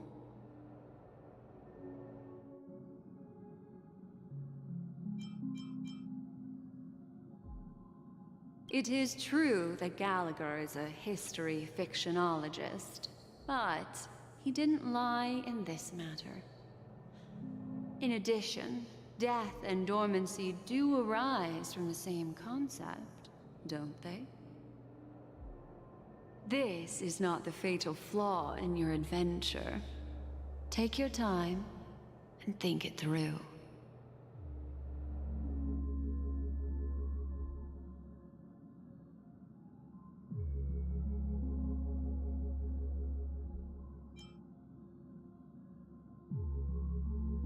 Well, although the fake deaths of those two ladies don't align with our initial assumptions, this fact itself doesn't contradict the information we have so far. I'll go ahead and eliminate that incorrect answer for you. So, what is the fatal flaw?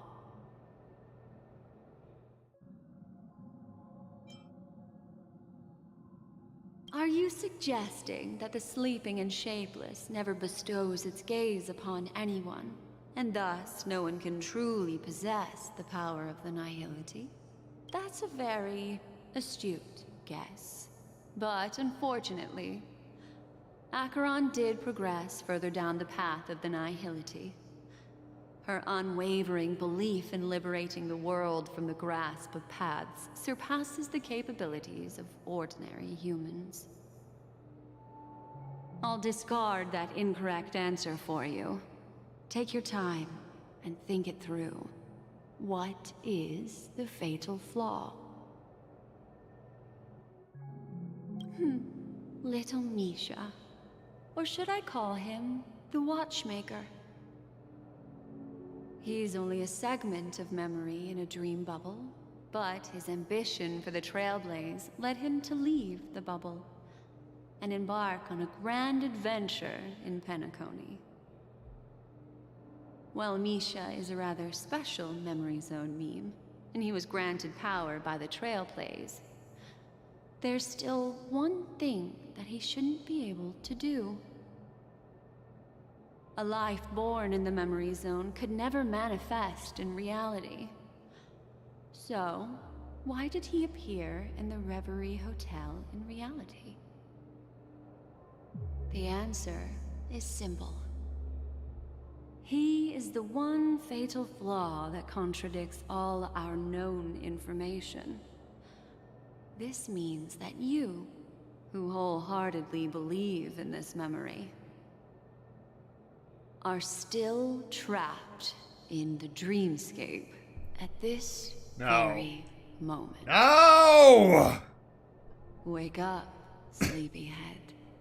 Break free from this eternal dream and return to the real world. We'll find our answers there. The train is about to make the jump. 5, 4, 3, 2.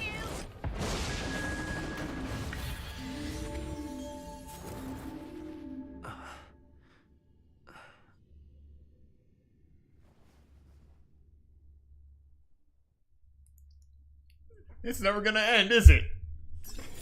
It is never gonna. I'm never getting off this planet. Darling.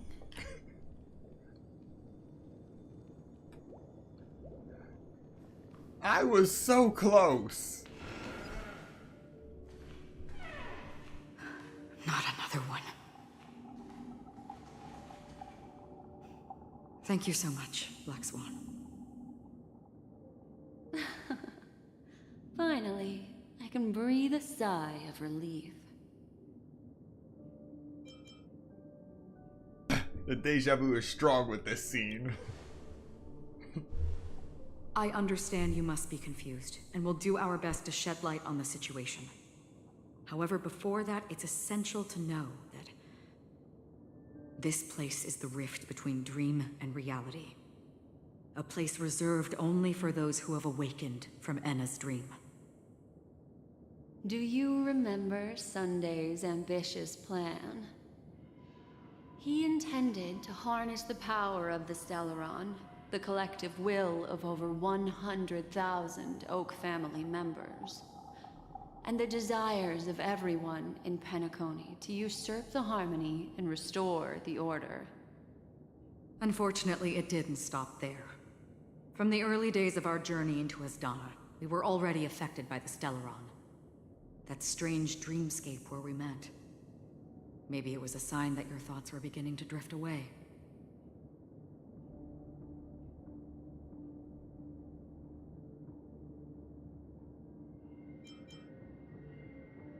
I don't think the goal of the Order was to put everyone into a deep sleep.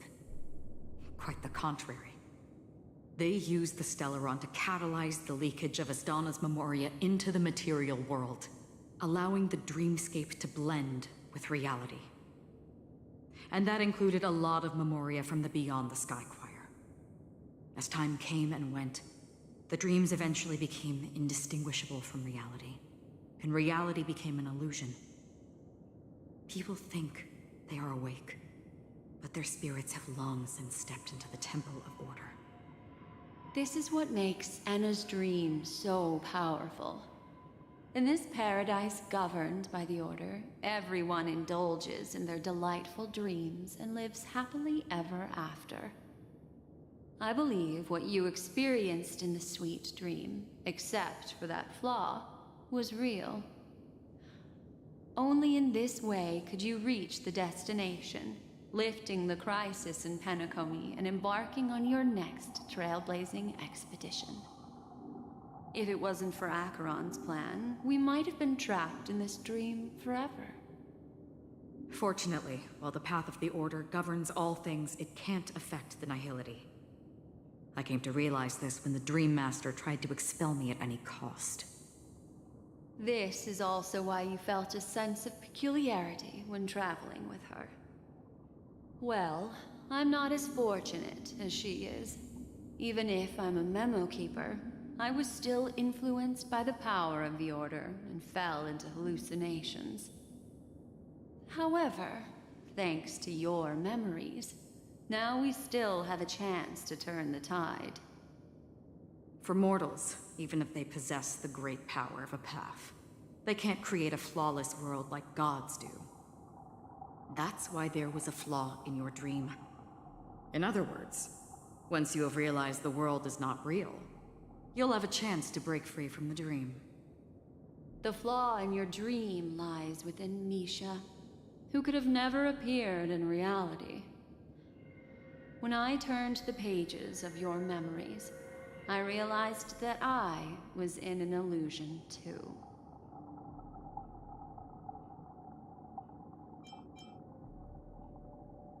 Now Sunday has usurped the power of the Harmonious Choir through the Charmony Festival.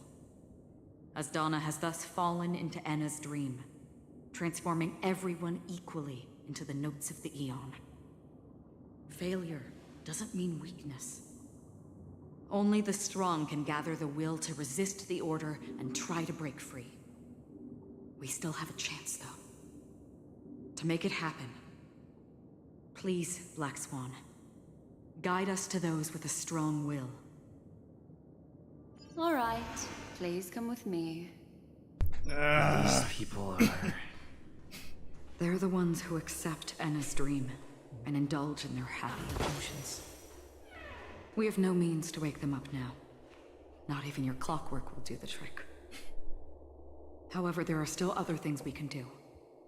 Let's keep going.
Oh.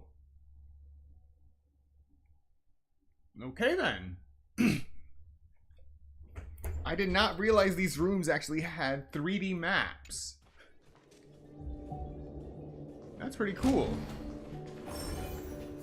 Pretty sure I've already gone through that area, so let's stay on task.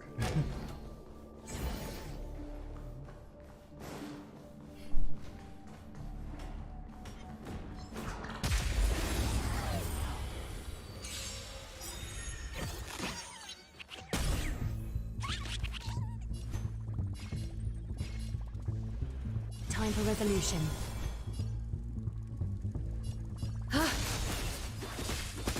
You won't get away. Perhaps you still... Humanity never conceals its desire to control the heavens, and I'm no exception. Dreams do come true. Helpless as ever.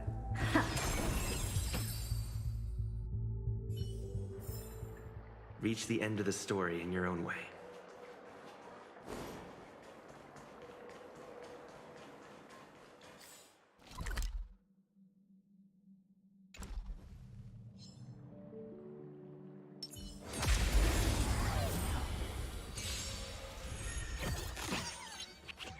You won't get away. A little honesty would do us good. Catadons?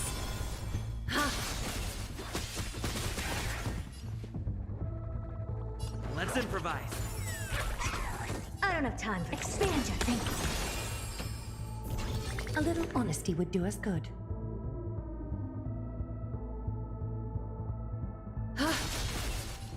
Curiosity. Endless riddles. Nothing but a void. You won't get away.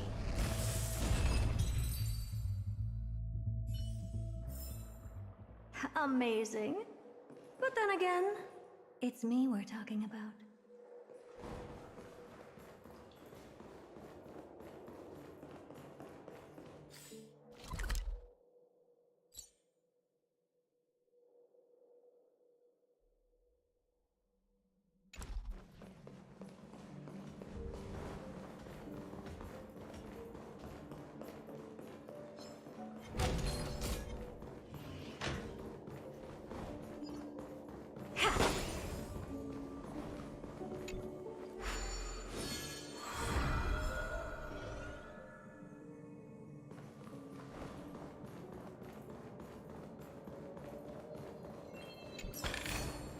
Oh.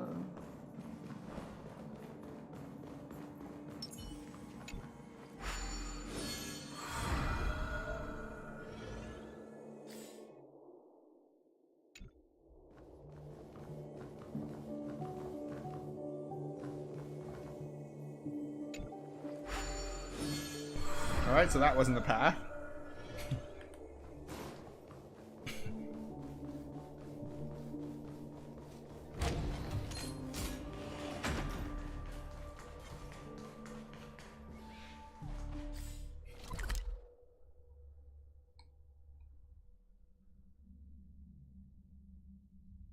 Wait, what am I doing? I've already come through here. I can just teleport. This dream is messing with my head. Enough is enough.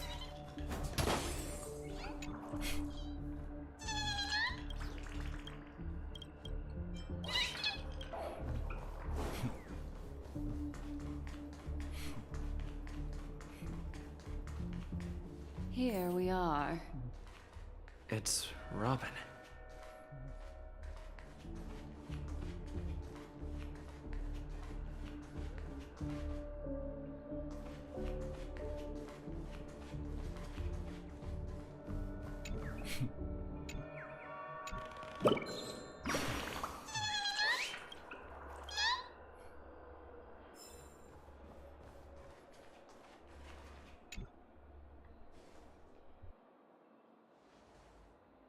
Finally, you've arrived.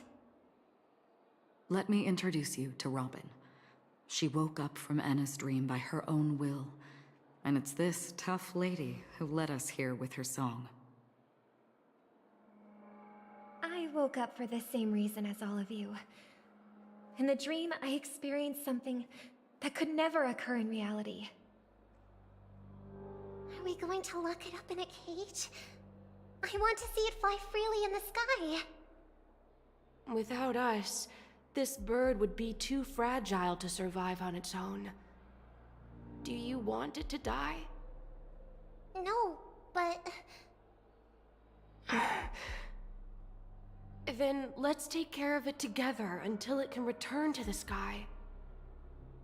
Huh?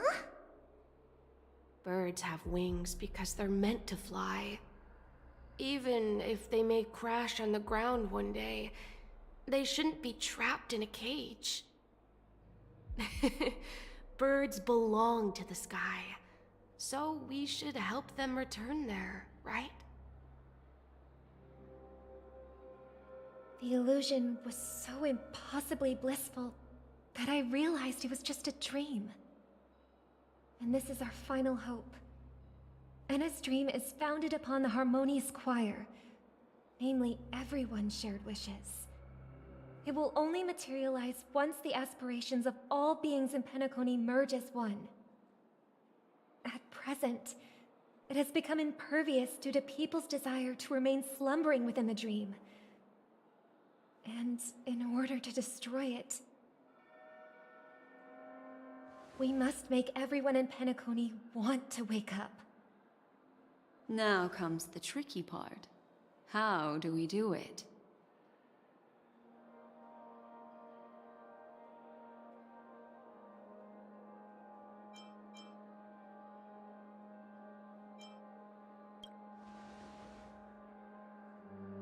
Humans yearning for sweet illusions borders on obsession, leading them to subconsciously resist the harsh reality.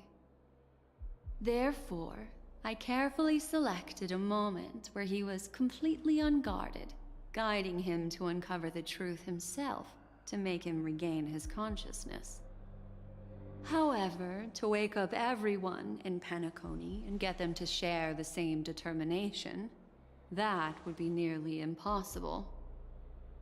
Indeed. I'm afraid it's almost as difficult as resurrecting an Eon.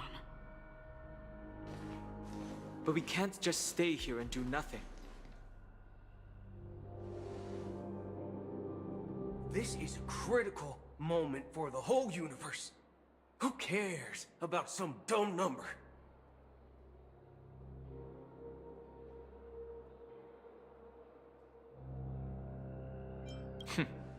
Thanks to Black Swan.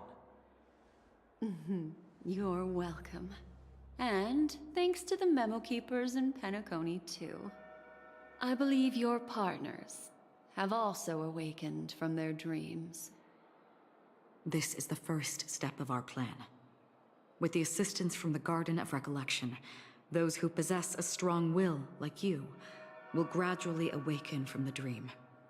These free wills are the discord that will sway Anna's dream. However, awakening a mere handful of individuals is insignificant compared to the vast number of people immersed in the dream. We must find other ways to awaken the free will of millions of people within a short period of time.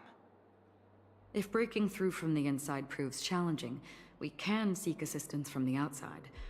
We've long been aware of a potential solution. Asdana is a galaxy known for its abundant memoria and the remarkable phenomenon known as synesthesia dreamscape. When people first enter this place, they often find themselves and others sharing a collective dream. At this very moment, there is only one dream encompassing the entire Asdana system. So, you mean, if we can attract a large number of outsiders to this system, their free will would intertwine with this dream and shake it to its core?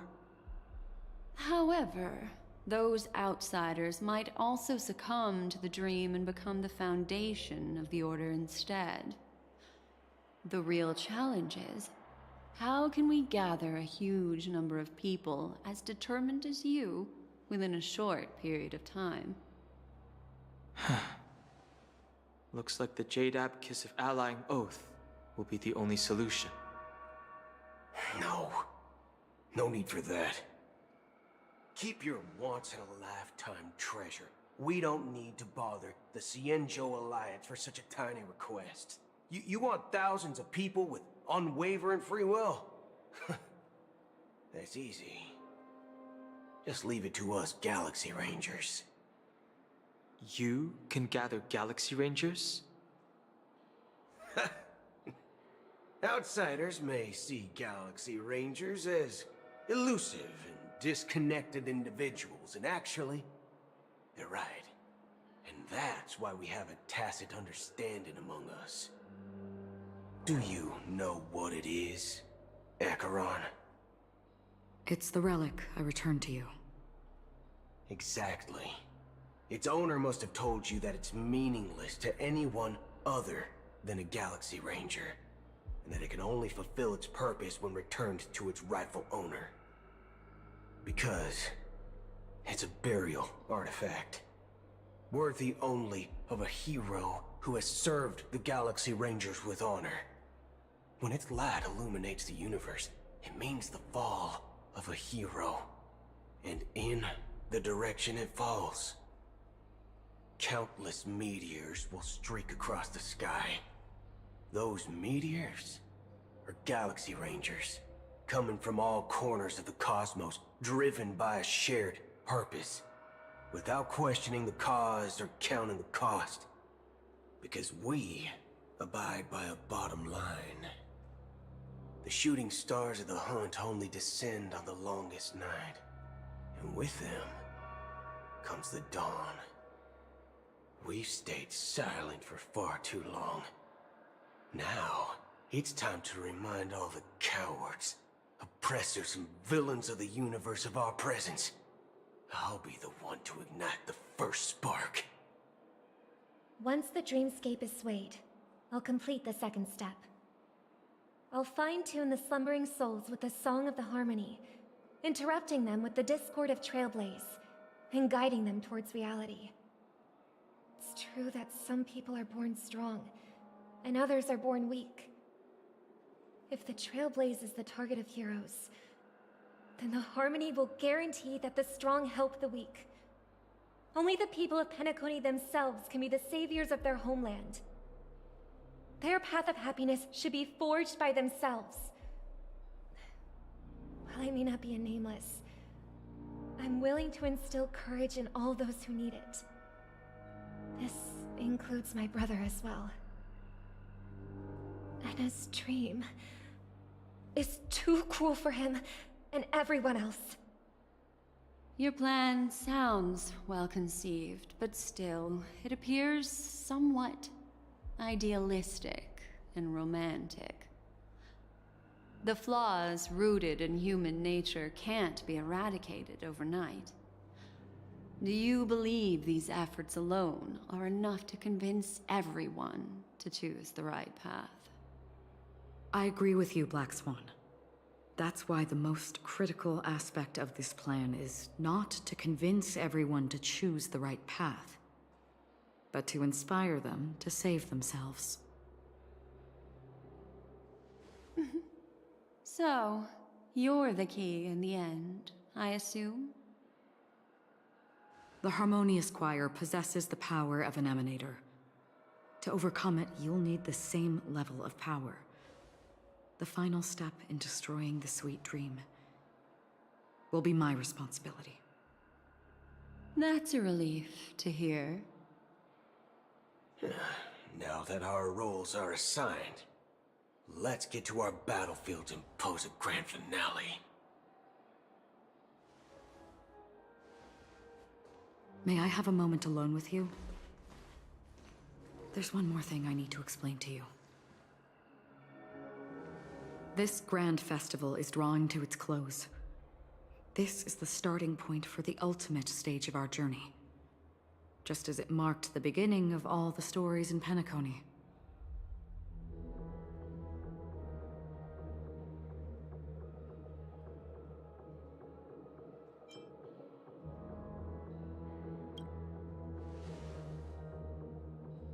Indeed.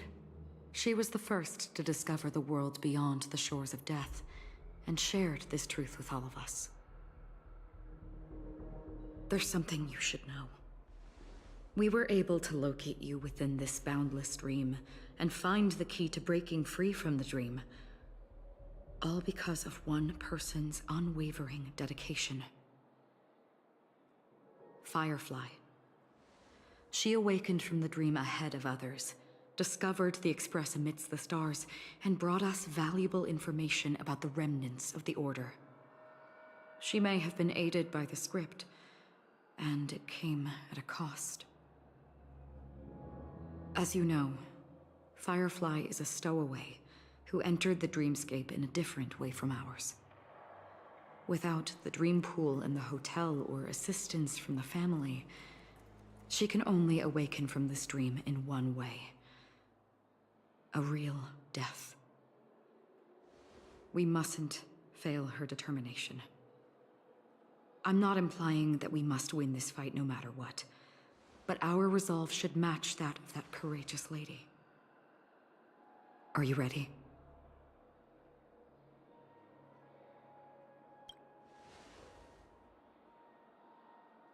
Very well. Now, please close your eyes.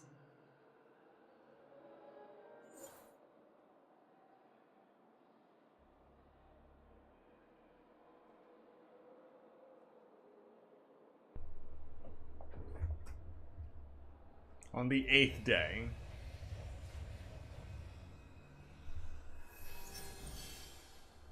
Okay, this time for real. This time it'll be the end. Surely. Surely they won't try to troll us twice, or 3 times, right? Right?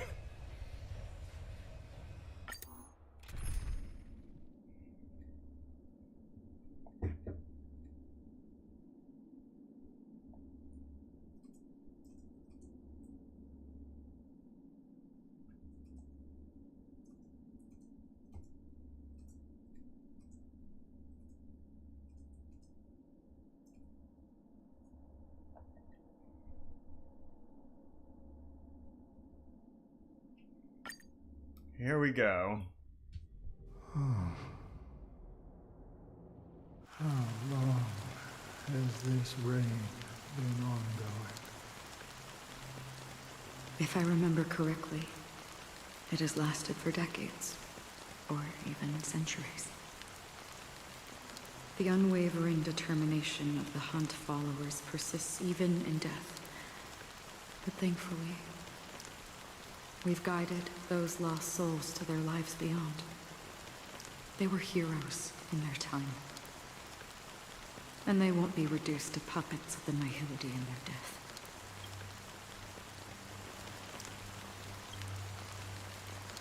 You see, the shadows on the sea have vanished. Do you remember? He once said that the sky would clear when the regrets of the departed had faded away. But it's still raining. I know. So, why is all this? Why did this rain choose me? Because someone's regrets haven't been fulfilled, perhaps. Mortals who walk the paths are like sailors on a vast ocean, leaving behind a trail that creates countless ripples of possibilities. These ripples last longer than the fleeting lifetimes of humans. And for some, their presence leaves such a strong mark that it's reflected in the waves. Sin-thirsters. The obsessions of the Pathstriders. They emerge from the depths of Ix, seeing themselves as masters of their own destiny, unknowingly repeating the actions of their past lives. They emerge from the nihility and head toward it, leading purposeless lives. However, these hollow phantoms, they have journeyed with me for such a long time. Oh. So this is how it is.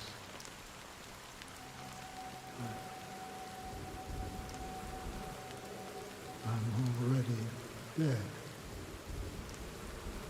Yes. Are you watching over me? This is my duty as the Watcher of the Acheron.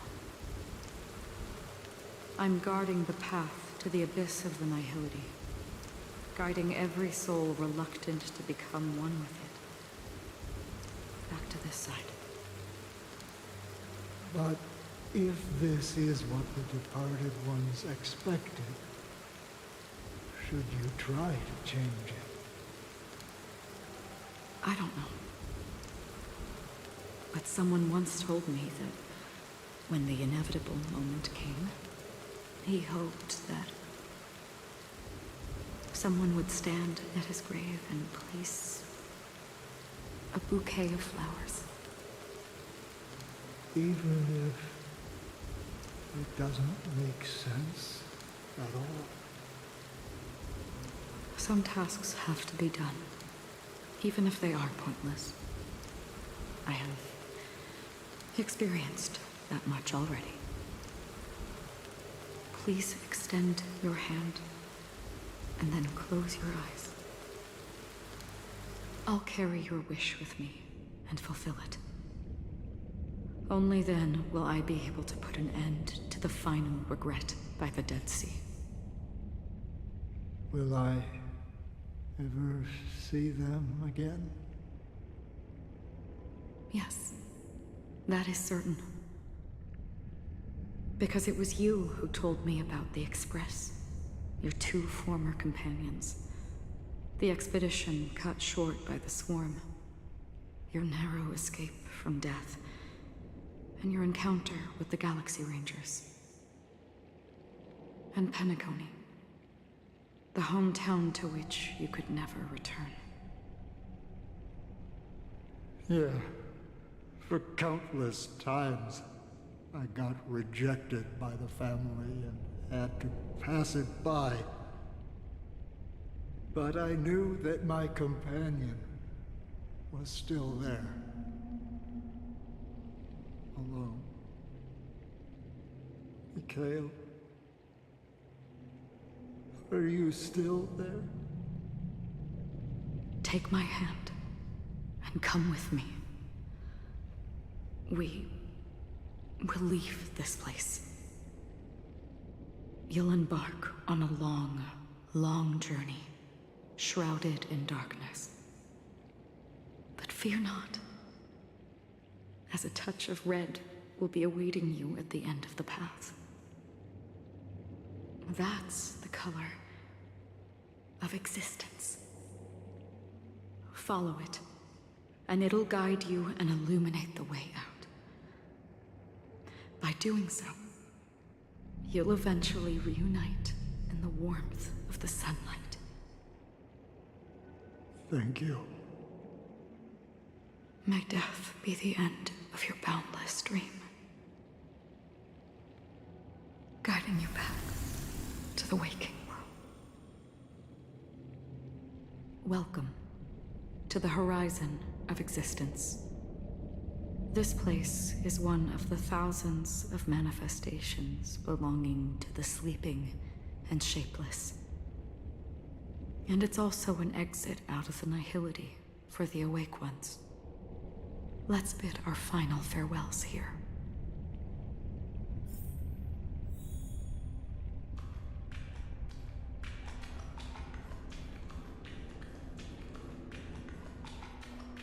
Always distinguish between reality and imagination. All right, Gray. Life is akin to a winding labyrinth, where memories serve as our sole companion. May your schemes be forever concealed. Anna's dream is too cruel for him and everyone else. To the imperfect tomorrow.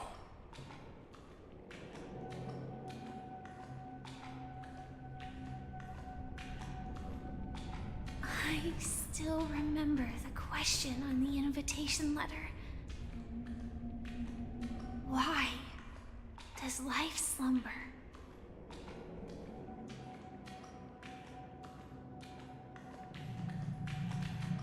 Why does life slumber? We don't know the answer yet, but we're about to awaken from this dream. Or perhaps such is the answer itself. Leave this place, return to where you belong, and awaken Penacony from this dream.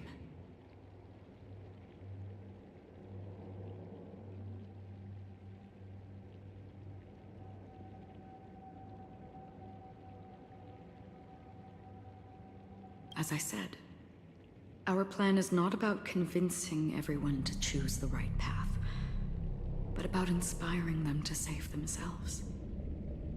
So, when will people actively save themselves? The answer is when they are in desperate situations. Like a drowning individual in the deep sea. When one's body and mind bear immense pressure, agony, confusion, and despair will follow. I firmly believe that. The fragility of humankind often freezes them in their tracks. But in truly desperate situations, they will strive to save themselves. And now, Penacony has enough heroes to lead them forward. It's through this inherent, self-centered instinct that people exert their utmost effort, even when they know their struggle is fruitless. As absurd as it may seem, it's their resistance. As for now, it is time to guide them, not as a savior, but as a nameless among those mortals. In this way,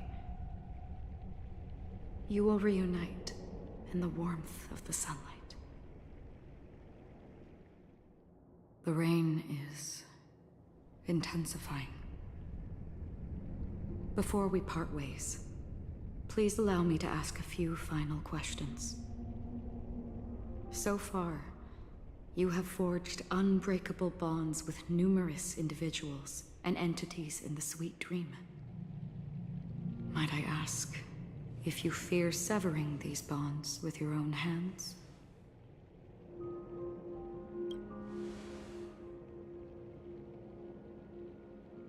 If there is a vast, lifelike dreamland that is virtually indistinguishable from reality, a realm without death, where everyone can attain the happiness and fulfillment they deserve, living blissfully ever after, I would ask, would you wish to stay?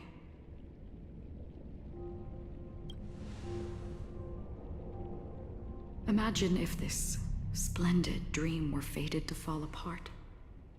Friends, family, strangers, followed by the gentle breeze, soaring birds, the stars, and ultimately yourself. Everyone, and every face they remember. The joy and the heartaches, the vows sealed and those left hanging.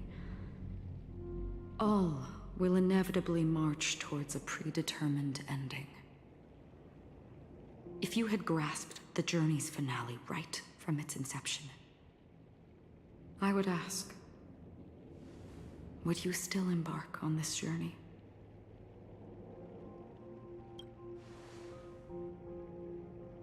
I'm glad. The answer itself doesn't matter. What matters is that you've made a decision. Listen, touch, and ponder. And therein lies the sensation. Cherish it, because that's what makes us exist. Such is the only answer humans can offer when facing the nihility. If the nihility represents the primal fear of life, rendering any lofty convictions insignificant under their imposing shadow, then behind this shadow, there must exist the most fervent source of light in the world.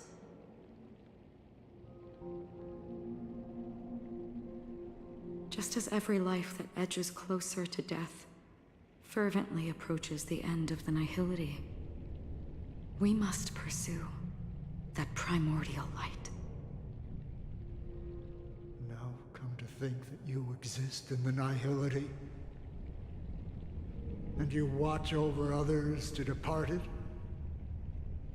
Such a task is absurd and meaningless.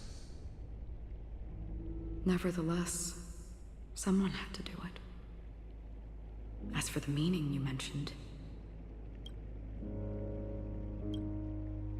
even if it's a meaningless task, I've come this far, haven't I? Even if the future you forge may not even belong to you. It may not belong to me, but it definitely belongs to someone. What hardships you must have experienced.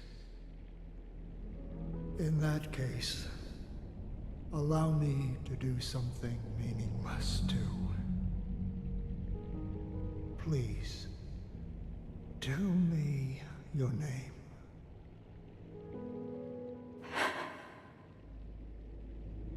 Perhaps my existence will vanish in the next moment, and nobody will remember this conversation or your answer. But I believe that your name should be remembered. And this universe will remember it as well.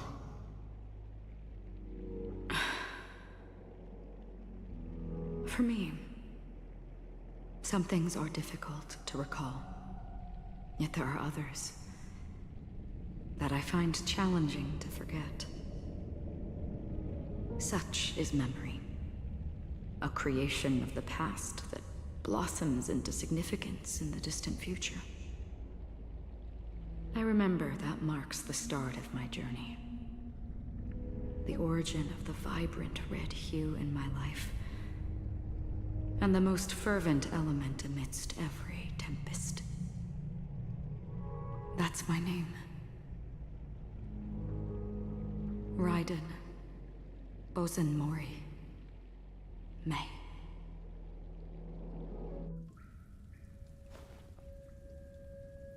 The Golden Dream is getting restless. In the coming long nights, I'm afraid you will face many setbacks and witness many tragedies. And in the end, you will only see in black and white. But please believe me, that in that monochrome world, there will be a glimpse of fleeting red. And when you make a choice, it will appear once more.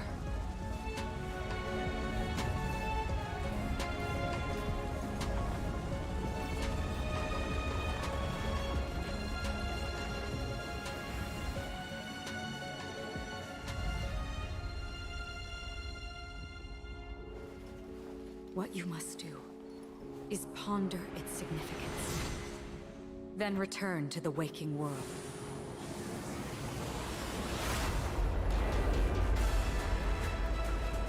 That's where we all find our answers.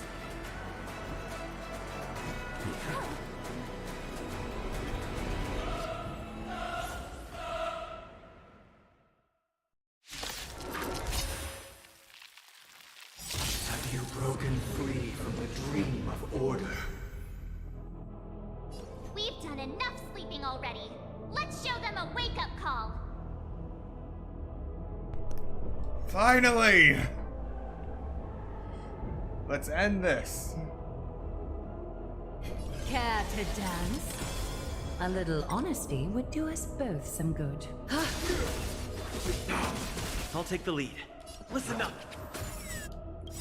Let's play our own method. Let the show begin. Expand your thinking. Noisy. Impressive.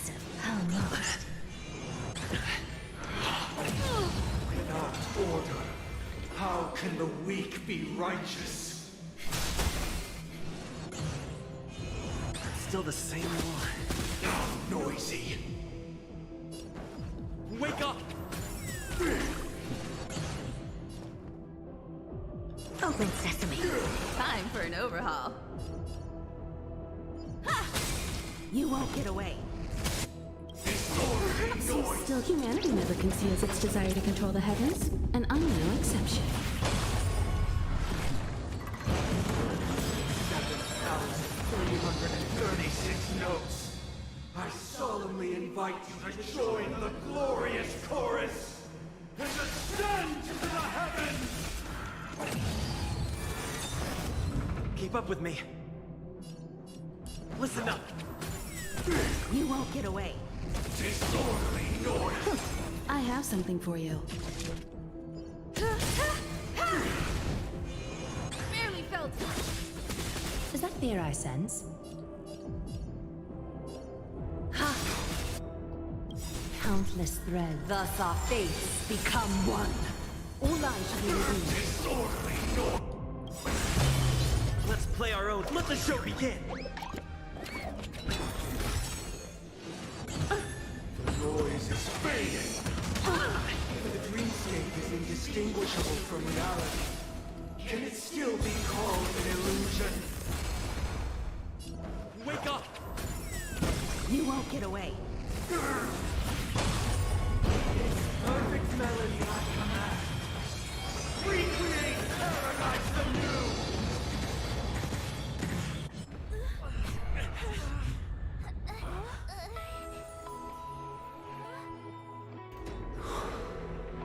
Music.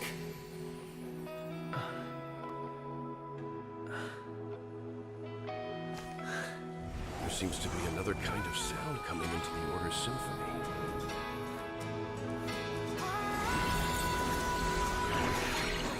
Penacony's first and last disharmony.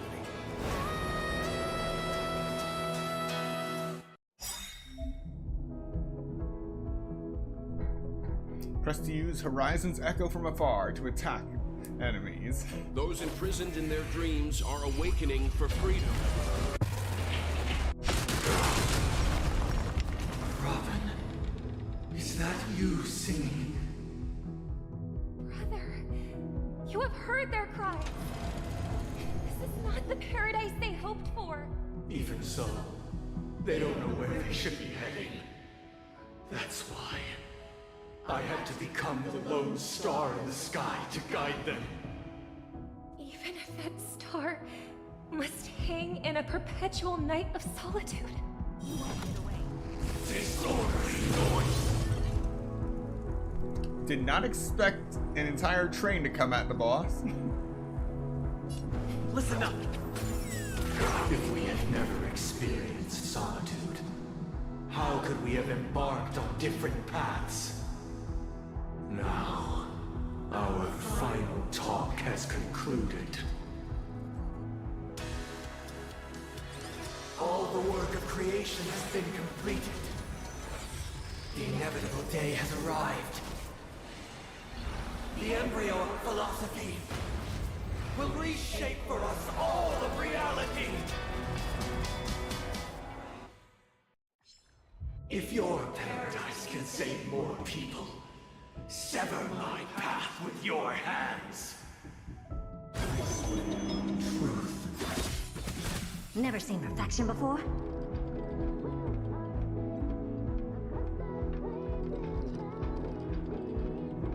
Perhaps you still don't. Humanity never conceals its desire to control the heavens, and I'm no exception.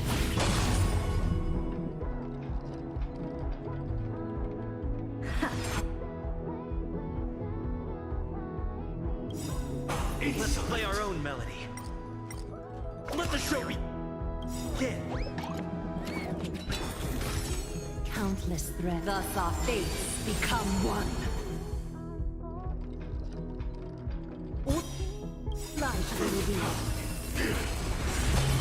Curiosity, endless riddle. Nothing but a void. Open sesame. Glimpse the unknown.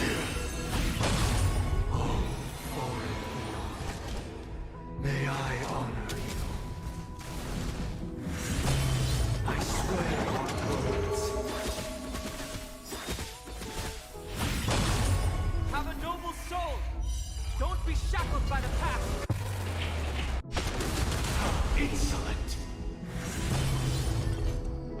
So fragile, like a wisp of silk. This 7-day fast, I command you to heed my summon. Uh-oh. I have a bad feeling about this. Expand your thinking. You won't get away. Being direct is always preferable. All lies should be revealed.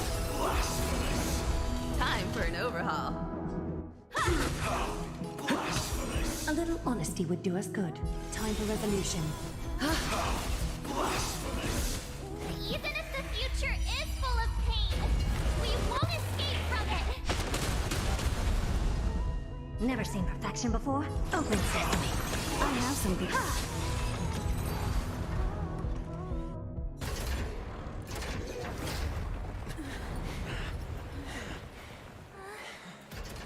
So, why does life slumber? Because someday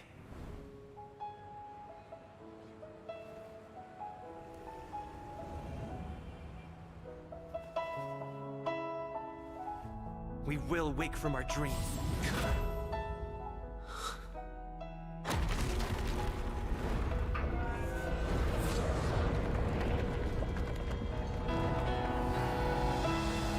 The night is still too short.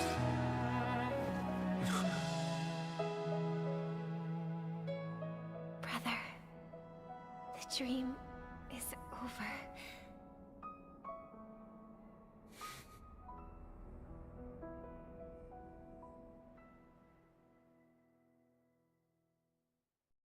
In the first year of the AE 2158, a fiery conspiracy erupted in the land of the dreams, but soon faded in chaos and destruction. Whispers carried the tale of those fateful 48 system hours, when a sun teetered on the precipice of collapse. A paradise stood on the brink of destruction, and a world was poised to surrender to its new master. Amidst it all, a body decayed, a pack of vultures gathered, and a brother and sister were doomed for long separation. And so, an eon succumbed to slumber once more. Some celebrated this fall, while others mourned. Among the insignificant witnesses, mere specks in the vast tapestry of the universe. It was said that this time, the Eon met their demise with dignity. As the cosmos bathed in the radiance of a pure dawn, a tempestuous storm brewed on the horizon. The chant of all for the Amber Lord grew ever louder. Yet, no matter how one contemplates it, time inexorably swings Klapot's colossal hammer in eternal cycles. The tale of the Astral Express reaches both its conclusion and a new beginning. Time marches forward, heralding the arrival of a new chapter in the history of trailblazing expeditions. Brother, do you think the stars will fade away? Where did that come all of a sudden? Because the constellation that looks like a bird, the Torrent Eagles, looks a bit dim lately. It's the Torment Eagles. Don't worry, it's still there. It's located in the inner ring of Penacony and can only be seen when spring and summer overlap. As for the question you asked, I think stars do die, just like people. But do you know, sister? No star actually belongs to the present. The light we see from them is from a long time ago. even after the star has perished. Their light will travel millions of light years, spanning countless years, to illuminate the night sky of another world. In our paradise, I believe there will be a star like that, shining with the same light. Its radiance will last forever, and its name will be happiness. No, not just one star. We should have 2 stars. Or maybe even more. Yeah, you're right. It's a deal. It's a deal, then. This is our promise, and nothing will sway our ideals. Yeah, you bet.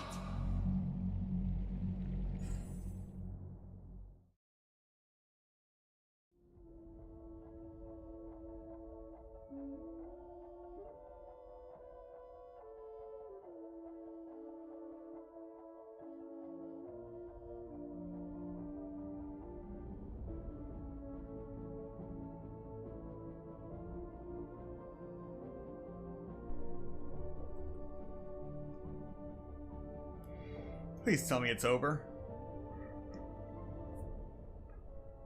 The script supervisor, Elio.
It's a pleasure to hear your voice again. Congratulations. You've become the biggest winner of this festival. Are you calling just to poke fun at me? No. I'm just impressed. Not only did you venture alone into Penacony and discover the truth of Dreamflux Reef, but you also managed to escape with the help of that Knight of Beauty. Remember the recording you received from your Trailblaze friend? It's now the most valuable chip in this game. However, this came at a high cost. Losing a cornerstone is a hefty price to pay. Diamond just called a meeting to discuss what to do with you. Just as I expected. So is Diamond planning to demote me, or kick me out of the 10 Stonehearts? Why don't you take a wild guess? Well, alright. Then I'll guess. He's going to promote me to P46? Alright. What will you wager? Are we talking about an actual bet here? I don't want to wager anything just so that you can swindle it all in the end. But if it's just a friendly bet, I'll put on the line what I did when we first met. I'll bet my life, ma'am. Interesting. But since it's Diamond's call, no one can predict the outcome.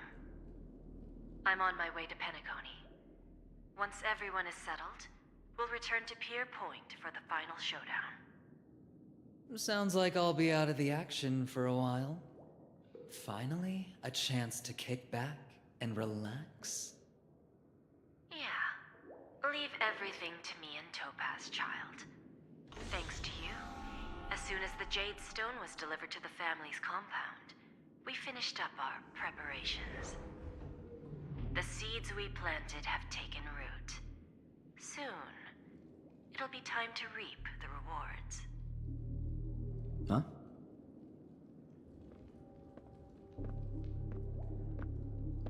Let's wrap it up for now. Looks like I've got a visitor here.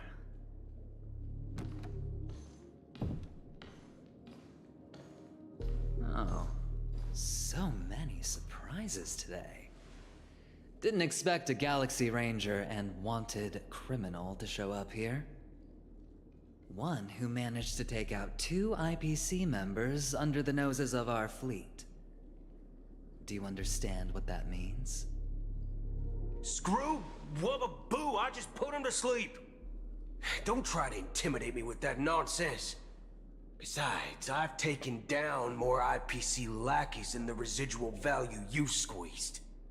And I don't mind adding a few more zeros to my wanted poster.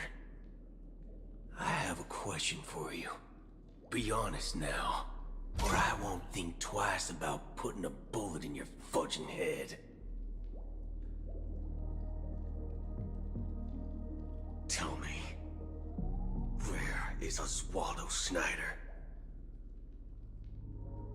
Wake up! Wake up! Hey, wake up! The sun's frying your butt.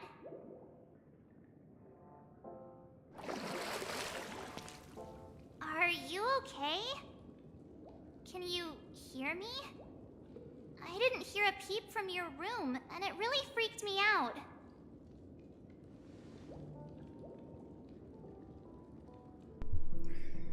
Oswaldo Schneider.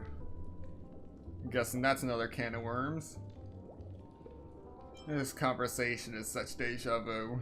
What are you talking about? Are you still half asleep or something? The Order's dream is over. That's what the Order Even wants though you to it's been think. a day, I still break into a sweat when I think about it. Our trailblazing expedition almost ended in Penacony. I'm so jealous that you got a good night's sleep. I was traumatized and too scared to even close my eyes. I thought if I fell asleep, I'd never wake up again. The Stellaron was sealed while you were sleeping. The ordinary people in Penacony have no idea what happened. They just feel like something's missing from their memories. The family's official statement was like, "The Charmony Festival was attacked by an unidentified Stellaron and came to a halt." After all, they can't just reveal the truth about the Order. Now, all the major lineages, except for the Oak family, are dealing with the aftermath. The family has invited the crew to the Radiant Feldspar as witnesses for an important meeting. Everyone's waiting for you, so hurry up and pack. We're leaving as soon as you're ready.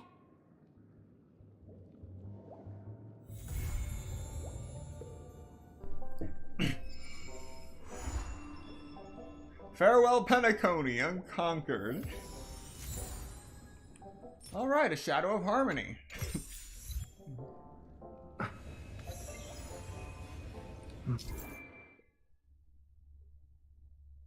Why are you talking about the collective shield again? And we can still go into the reverie.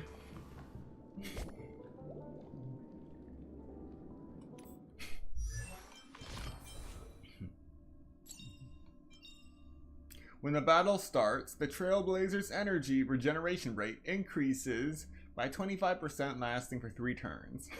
Unknown to each other, yet united in purpose. We make the same choices.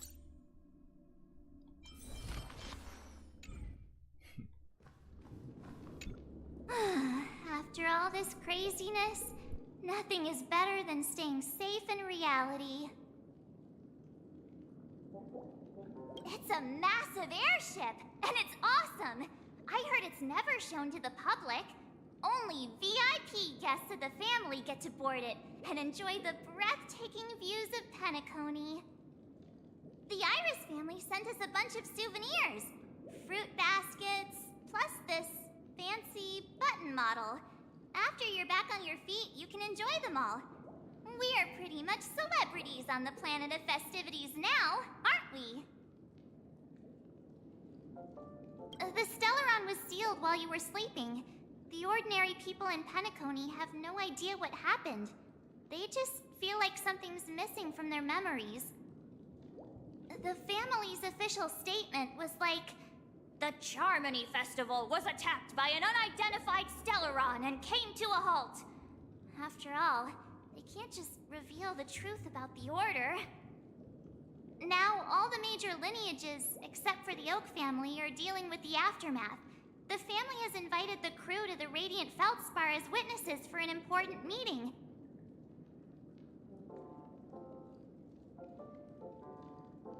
Why the sudden interest in that? Well, I was dragged into this sweet dream. I felt a cold tentacle diving into my memories. But something else was there. So the tentacle suddenly disappeared. And then I dreamed about stuffing my face with delicious food and going on a shopping spree. Sunday didn't seriously believe that was the life I wanted, right? Breaking free from that cheesy illusion was just a piece of cake. Oh, wow. Whatever is going on in March's head, even Sunday doesn't want a part of it. Just back away slowly. Yeah, let's go. We've got some time before we board the ship, so let's catch up with everyone at Dream Jolt Hostelry.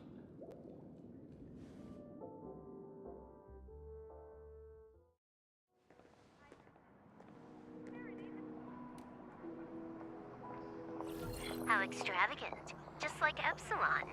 How was it? Did it live up to your dreamscape expectations? You already asked that when we first got here. Yeah, and you said no back then. But after all this madness, I'd say you've grown fond of it. Just a heads up, you're still on the Bloodhound family's wanted list, so keep a low profile. And this time, it's Firefly in the picture, not Sam. That's gotta be a whole new experience for you, right? Indeed. In Kafka's words, that's also a missing part of my life. Still, it'd be quite inconvenient if I can't move freely. Could you help me out, Silverwolf? I knew you'd say that. Don't worry. I've hacked all the systems and left no trace. Don't do anything that may draw attention, and don't talk with guards. They might recognize you.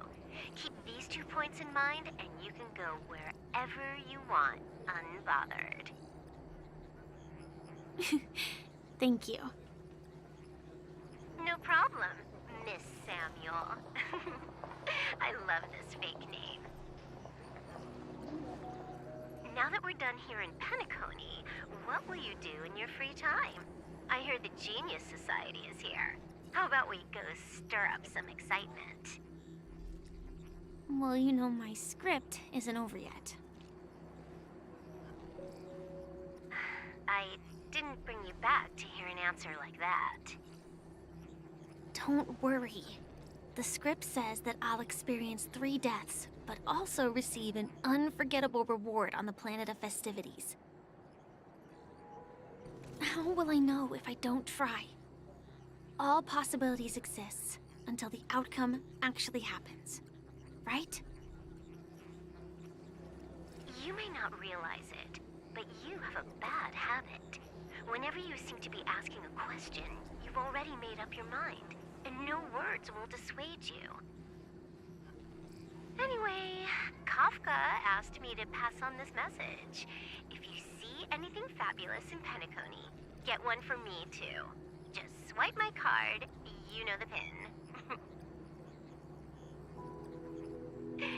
She didn't specify anything, but I guess she means a dress, coat, sunglasses, or something else.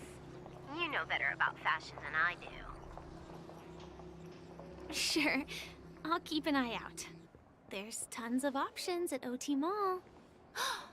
Do you think she'll like trinkets, like hair accessories or brooches? Those sound more like something for young girls. Maybe you should keep them for yourself. Oh, by the way, Blade wanted you to be more careful. He didn't explicitly say it, but I think he was trying to say something like, temptation will show up again in Penacony. He's always so subtle with his words.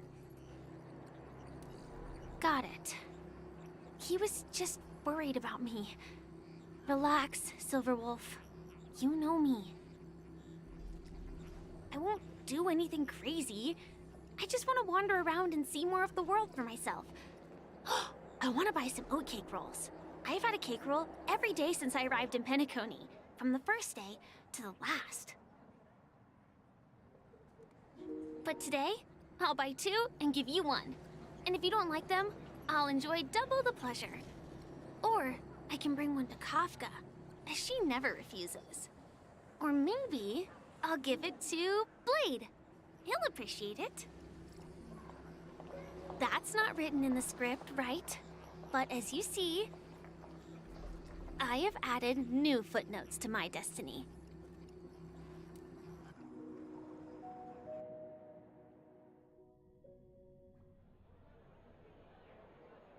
Welcome, Director Topaz.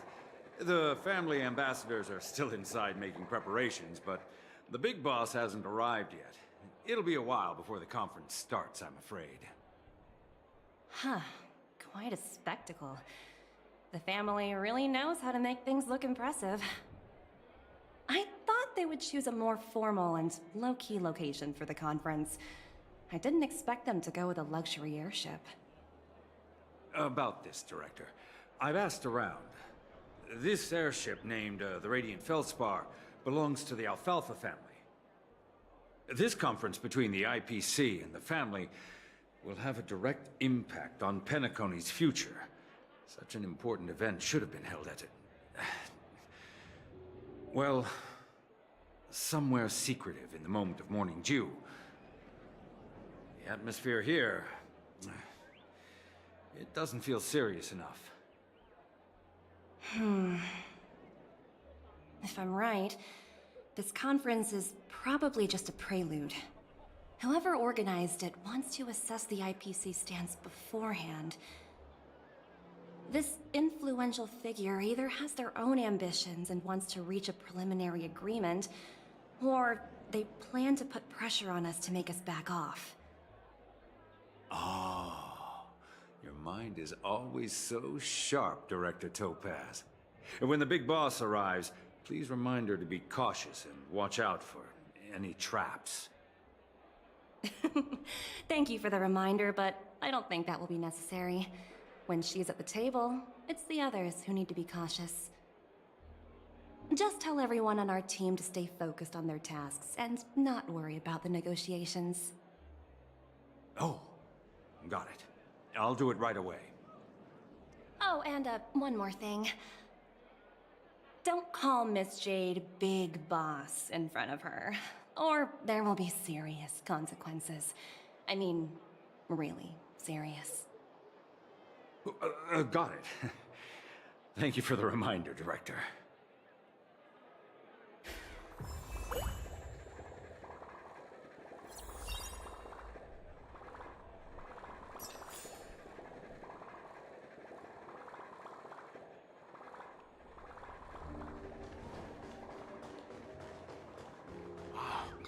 So this is the legend.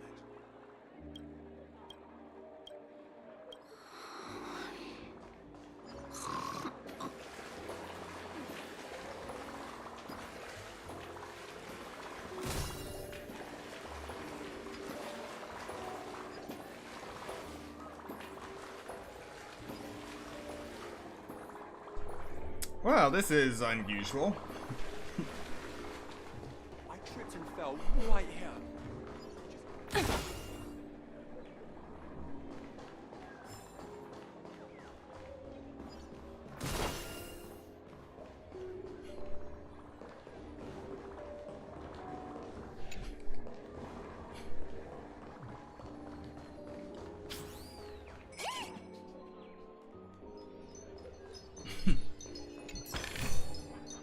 Ooh, free stuff.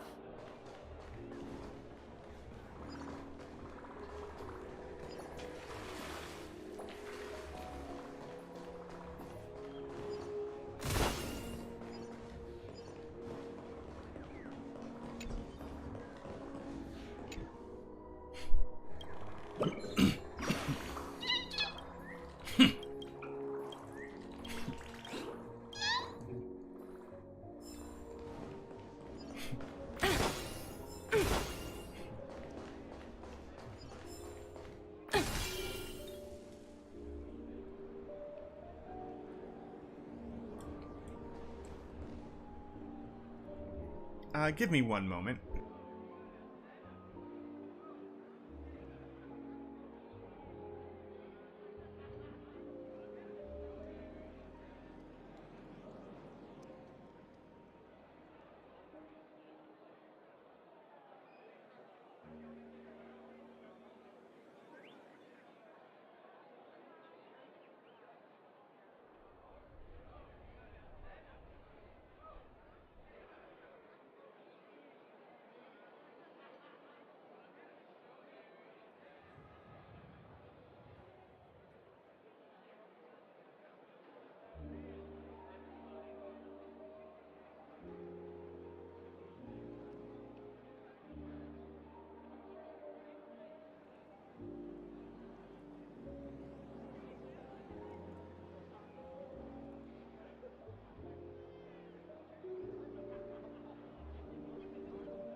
None of the important figures have arrived yet. Huh.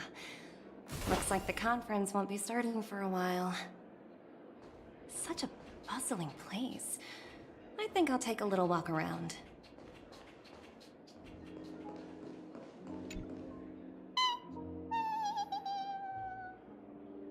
Oh, are you hungry, Numby? Food in the dream. Shouldn't taste bad, right?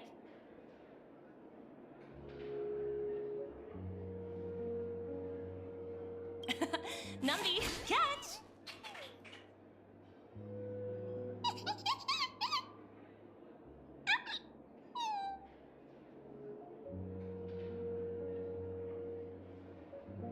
Oh, looks delicious, huh? I should have taken a bite first.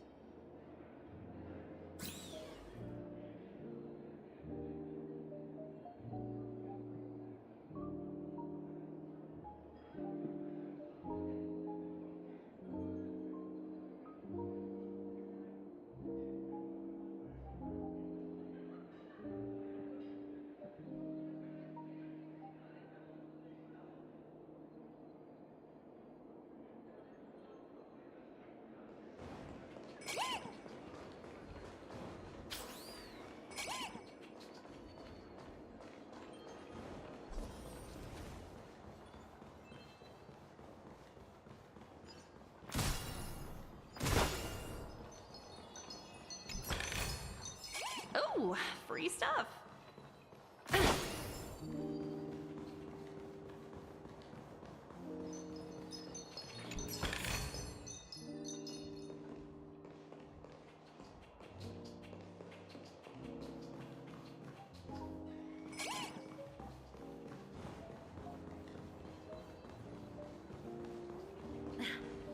Watch yourselves and friends. Don't you dare embarrass me. Hard work pays off.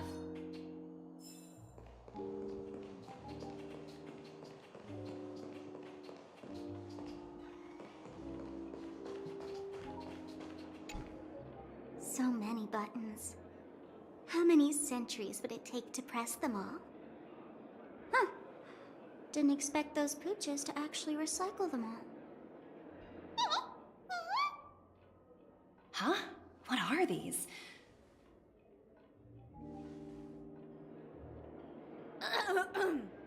For your safety, please stay away from those objects. For my safety? Are these buttons something dangerous? Not exactly. Lately, there's been a prankster in the Sweet Dream who's been handing out strange button devices to anyone he meets. According to those involved, he said something like, "Just press this button and all of Penacony will explode!" Luckily, no one believed him. Still, the Bloodhound family collected these buttons just to be on the safe side. What will happen if you press it? Hasn't anyone actually tried? Well, perhaps you don't know much about Penacony? All the guests here have one thing in common. They're terrified of death. Anyway, the family will deal with these things. Please, kindly keep your distance.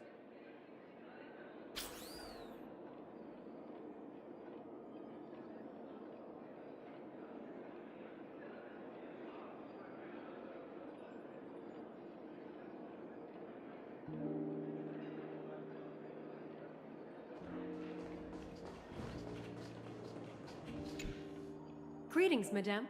What can I do for you? Hello. Could you tell me more about the Radiant Feldspar? I assume you are the ambassador of the IPC Strategic Investment Department. It's my honor to assist you. The Radiant Feldspar is owned by Mr. Odie Alfalfa, head of the Alfalfa family. Mr. Alfalfa invested a significant amount in building this luxurious airship an Ember era ago, and it has been sailing across the 12 hours of the dreamscape ever since. Oh, so it's owned by old Odie himself. No wonder the ship is so lavishly decorated. Indeed, Mr. Alfalfa has impeccable taste. Only the most prestigious guests are invited by the Alfalfa family to board this airship. Please allow me to continue my introduction. The Radiant Feldspar had been cruising over the Sea of Dreams in Penacony for an entire Ember era. But its voyage was temporarily halted due to the recent reverberation. Reverberation? Such a formal way of putting it. You're really downplaying the whole thing. I apologize. Please continue. Following the previous reverberation in the Sweet Dream, the Radiant Feldspar had to suspend its voyage temporarily. Thankfully, the factors that disrupted the dreamscape have been resolved. However, due to, well, certain special reasons, the Charmony Festival, originally scheduled at the Penacony Grand Theater, had to be temporarily postponed. So, Mr. Alfalfa suggested relocating the Charmony Festival to the Radiant Feldspar, taking this opportunity to announce the resumption of the airship's voyage. Ah, well, that would meet the family's needs and also create momentum for Mr. Alfalfa himself. Quite fitting for a legendary tycoon like him. Thank you for explaining matters to me. Goodbye.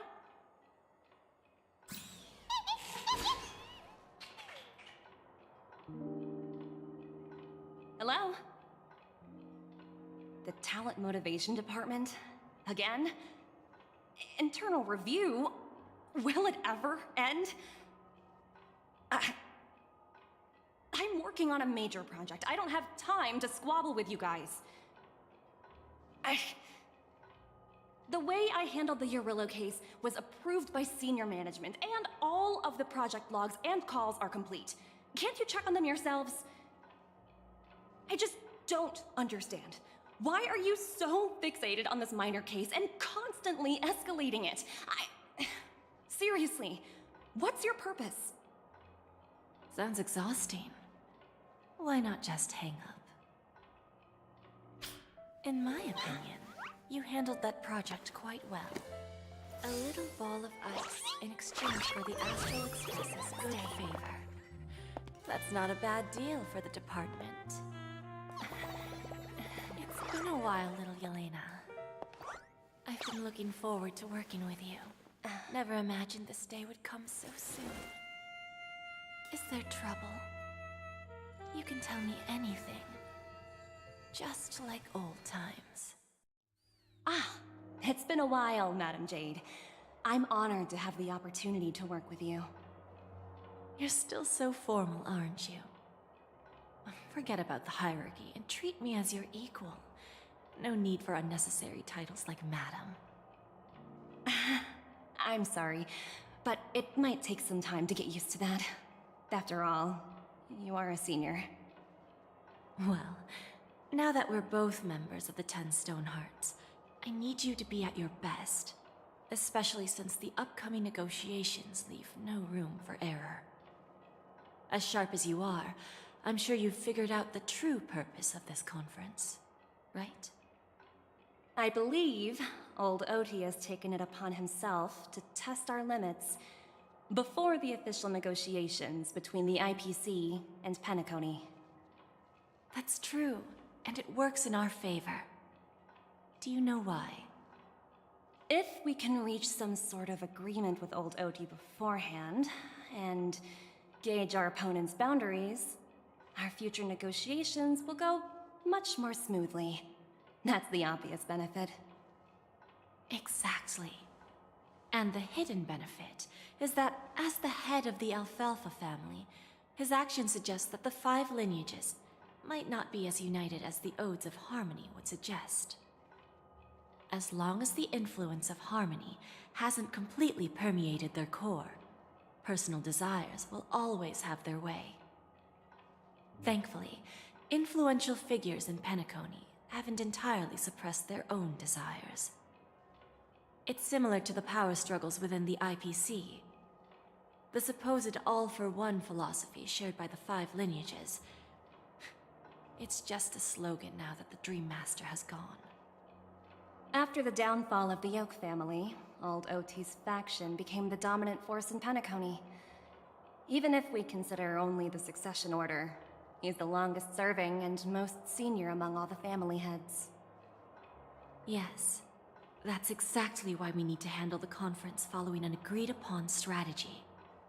It's like playing a game of chess, where every move needs to be carefully thought out. Absolutely. The 3 steps of negotiation. Listen, test, and strike. That's what you taught me. Pretty clear. Although, you seem to have changed the order in the Yarilo case.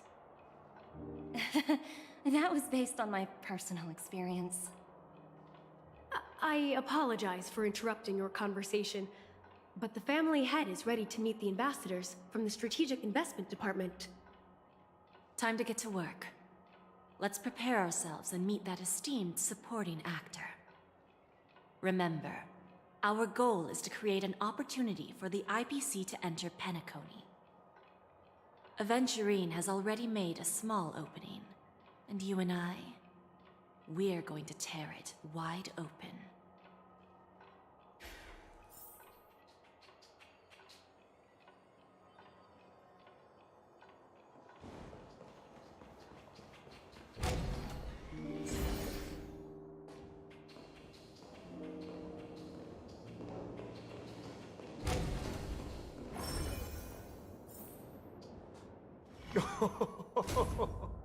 Welcome aboard my ship, the Radiant Feldspar.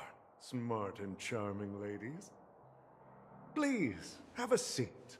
Let's have a pleasant conversation.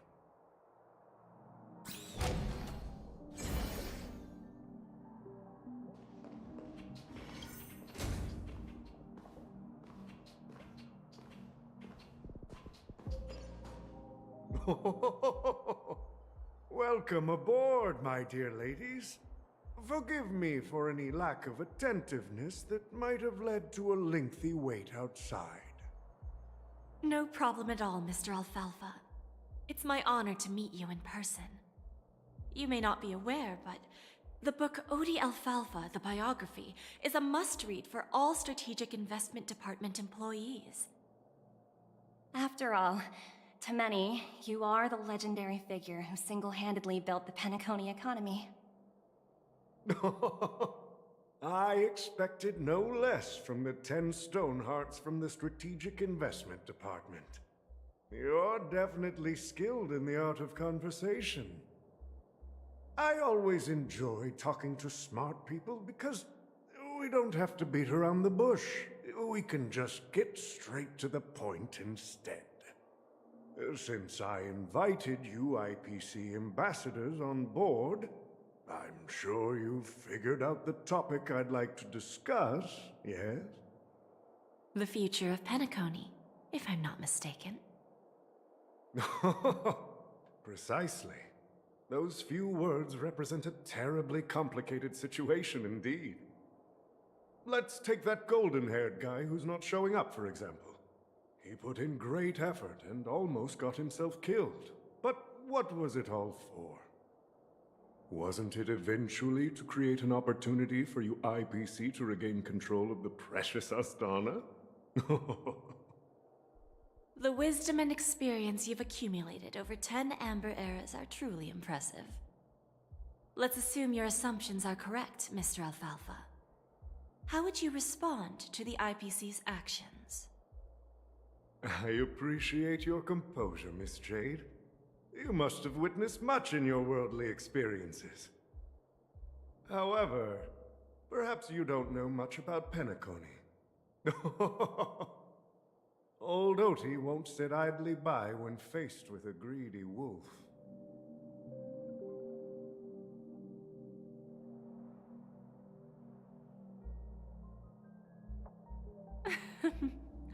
Please, go ahead.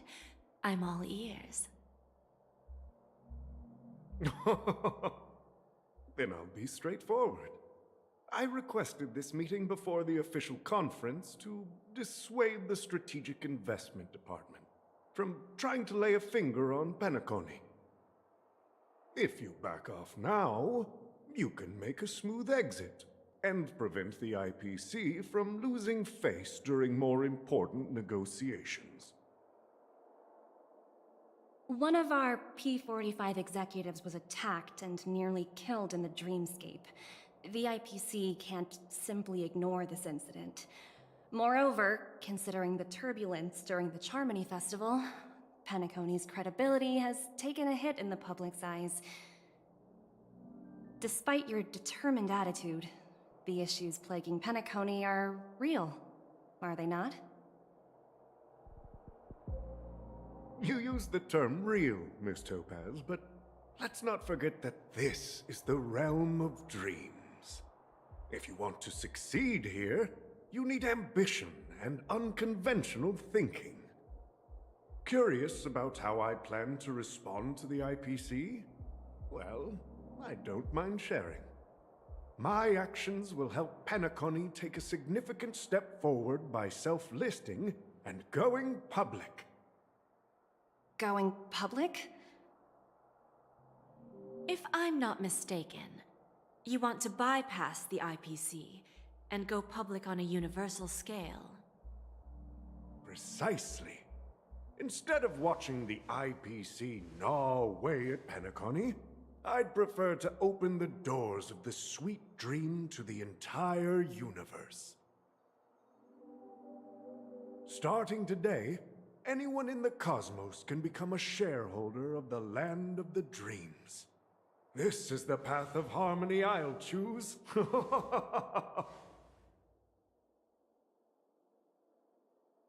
This reform should have been implemented earlier, but unfortunately, the Oak family were a bunch of blockheads blinded by order. Their level of intellectual flexibility doesn't even come close to an old fellow like me. Thanks to the little reverberation earlier, the biggest obstacle between me and my reforms has been eliminated.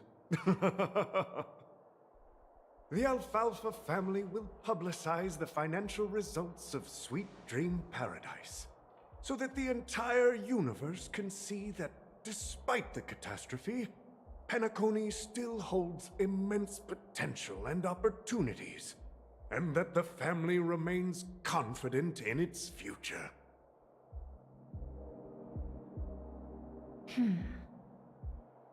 Crisis and opportunity are two sides of the same coin. So, you've been waiting for the right moment for Penacony to regain the spotlight. And if Penacony should seize this opportunity to overcome adversity, even if the IPC tries to intervene, every move we make will be scrutinized by trillions of people.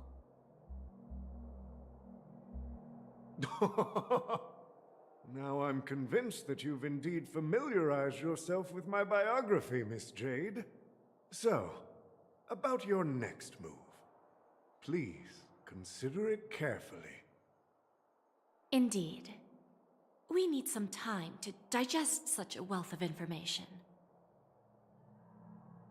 I suggest we conclude the first half of our conference, Mr. Alfalfa. Please allow Topaz and me to confer privately for a few moments, and to respond on behalf of the IPC later. Of course. Take your time, dear ladies.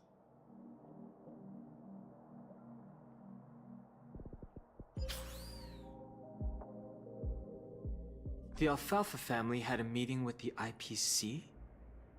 I got this information from a message sent by that IPC ambassador. He said it was to return the favor. It's not hard to imagine. Penacony today is pretty much like the frontier prison it once was, with external forces casting greedy eyes and the undercurrent of order lurking within. Instead of falling into a situation where they are plagued by both external and internal threats, Penacony would rather take a step back and invite the IPC to negotiate at the table, ostensibly to cooperate, but in reality, to secure more opportunities for their own survival. Well, no wonder they sought the mediation from the Astral Express. In your opinion, who should we stand behind? I don't think the followers of the Harmony are completely innocent victims in all of this. For reasons unknown, they have a strong desire to smooth things over, which leads to speculation about their motives. If either the family or IPC were to assume full control of Penacony, it would return to its previous illusory dream of hedonism, and the efforts of those previous nameless would once again go to waste. There you are. Did you rest well? I didn't disturb you since you were in a deep sleep.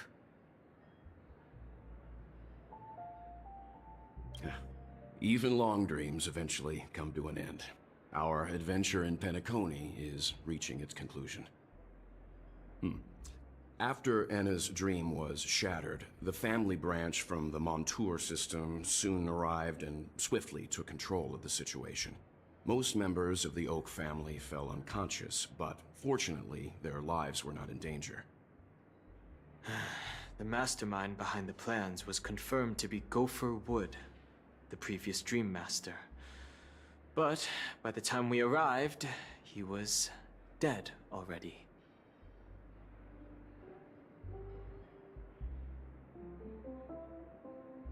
He'll face a trial. As for further details, the family would rather not disclose them. Ultimately, the public perceived the incident as an attack by evil forces targeting the Charmony Festival. They believe the family failed to safeguard the Sweet Dream, significantly eroding their credibility in the process. While quite different from the truth, this appears to be the outcome with the least impact. After all, you don't know who's awake and who's pretending to be asleep. Well, they'll open their eyes in the face of danger. Once the danger subsides, they'll embrace the sweet dream again. Here's a toast, with 3 glasses of Glory of the Trailblaze to all of you.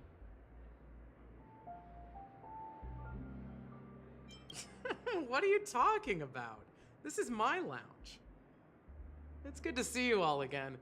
Although we might be saying goodbye again after this reunion. when will the Astral Express leave Penacony? We'll stay a bit longer, but not too long. So, this is our final meeting then? If this is a farewell, then it seems to be missing something. Music? Atmosphere? Maybe a special drink to honor those who are not here. Let's see. The mixed drink should be solemn, dignified, and unique, as we'll use it to pay respect to those fallen heroes. To the nameless, resting in peace, and to Gallagher.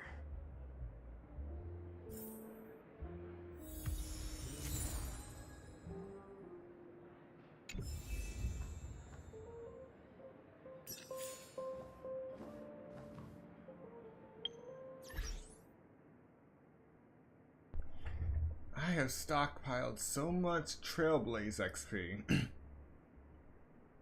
Yet we're still on Equilibrium 2.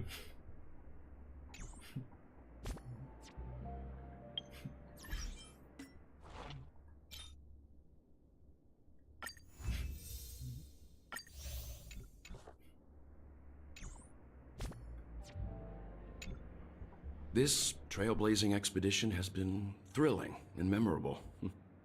Hopefully we've all gained insights about ideals, paranoia, clarity, and dreams from the experiences we've had. One bird longs for the earth and the other longs for the sky. Even if Robin had to stop her brother with her own hands, she won't give up on him. However, facing punishment from the Harmony is inevitable. He will face a trial. As for further details, the family would rather not disclose them. Since the family took up residence in Penacony, the Order has been hiding in plain sight under the guise of the Oak family, using the Stellaron's power to strengthen their hold on the Sweet Dream, which eventually resulted in disaster. That's the claim the family makes.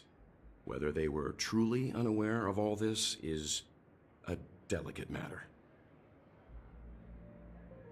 Venturine's efforts finally earned the IPC a seat at the table. As a result, a more senior representative arrived in Penacony and initiated negotiations with the family.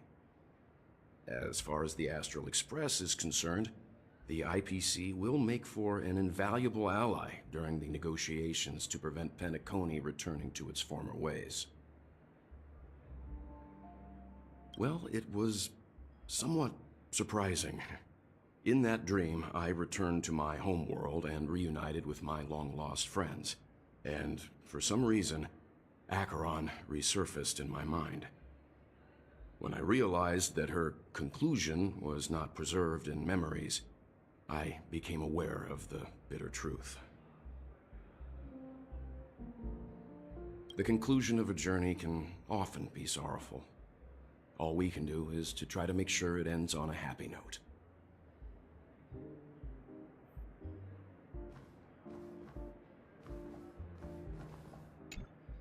It's rare for all passengers to leave the Express together during a trailblazing expedition. But for Penacony, it seems most appropriate. Given the conductor's presence, there's no need to worry about it. However, it's crucial that we soon return to inform Pom Pom about, the Nameless. In my dream, the Express stopped at many places, and passengers came and went. However, the five of us were always present, and the journey seemed never ending. Perhaps this could be a deep-seated desire inside me, and upon realizing this, I knew it wasn't real. No related records exist in the databank, but I have a theory. The hidden dangers of the Order have always been within the Harmony, and this issue existed within the family from the very beginning. However, now that more powers in the universe are aware of this secret, the situation in the cosmos will become more complicated. Like I said, we'll go and see. Once we've packed everything, we should head to our next destination.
Guess what? Something weird just happened when I was on my way over here. Someone gave me a strange gift. So I unwrapped it and found out it was a button with a message on the back. Just press this button and all of Penacony will explode. That sounds terrifying. Of course not. Who would press something like that?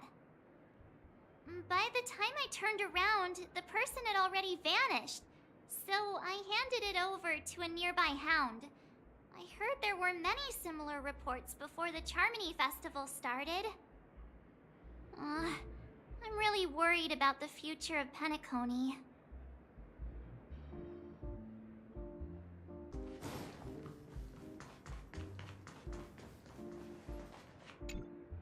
Ready to mix your drink?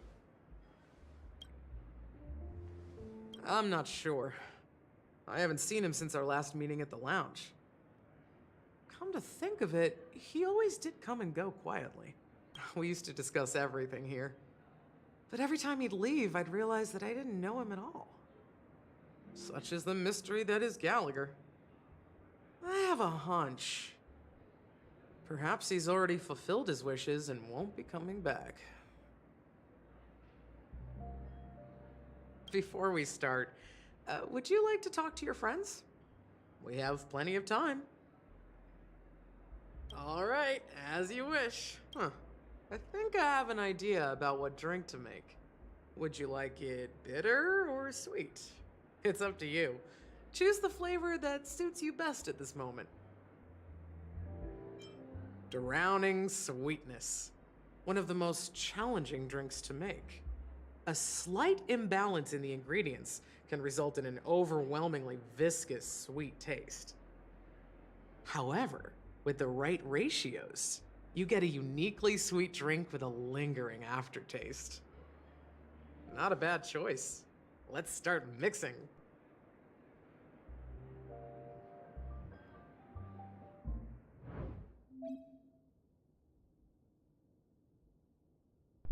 Wait, it's a drink mixing minigame?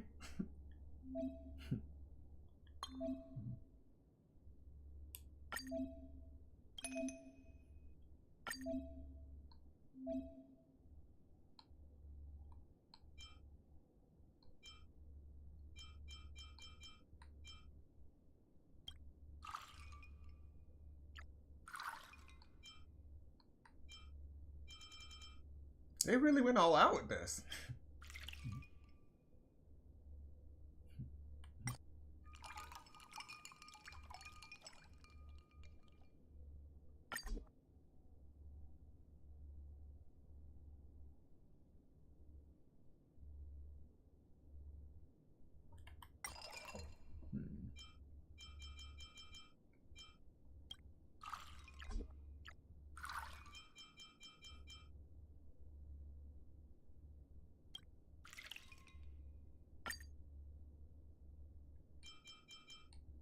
So no stirring.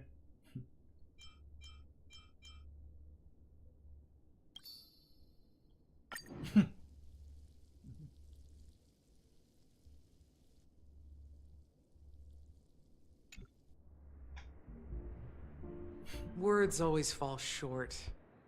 If you want to bring closure to past events at this lounge, there's no better way than mixing a drink. Blend all your memories and emotions together and stir them well. Through the filter of time, what remains in the glass is something to savor. Well, it's done. Here's to the nameless resting in peace, and to my friend Gallagher. The spirit of freedom will spread far and wide among the stars, and its legacy will be more timeless than a pastoral song. We're not accepted by the outside world, so we've gathered here.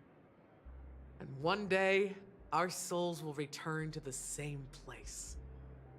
Cheers.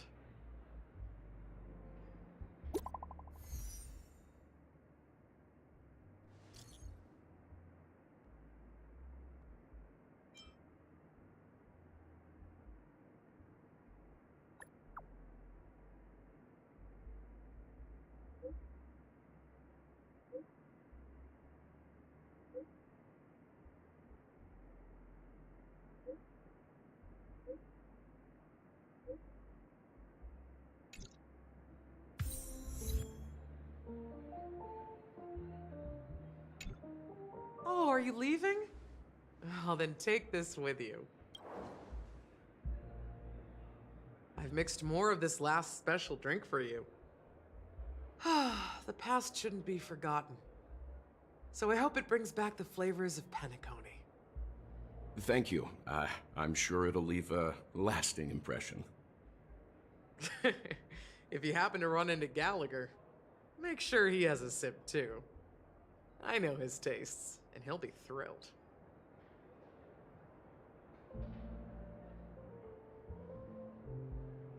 Then, I guess you won't be seeing him. Alright, enough with the heavy stuff. You guys have important things to take care of, so let's not dwell on things. Whether it's the Astral Express or Penacony, there's still a long journey ahead. So let's lift our spirits, guys, and embark towards our tomorrows.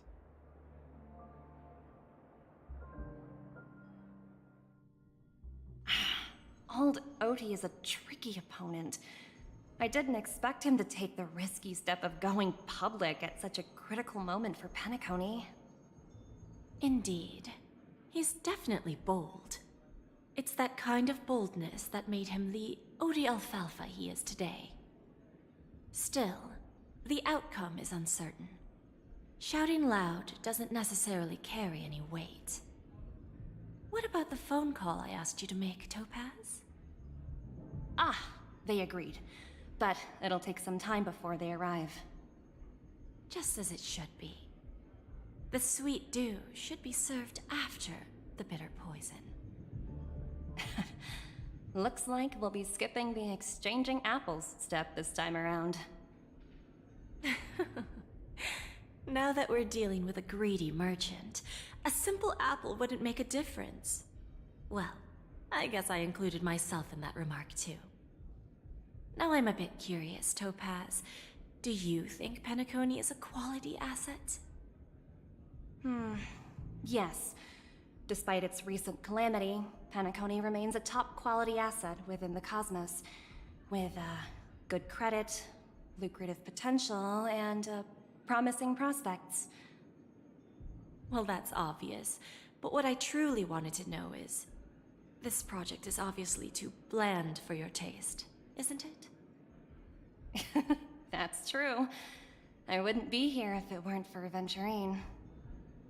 But despite that, you trust him. You even entrusted him with a cornerstone. Something as precious as life itself, to finish this gamble. Are you not in the same boat, Miss Jade? Without us playing along, your Jade Stone wouldn't have made it across the border so easily, allowing you to see all desires that flow through dreams to gain a bargaining chip in negotiations. That's why I'm willing to stake my Topaz Stone to cover for you. It's like one big elaborate game of chess. Once that kid sets his mind to something, nothing can stop him. Not even fate. Well, at least he's still alive, and that's the best outcome. Looks like we've strayed off topic, Miss Jade. Should we discuss our next steps? No need. I'll go it alone. Meanwhile, you can go greet our honored guest and wait for my message. Okay. Is that Robin? Huh. She's also here on the Radiant Feldspar.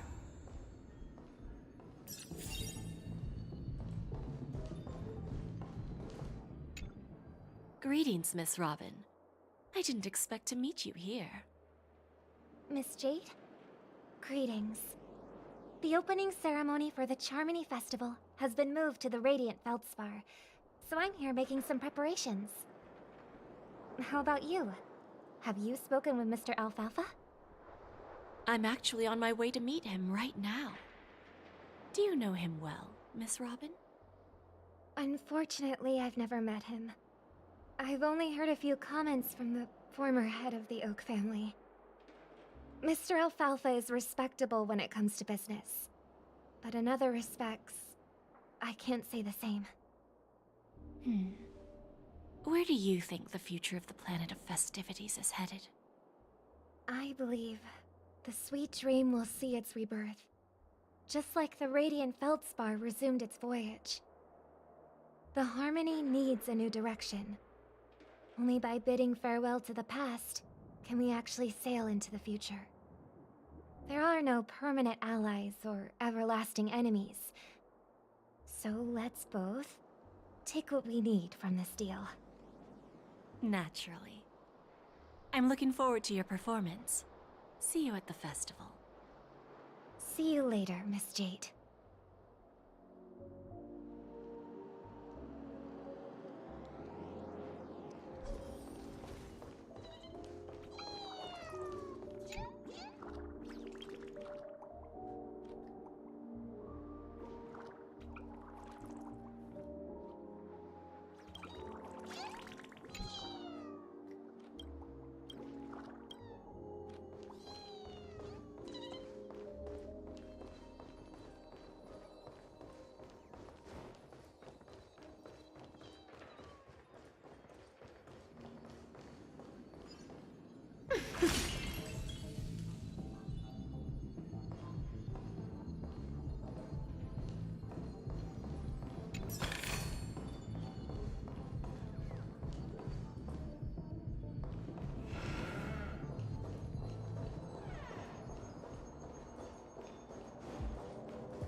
that all? Hardly worth the bother. Not exactly.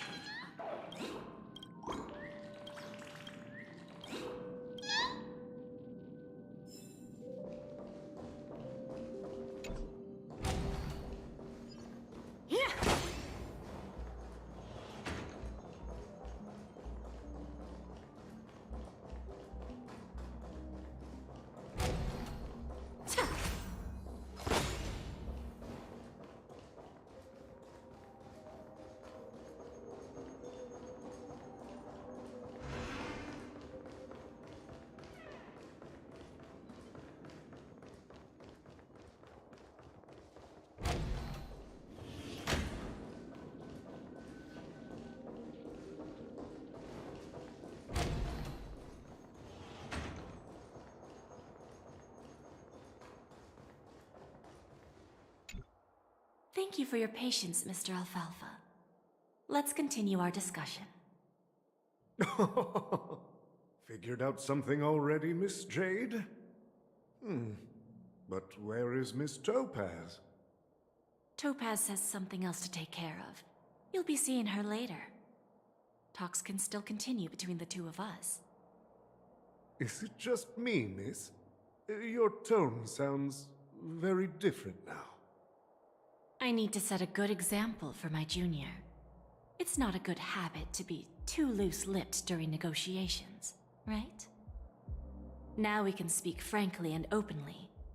Do you believe what I said, Odie? You're not the only merchant who has seen the changes in the cosmic market over the past 10 Amber Eras. Interesting. Now that's interesting. Good. It's good to be straightforward. Openness and transparency are my things. So, tell me, what's your next move? Unfortunately, I'd like to speak the harsh truth before laying out my plan. Let's cut to the chase. First, your plan won't work. Penacony has no way of sidestepping the IPC and going public. Second, you can't stop the IPC from entering Penacony. We've got all the time and connections in the world to find a way in. We'll keep tearing down and rebuilding this place until the Asdana system gets used to the IPC's ways again. Now, I'm repeating your words exactly. If you don't want to be a laughingstock and have everyone gunning for you at the official conference, you'd better drop your little pie-in-the-sky plan. Oh, interesting. Indeed. You surely have a way with words. Now, I'm curious to know what you have up your sleeve. Mr. Alfalfa, let's not forget that the IPC controls the biggest interstellar publicity platform. More than half the news networks in the universe take their orders from us. The moment news spreads about Penacony going public, trillions of customers will immediately receive a message like this. The family's protection for Penacony has expired. Any mishaps in the dreamscape could result in permanent brain death. Care to guess how many ways we have to turn Alfalfa credits into worthless junk within a measly 24 system hours? With the entire cosmos keeping a close eye on Penacony, I assure you, it won't be too hard. You really think you can pull that off? Even from Pier Point, as distant as it may be, I'm more than capable of keeping you on a tight leash. However, if you agree to give up that half-baked plan to go public, the IPC will assure you that we'll never jeopardize the interests of the family heads under your leadership. After all, we also need allies here in Asdana. The IPC can assist Penacony with financing, starting by acquiring 30% equity shares. With our financial support, stabilizing and rebuilding Penacony will be a piece of cake. 30% equity, you say? Who can guarantee you won't want more in the future? That's the brilliant part of it all. The answer is simple. No one. There are no guarantees. It all hinges on self-awareness and mutual respect. However, the board of directors will consider the interests of the family heads to some extent. You're a smart merchant, old Odie. Isn't the whole purpose of this elaborate game to showcase your business acumen and seek more benefits for the family? It benefits us if we both take a step back. And if that's not enough for you, I'm pretty sure that another goal of making Penacony go public is to expand the influence of the Planet of Festivities and attract more customers. I understand your concern, and I have a solution for that, too. Fine. Now I see your sincerity. As the head of the Alfalfa family, I don't think I have any reason to refuse your offer. However, as their chosen one, I still need one final answer. Go ahead. I'm listening.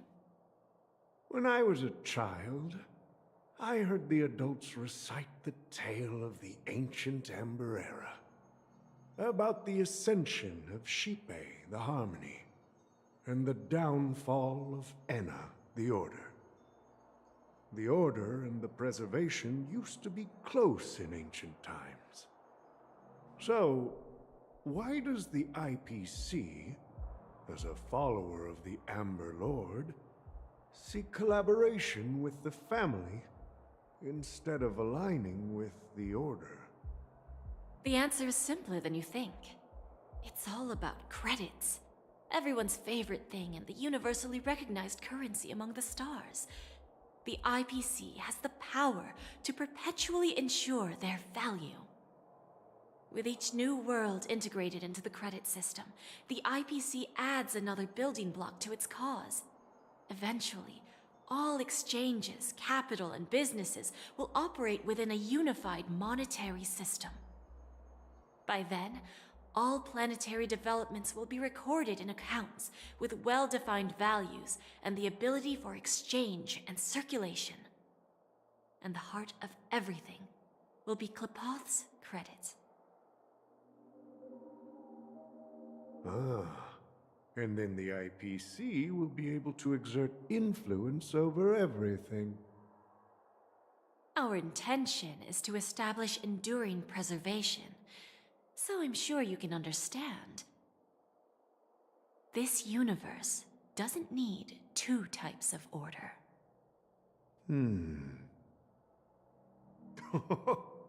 Well said. Now you've convinced me. All right. Tell me your solution. Let's see if we're thinking the same thing. Then let's continue our conversation. Please, Topaz, invite Sweet Dew to join us at the table.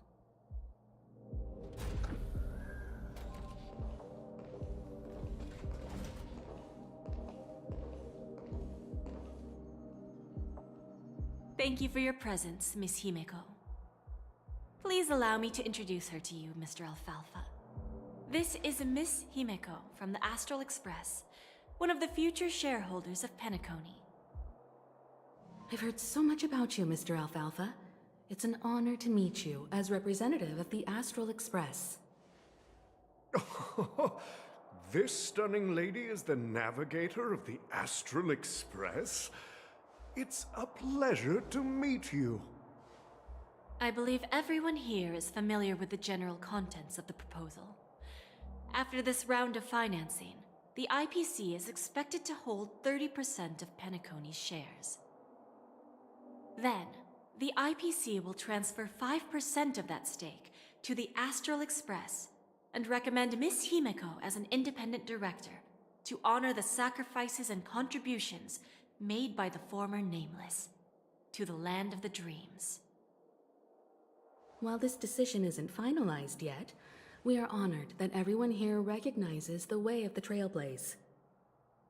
While the Nameless didn't embark on their journeys for fame or fortune, if this is the wish of both the family and the IPC, I will represent the Astral Express and fulfill my duty as a member of the board of directors. The entire crew has agreed to assist in the reconstruction of Penacony. Beyond that, in our future travels, we are committed to bringing the beautiful dreams of the planet of festivities to more worlds. Of course, all cooperation is based on one premise. The path of harmony in Penacony must not be distorted again, and such a tragedy must never recur.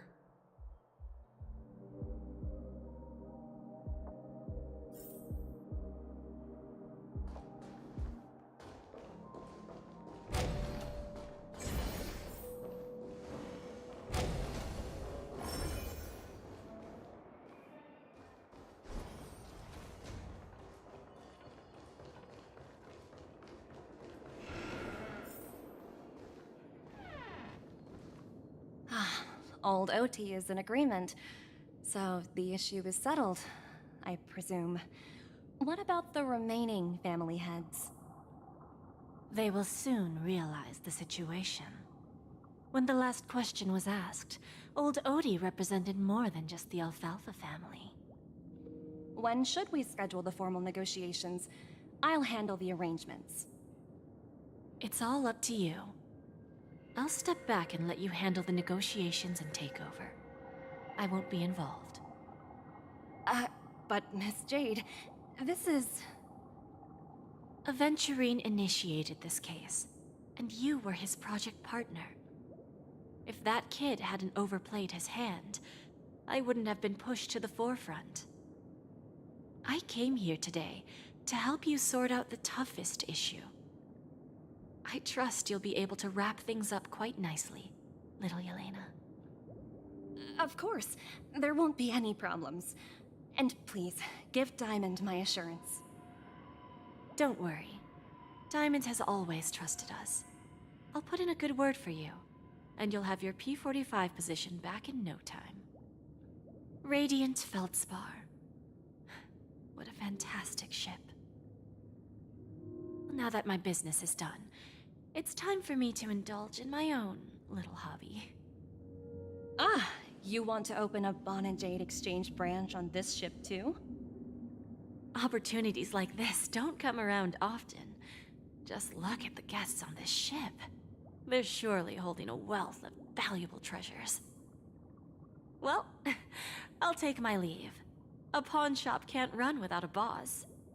See you around, Topaz. I have one more question for you, Miss Jade. Go ahead. That dose of bitter poison. I'm curious as to how you found this information. I didn't find the information. It came to me. It was from a lady concerned with the future of the Harmony. In return, I've agreed to help her with something, but that's for later. We can deal with it after we leave Penacony. You see, that's what investment is all about. The seeds of opportunity are already sown. They only need a little bit of nourishment to take root. And then after, all we need to do is wait patiently. Like right now, for example. It's just about time my final guest boarded the ship.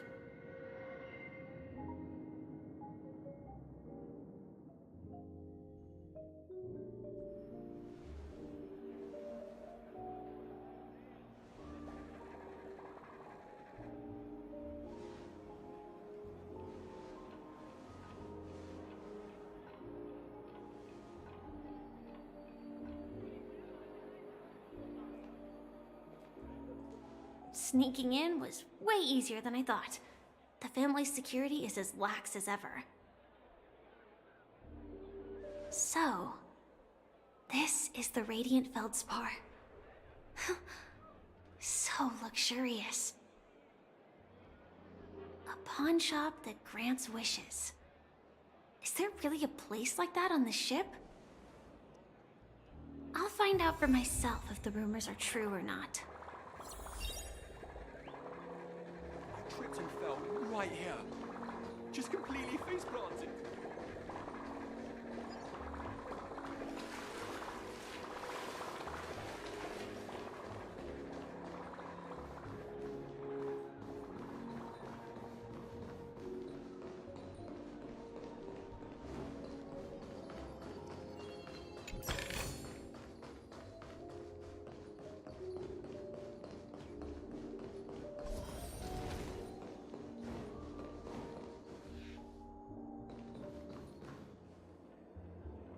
Is that him?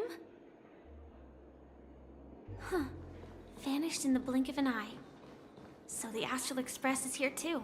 The Charmony Festival has really been postponed.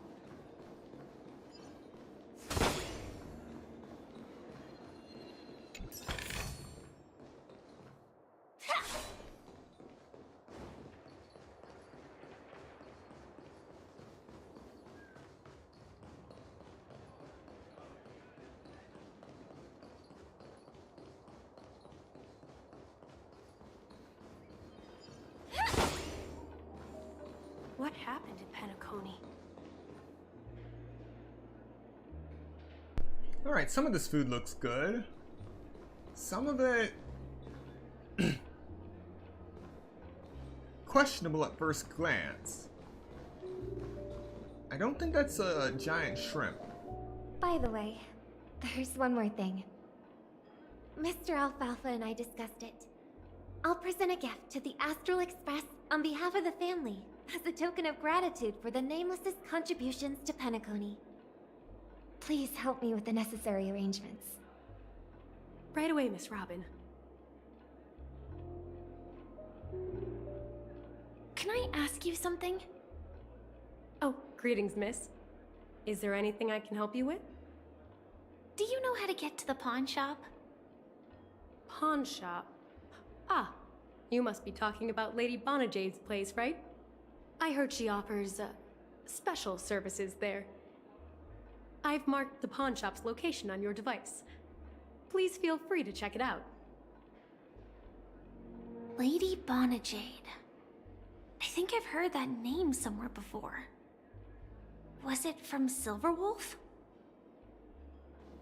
Come to think of it, she disappeared after mentioning that she was going to meet with the Genius Society. I wonder how things turned out for her.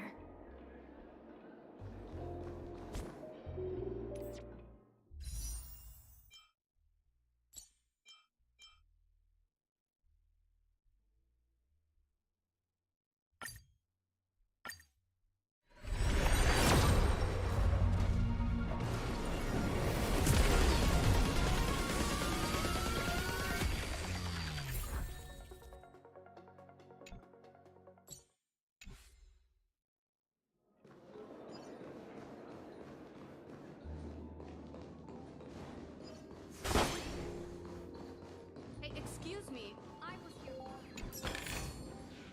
If I win, your chest is mine. Who said I was betting with you? I did.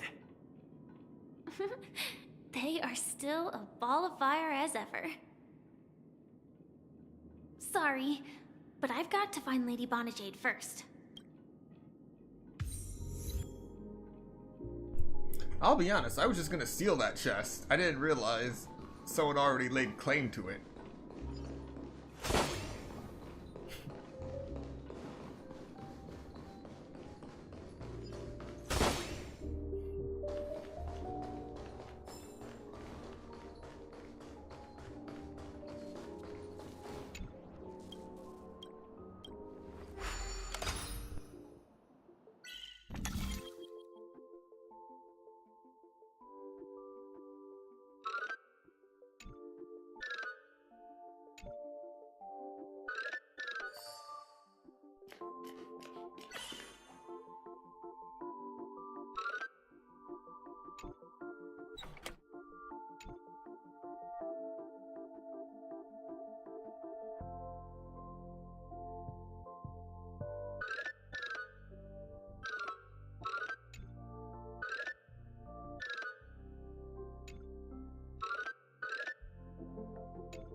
Inspection complete. Nothing suspicious.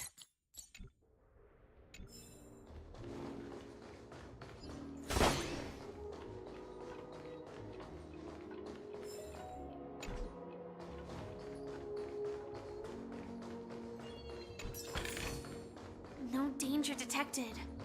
But never let your guard down.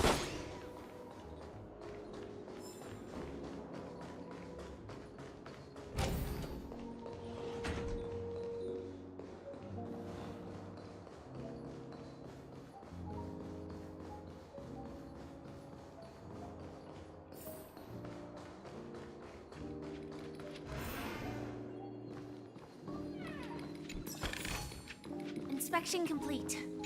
Nothing suspicious.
No danger detected.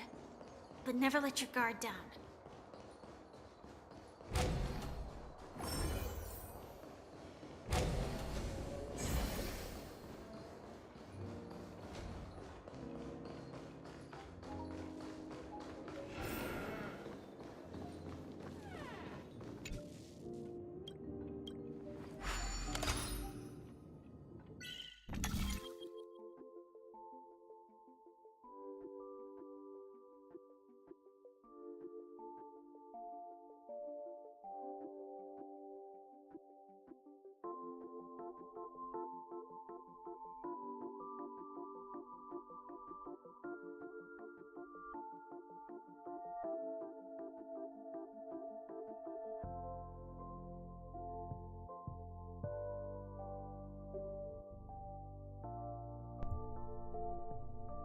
One moment.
Alright, sorry about that.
Finally.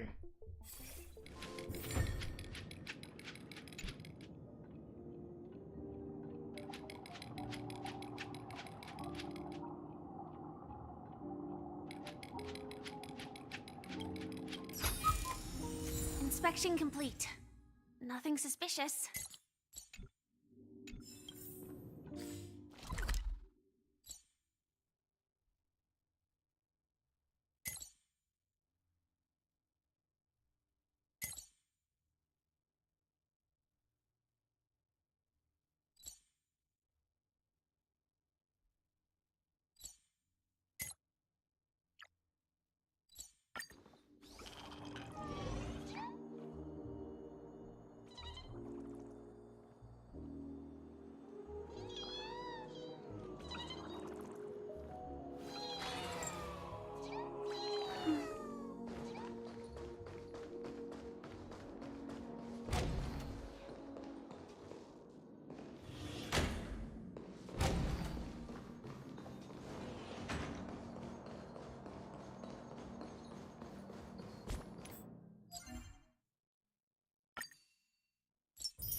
Watch yourselves.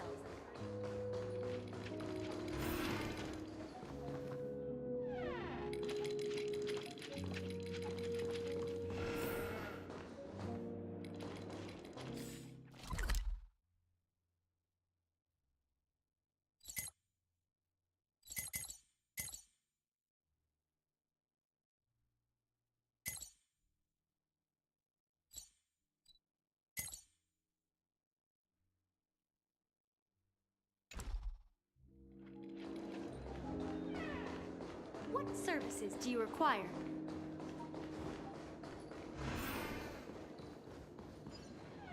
Welcome to Bonajade Exchange, Radiant Feldspar branch. How should I address you, dear lady? Just call me Samuel. Samuel.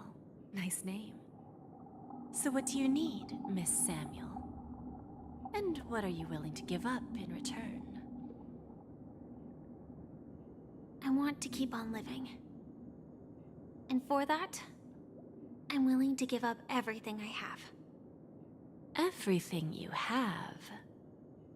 That's right. Everything.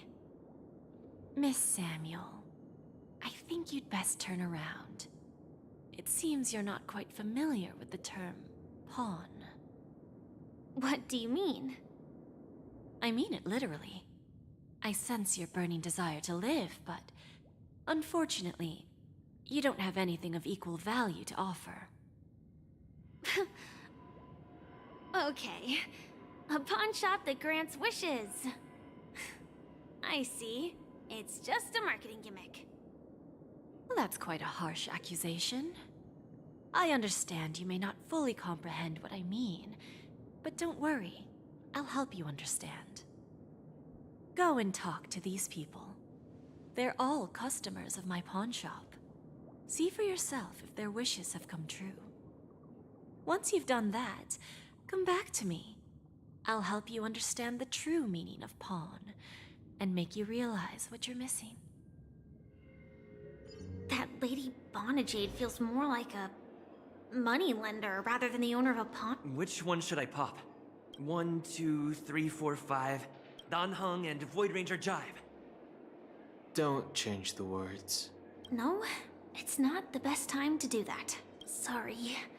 I'll catch up with you later. I was just about to wipe out those balloons.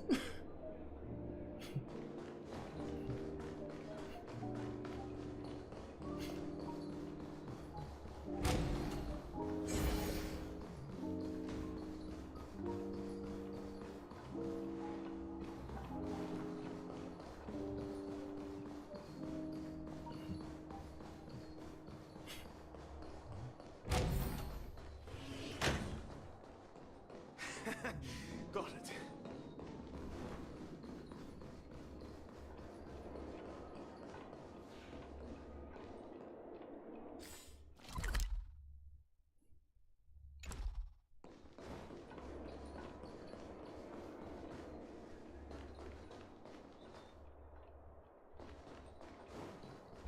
Wait.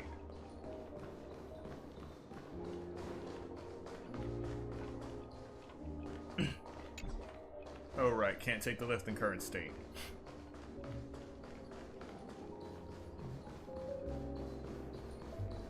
Hey, excuse me. I was here first. You stupid little girl. Coming back to lose more money, huh? Ugh, enough talk. Let's get started. This will be our final game. I'm betting my entire fortune. Oh, a big talker, huh? All right, let's see what you've got.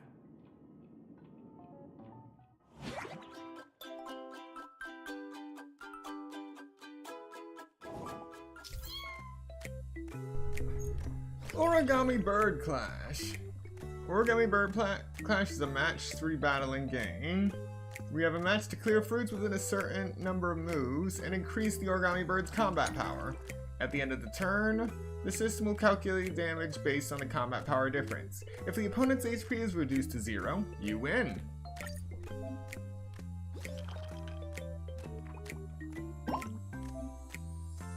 I see it. Alright.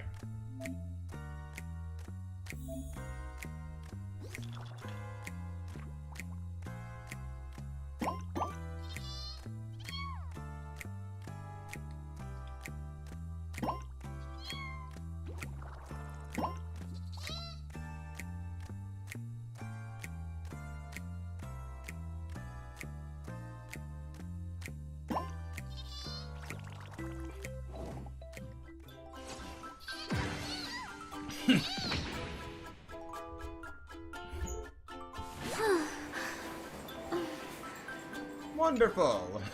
I won? I actually won! This can't be! You lost to me 10 times in a row. How could I possibly lose to you at such a crucial moment? It's true! Lady Bonajade has truly blessed me! Ha! Finally, my luck has turned for the better. Great new era for Stacy. The master gambler has arrived.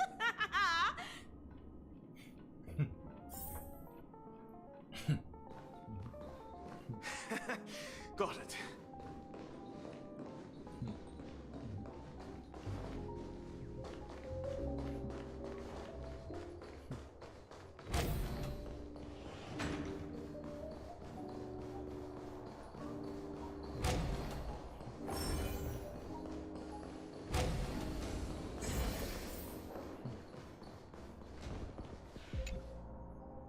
Prepared a gift for you, Dorothy.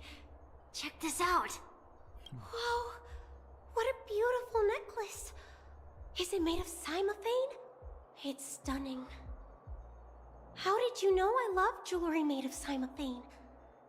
It has the same purple hue as the necklace my dad gave my mom. I've never told anyone about it. How did you find out, Del?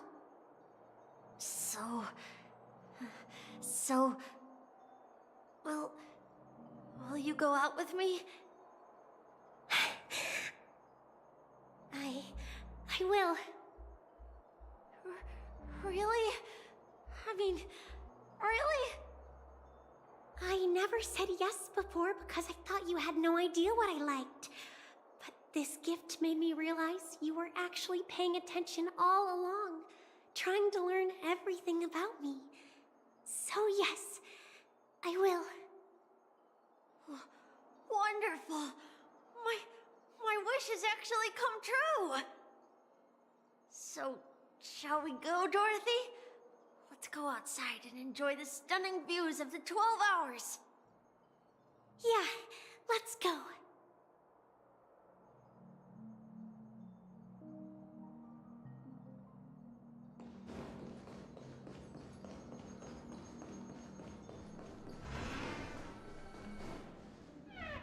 Hey, did you see that? The gray-haired one outside. Don't look around, just focus on your drink. Seriously, they look like a total lunatic. Is that him?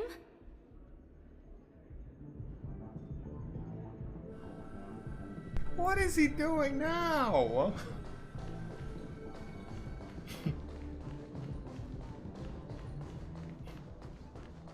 Chirp, chirp. Origami bird. Hey, little birdie. Come on. Oh, calm down already. Everyone's staring at you. No, it's not the best time to do that. Sorry. I'll catch up with you later. You are making it very hard for me to ignore you.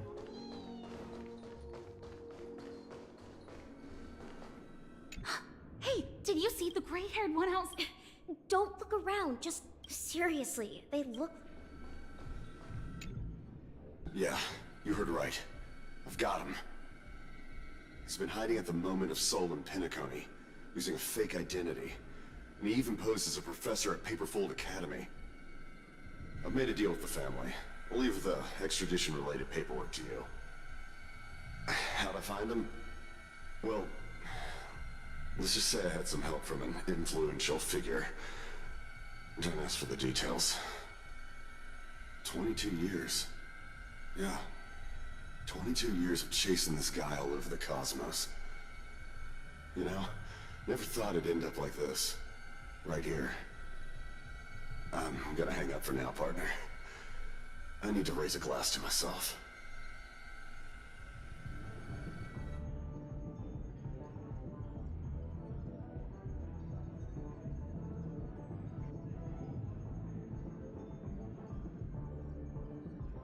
All of their wishes actually did come true.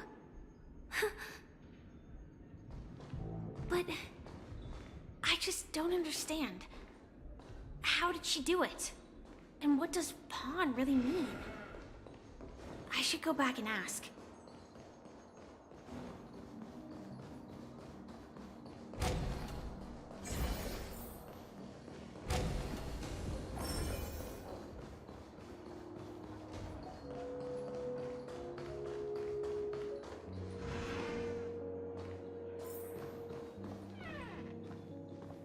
So you're back, Miss Samuel. Yeah. I found those people. And it seems their wishes did come true after visiting the Bonajade Exchange. But I'm not sure what you want me to see. They all seem to be living fulfilled lives. Not so fast.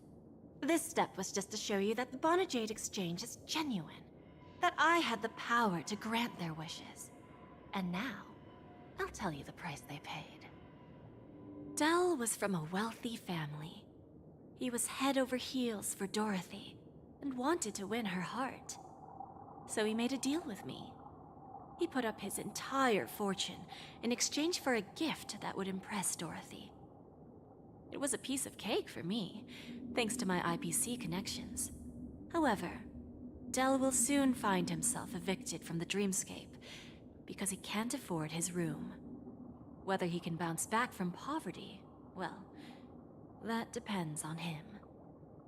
Let's just hope that necklace will keep their relationship from crumbling. Then there's Stacy, a lady with a gambling addiction. She wanted some serious luck, but she had nothing to offer, so I took something else instead. I took away all her close relationships. From the moment she stepped out of the Bonajade Exchange, every casino in the cosmos would remember her name.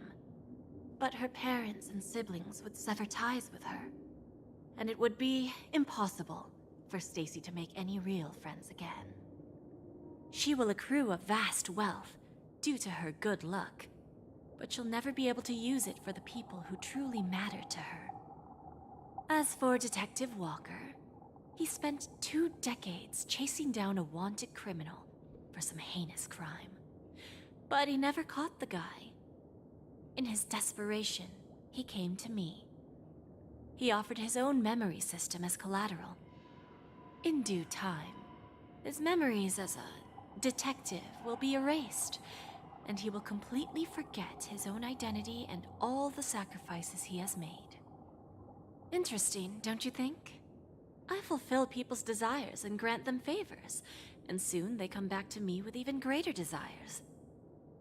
When people see others' desires get fulfilled, they develop their own desires. It seems like an endless cycle, but it does have a goal. In the end, I will get what I desire from this whirlpool. And patience happens to be one of my greatest strengths. So now, do you understand what you must give up, Miss Samuel? Or should I address you as AR-26710, a remnant of Glamoth's Iron Cavalry? I'm not surprised. You are much calmer than I expected. Entropy loss syndrome. Truly an unjust misfortune, isn't it? The higher-ups in Glamoth implemented such a failsafe within the genes of their warriors, just to make sure the Republic's most powerful weapons wouldn't fall into the wrong hands. As for the price, those Iron Cavalries weren't exactly seen as regular, independent humans, so there wasn't really a price to be paid. However, you are different. You're now a Stellaron hunter, a living being named Firefly. Naturally, you want to continue your existence, but with the Firmament Front gone, the people who know the secret and can cure the disease are nowhere to be found. Are you suggesting that the IPC has a remedy? Well, there might be a silver lining. That's all I can say for now. I see. It's no wonder you said I can't provide anything of equal value. Because nothing I own holds any meaning. So, you're going to ask me to personally restrain my partners to ensure my own survival? Unfortunately, that's not quite the case. Partners. A nice way to put it. Now I'm even more curious about the Stellaron Hunters. Each of you has your own identity and a special bond with each other. It's strong and intimate, and yet it allows for independence. Just as the 10 Stonehearts follow Diamond, you follow your own leader. I wonder what they are like, and if all Stellaron Hunters are like you. Traveling on the path of finality, but struggling against your destiny. Attempting to move in the opposite direction. I really hope that one day, all of you will come and visit my pawn shop. I'll be waiting patiently for that day. Can I see this as an invitation?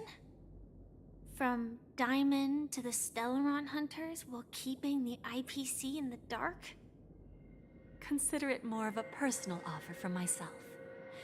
It doesn't represent the IPC or the Strategic Investment Department. The Stellaron hunters have interacted with the IPC, but not the 10 Stonehearts. Our paths have never crossed. As for your offer, I can pass it along to my partners. But I have a question. You know who I am. And you must know that my partner is keeping an eye on this room. If she wanted to, she could let the entirety of Pierpoint know about it within a few mere seconds. What drives you to take such a risk and extend this invitation on behalf of Diamond, even if it could lead to your downfall? Simply put, you and I are the same. However, unlike you Stellaron hunters or the Astral Express, we band together merely to obtain what we want. Each of us has our own past and destined ends, and on this journey, we have been invited by Diamond to join him. This journey could be either brief or long, as each of us carries a void in our hearts that can only be filled from the outside. So, Diamond made us a promise to divide the power of the Emanator of Preservation into 10 pieces and give each of us a cornerstone to fill that void. Mortal flesh is fragile, yet my heart is unyielding like the monolith. For without this resolve, the way of preservation would fade into oblivion. So, you understand? This pledge goes beyond a mere oath. It's our collateral in exchange for opportunities, wealth, survival, and a future. And whatever we gain from it will fortify the Stonehearts in return, allowing us to achieve the great cause of the preservation when the war among the Eons eventually comes.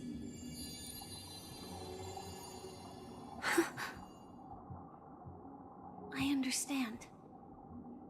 Take your time, child. You don't need to give me an immediate answer. Like I said, patience is one of my greatest strengths. If fate turns that page, our paths will cross again. It's a shame, though, that this pawn shop can't give me what I desire. My last attempt in Penacony. Well, it ends with hope.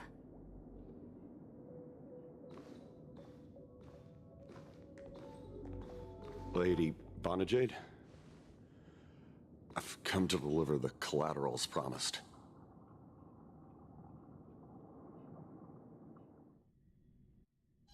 Turns out, the meeting to decide the future of Penacony went much smoother than expected, with little debate.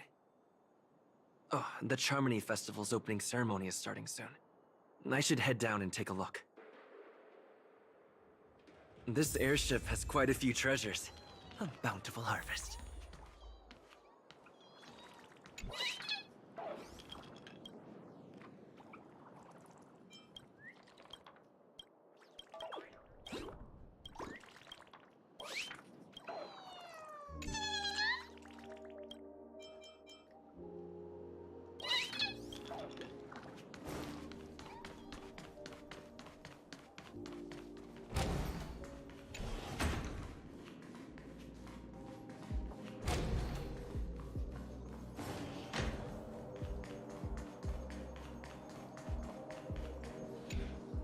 Ah, yes. I remember you. Your performance at Herta's space station was adequate, I suppose. No wonder that gambler likes you so much. This individual is my responsibility during the trip. Nothing more than an errand from the Office of Academic Affairs. Very well. The Charmony Festival is about to commence soon. Take advantage of this unique opportunity. A blend of work and play is essential for superior knowledge absorption.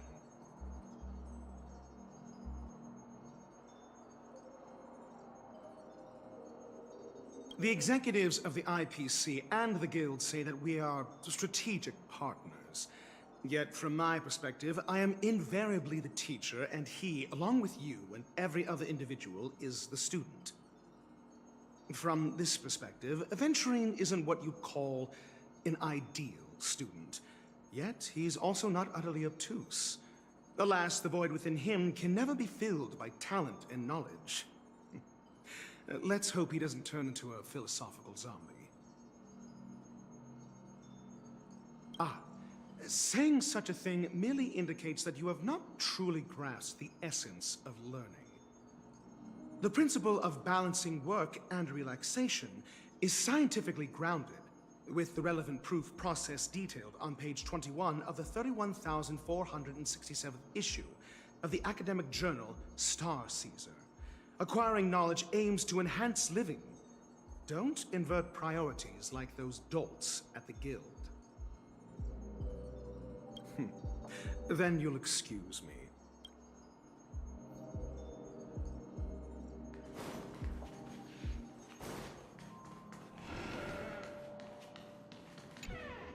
Remember, I can take you out with just one shot whenever I choose.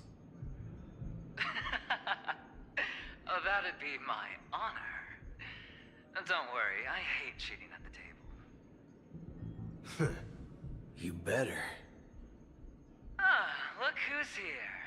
The great hero of the Astral Express. The most dazzling trailblazer in all of Penacony.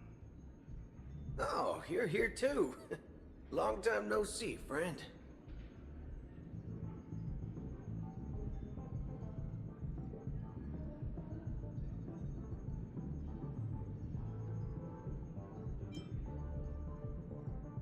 This fella is also tracking down that son of a gun. What's that saying again? The enemy of my enemy is my friend. Let's set aside those under-the-table dealings for now, partner. Don't want to spoil the festive mood of the Charmony Festival. I agree. Now let's congratulate Mr. Trailblazer. I hear the family intends to thank the crew at the Charmony Festival. It's a real pity I can't personally be there to witness this.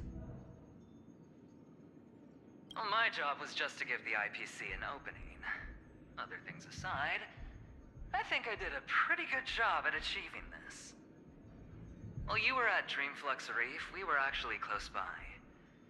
We wouldn't have been able to dig up so much dirty information without the help of a knowledgeable friend. But that emanator didn't pull any punches. My body couldn't hold out too long. Otherwise, this would have been settled in a much cleaner manner. No problem. Punishing the wicked and eradicating evil is a top priority. Would have been strange if we sat it out. Making an entrance like that, us Galaxy Rangers are making a comeback. Reckon you'll meet quite a few followers of the hunt on your journey. Do me a favor, pass on my regards, will ya? Forget it. I'm not one to beat around the bush.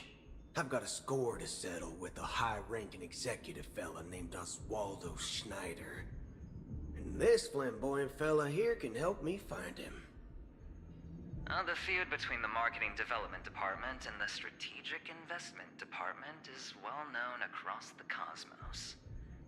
But what I didn't expect was the involvement of the Galaxy Rangers in this feud. Looks like things are about to get spicy.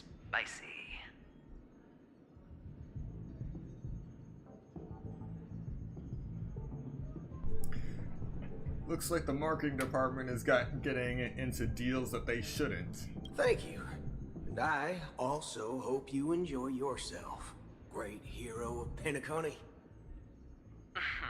I'll pass. But I do hope you guys have fun. If you don't mind, let's play a few rounds next time.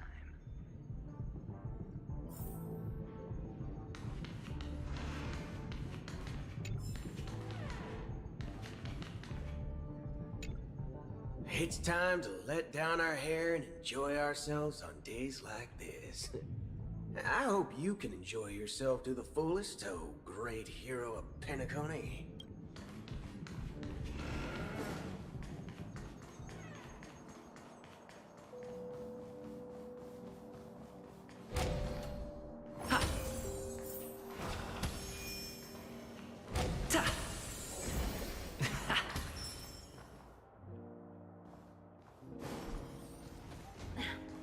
Watch yourselves in front of the IPC. Looks good. Hey there, lively guy. Welcome to the Bonajade Exchange. What should I call you? No problem. Let's just use this name. So, Mr. March 7th, what do you wish for? And what are you willing to sacrifice for it?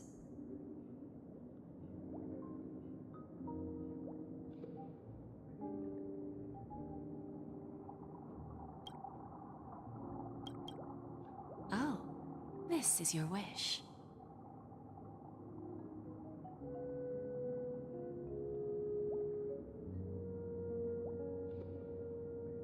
Sounds simple enough. Very pragmatic. Then, let's discuss the cost.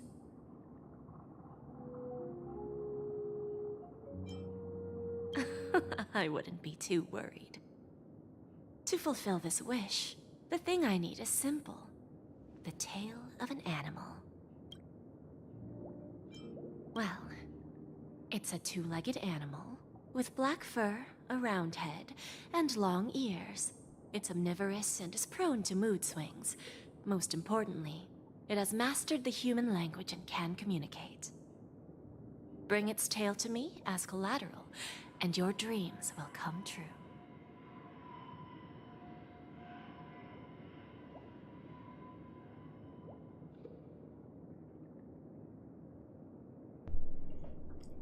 It seems that Lady Bonajade is not without a sense of humor. You have to admit, her skill in using dark humor is superior to yours.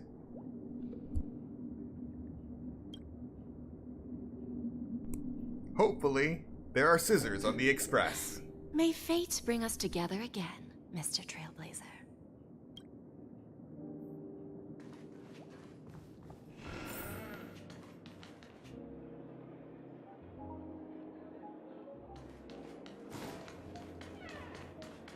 What services do you require?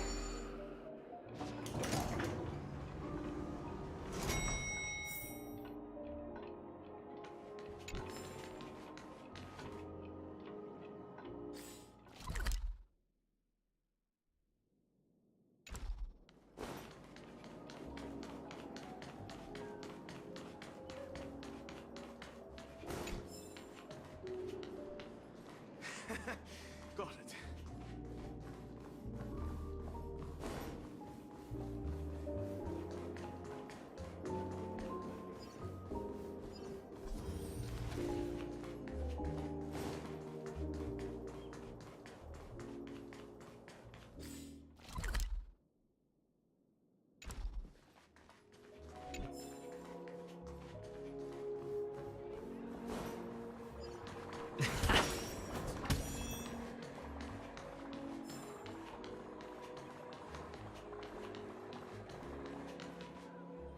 The festival hasn't started. Hi, we meet again.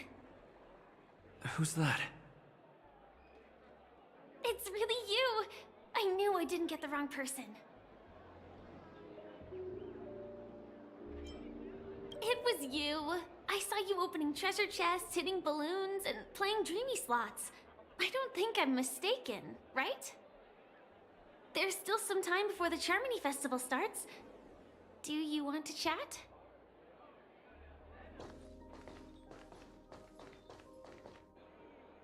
Two murder cases, a showdown with the IPC's ambassadors, the legacy of the Nameless, and a remnant of the Order who dreams of creating a paradise in place of the Eons. You guys even ended up shattering the dream. It's truly been quite a vacation. It's a good thing that you guys managed to overcome all those difficult problems. Congratulations! After the Charmony Festival's opening, will you guys be leaving again?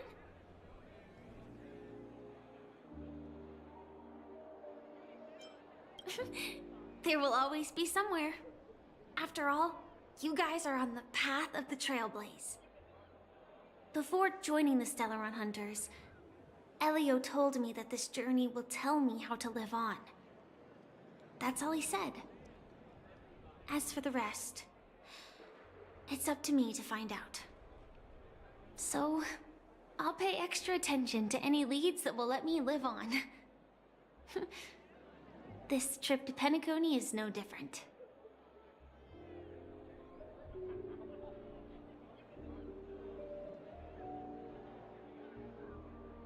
Yes, sadly I was looking in the wrong place. But I did reap some rewards. Do you know Miss Jade from the IPC's Strategic Investment Department? Bonajade Exchange belongs to her. She told me her price, but... I know. But what she wanted wasn't my answer either. Of course, I want to live on. But... what fate owes me? I want it paid back, not passed on. No one else should be involved because this is a grudge between me and fate. Speaking of which, actually, I feel that I still owe you a formal apology for that matter with the performer of the Iris family. Even the smallest of lies can turn into a betrayal as sharp as a blade. I'm sorry.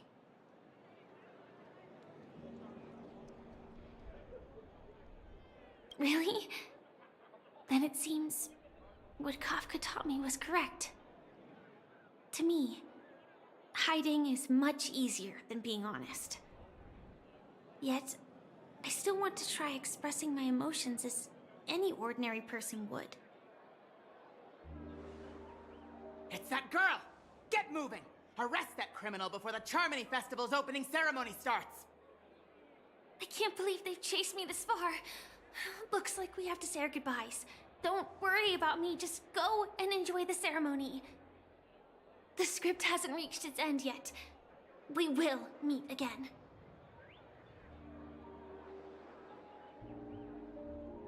I hope she's okay. But if it's only those two hounds again, she'll probably be fine. I'll send a message later to check in on her. Let's go attend the Charmony Festival first. Well, that just happened. I tripped and fell right here. Just completely face planted. So this is the legendary Radiant Feldspar.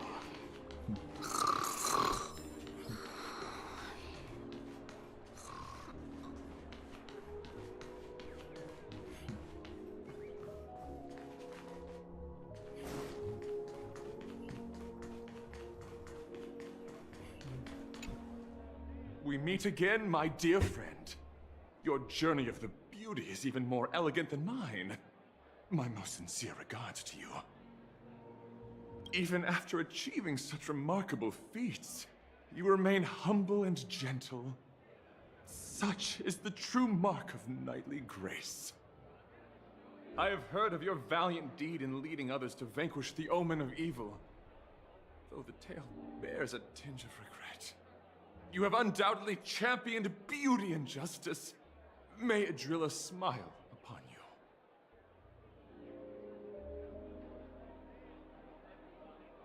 If an admirer of the beauty gets lost in the pursuit of power, they risk descending into the omen of evil, a form which is neither human nor beast. Although Mr. Sunday did not cross paths with the path of beauty, his actions were no different from the omen of evil. A lamentable soul lost on the path of righteousness. Truly, a matter of deep regret. I'm ashamed to admit. Anna's dream was too realistic. I couldn't bear to bid farewell to a fallen friend who had long turned into a beast. I lingered in that illusory dream for far too long. His voice and smile were too vivid. I didn't pass the trial of beauty this time, spending too much time in self-reflection over my own hesitation. Yet, I wish for a driller to remain my beacon. A banner for me to strengthen my determination for the beauty. Thank you. Then may the beauty always be with you.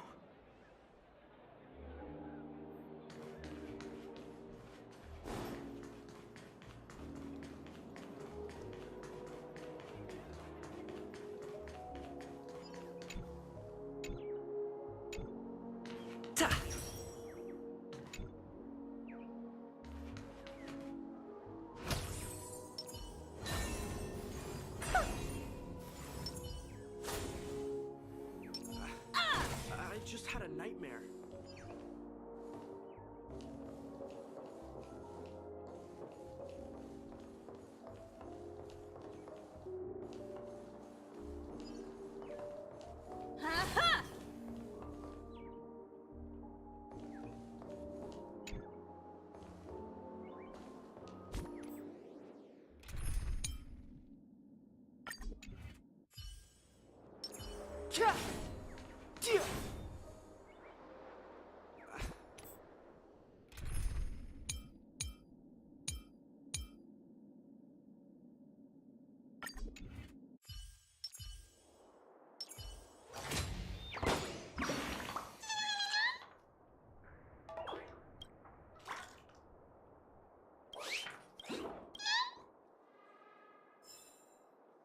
It is baffling that you have to go through that much trouble just to reach one of those birds.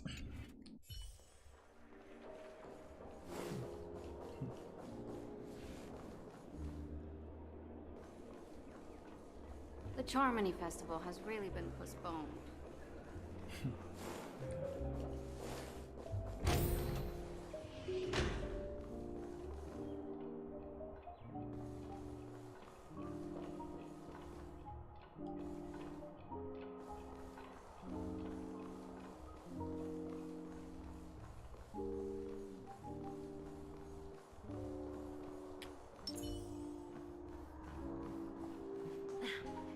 Watch yourselves.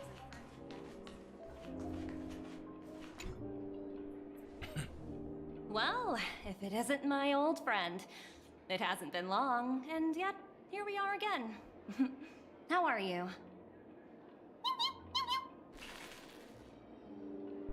That's not good.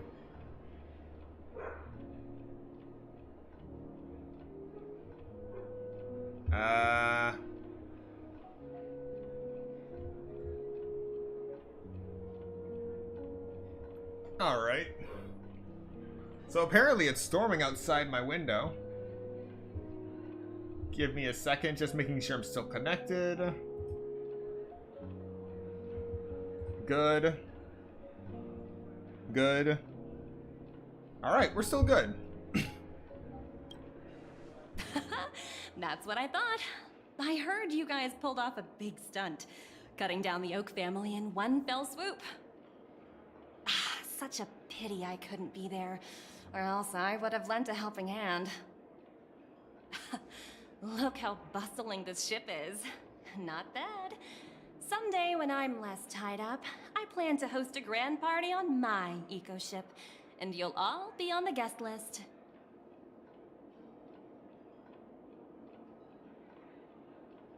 Transform? What are you saying? Oh, I understand now. You're referring to Aventurine's cornerstone, right? Sorry. Compared to him, my ability is not as visual. Guess there is no harm telling you. The abilities of the 10 Stonehearts as cornerstones are all different. Some can even read your thoughts, grasp your desires. So, be careful. Now that I think about it, it was good that Branya got there when she did in Belobog. If she came any later, we probably wouldn't have ended up as friends.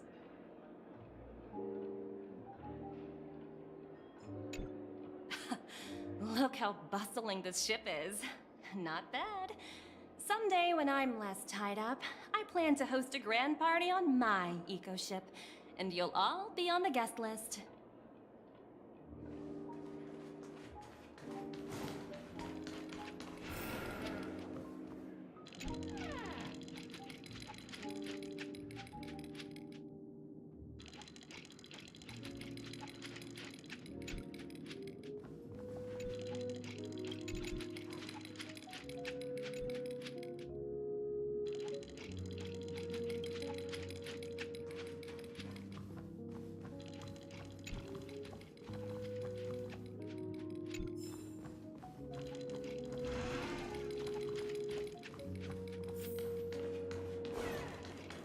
What services do you require?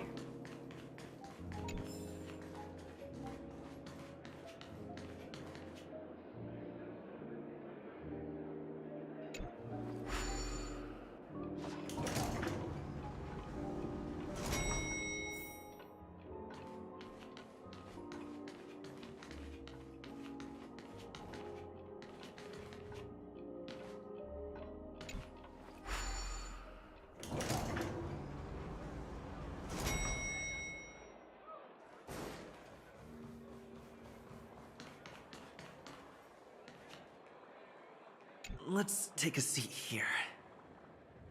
Everything is settled. But there's still some time left. Maybe I should take a walk? Forget it. I've done enough walking around already. Let's take a seat and rest for a while.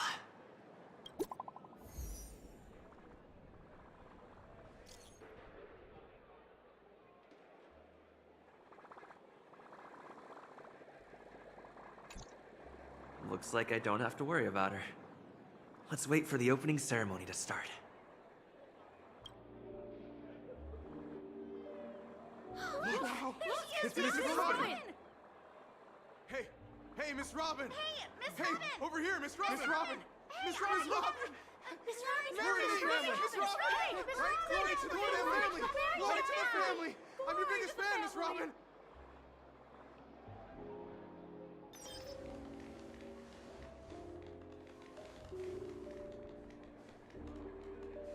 Distinguished guests, fellow family members, ladies, gentlemen, and friends from all over the cosmos. It's a pleasure to join you all in celebrating the grandest ceremony of the Amber Era, the Charmony Festival. Firstly, on behalf of the Penacony family's 5 major lineages, and on behalf of myself, I'd like to extend a warm welcome to all our guests.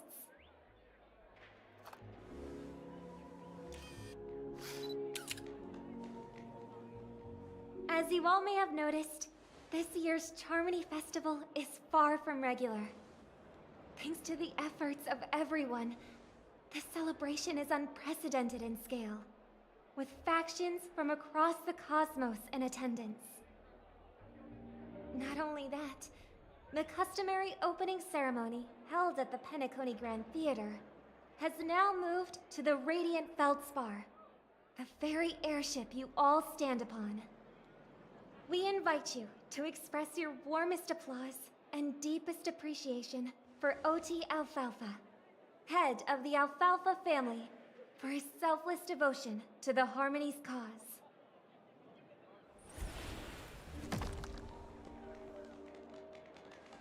What makes this festival so uniquely significant? As is widely known, the Radiant Feldspar had to halt its voyage due to an anomaly in the Sweet Dream, sparking widespread discussion in the 12 Hours. Thanks to the hard work of Penacony's internal and external factions, we've finally gotten the Dreamscape back on track, just in time for the Charmony Festival. And as they say, good things come in pairs. The Charmony Festival not only celebrates this achievement, but also marks the relaunch of the Radiant Feldspar. And finally, the last reason. Does everyone remember the Watchmaker? In truth, the family has poured their efforts into this festival just to commemorate this legendary luminary. The father of Penacony, Mikhail Chard Legwork, one of the legendary Nameless who laid the foundations of Penacony. In the most bewildering times of the planet of festivities, it was he who descended from the sky with his companions, who taught us through trailblazing where freedom lies. It was also they who led the vanguard in the pioneering of the dreamscape, in exchange for what is now known as the Paradise of Harmony. It can be said that Penacony's splendid success today is deeply rooted in the trailblazing ethos the Watchmaker planted within us. Only by honoring this trailblazing spirit can we fulfill our mission and spread harmony to a broader audience. Aw, that's so nice of her. She's talking about us.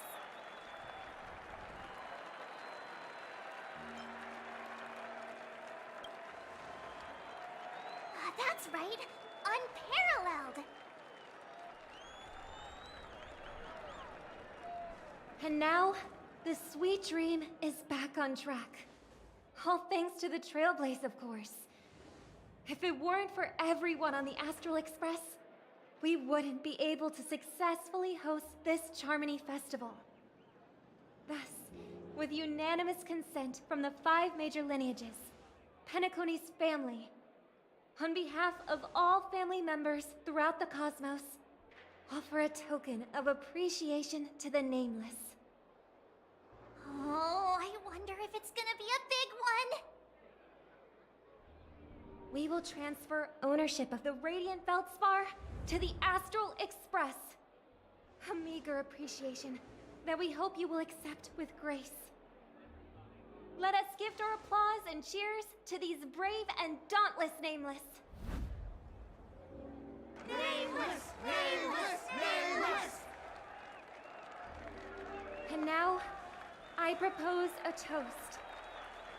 To harmony, to the Trailblaze, to the future of Penacony and the universe, and to the generous Alfalfa family head, Mr. O.T. Alfalfa.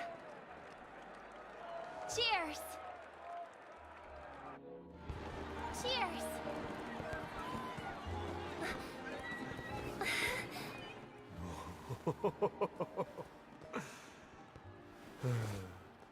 To make a decision like that. This little bird is no less capable than her brother. All's well, all's well. Right. But have you forgotten someone, my gray-haired friend? I put a bomb on this ship. You have 10 minutes to find it. Better hurry. When did this get shoved into my hands? There's still so many bombs. Now's not the time for the plot payoff. I can't handle this alone. Time to create a group and inform everyone. It's not over yet. 1111111111111.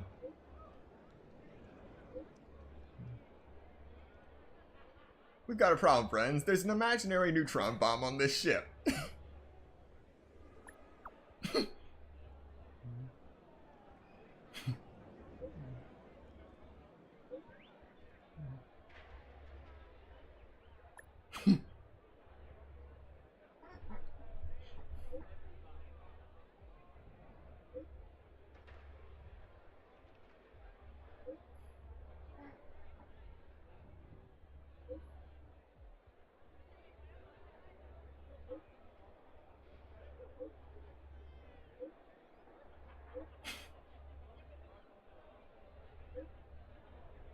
What the fridge is wrong with you?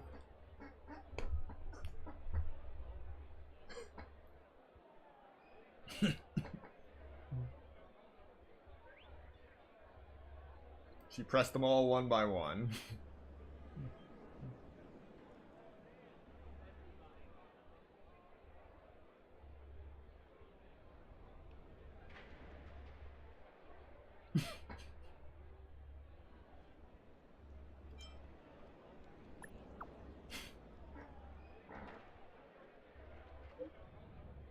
All the other things you could have done with this level of patience.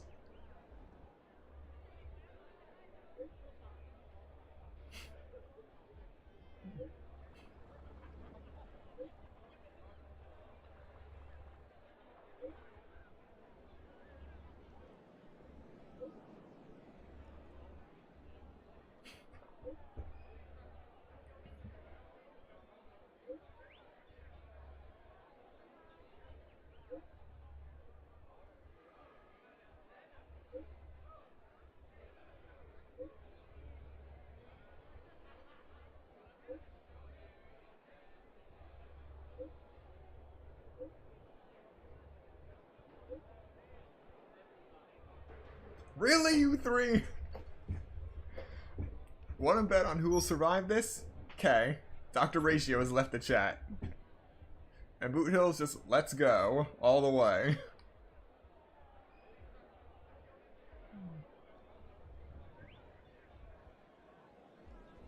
Hidden among 999 dolls.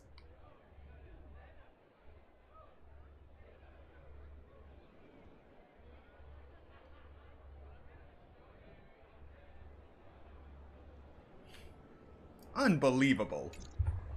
All set. Let's start following the plan.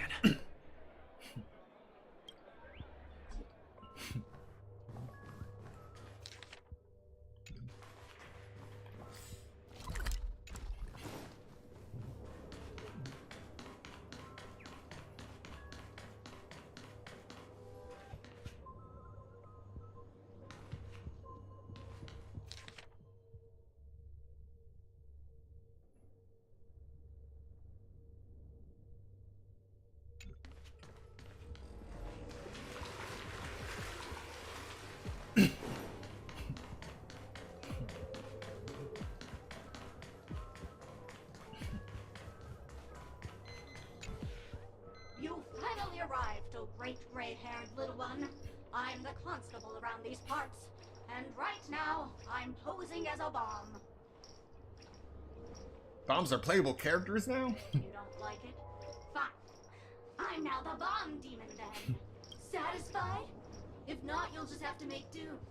Alright, now that you've found me, it's my turn to complete my mission. Next, I'll count down from 5, and then explode! 5, 4, 1! Did I miss a number? Oh, so it is. No matter though. I've never learned how to count before. I mean, Bomb Demon Doll has never learned how to count. I'm not even a real bomb. Was it surprising? Shocking? Horrifying? No? Really? Fine. That's too bad then. You really ought to learn how to win a girl over.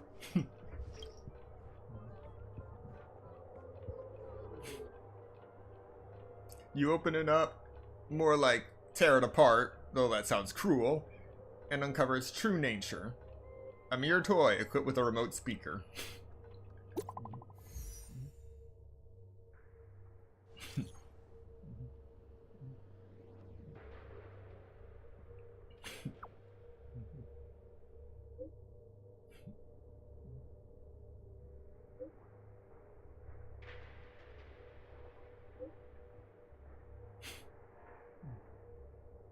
$131 bombs, but none of them are real.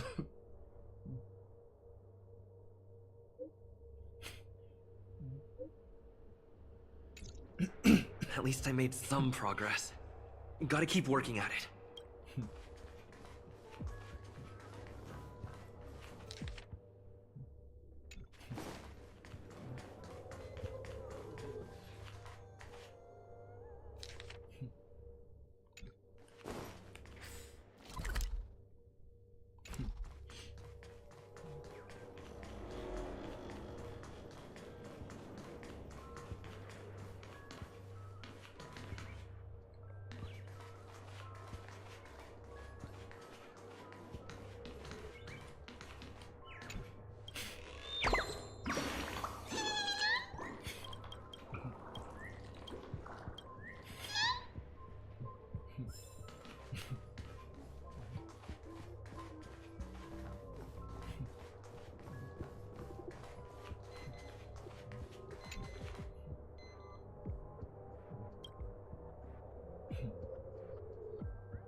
Everyone's just laughing at this. At the absurdity of it.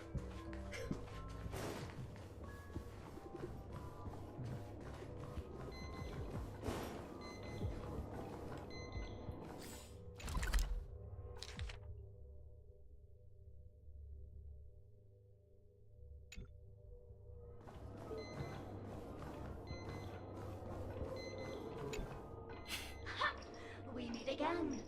I am Penacony's famed detective.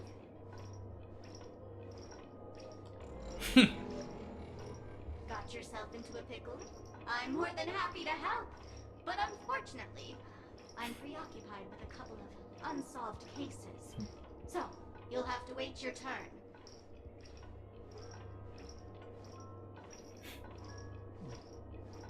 Oh. Drat. It completely slipped my mind. Dr. Boom specializes in explosives. I need your help, mister. You've had quite a few run-ins with Dr. Boom. And with the recent bomb situation, you're bound to find evidence that proves Dr. Boom is the killer. The first case is the Soul Glad factory arson case. We found a hammer, a doll, and half a liter of unidentified fluid at the scene of the crime. Our forensics results show it's a red herring. The second case is the Blue Hour auction robbery. A gang of masked thugs broke in, stole a fragment of the Astral Express, and left behind a large hammer, a doll, and a half-dead red herring at the scene. Those are all the details. The way I see it, there must be a link between these two cases that will be the key to exposing Dr. Boom. I trust in your deduction. Which piece of evidence do you think is the deciding one? Bing, bing! Correct answer! You're good, gray hair. Your mind is pretty sharp. Seeing as you've put in so much effort, I'll throw you a bone. The bomb's not here. This is only a prank I've craftily set up. Hurry, time's running out. You better find that real bomb quickly.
Welcome to the Radiant Feldspar, good sir. I'm a dangerous bomb, and an outlaw who despises law and order. May you have a splendid day. I'm not, but so what? I'm still crazy and dangerous. In case you don't believe me, allow me to show you. Go fudge yourself, you muddle fudger! To be frank, I didn't become an outlaw because I'm a fudging bomb. It's because I'm the fudging owner of an ancient, mad, forbidden curse. Care to experience it? I can chant it for you, but Miss Sparkle won't be responsible for any of the consequences. Holy fudge, you're more insane than I am. Let me gather my wits. The ritual is ready. Perk up your ears and listen closely to the most ancient, primal fear etched into the very fudging genes of humanity. Bloomska, boomska, little sparkles. Bloomska, boomska, little sparkles.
The laughter, to think you've seen through my disguise this quickly!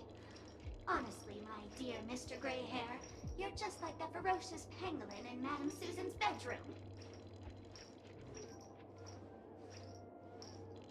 Keep your shirt on! A latched pot never boils, mister. I'm on to you. You're here because you accepted bribes from the duplicitous and corrupt leader of that Sparkle Gang. The scoundrel who wants to become mayor of Sparkle City. Blazing Bro! This evil city has fallen into depravity. As the sheriff doll, I cannot idly stand by and do nothing. And now, only this imaginary neutron bomb can completely cleanse Sparkle City of your ilk.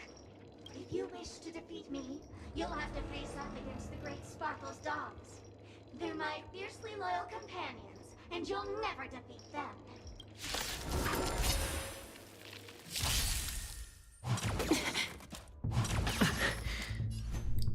So, you have chosen resistance.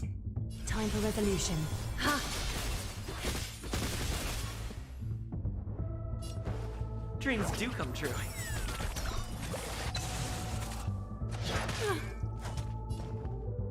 Expand your thinking.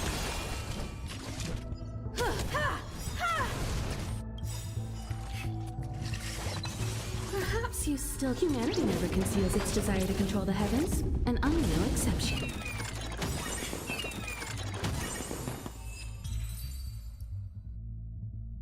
To think I was defeated by the despicable underling of Blazin' Bro. You'll never get away with this. Because I'm just an adorable doll. Not some imaginary neutron bomb.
Not much time left. I hope I make it.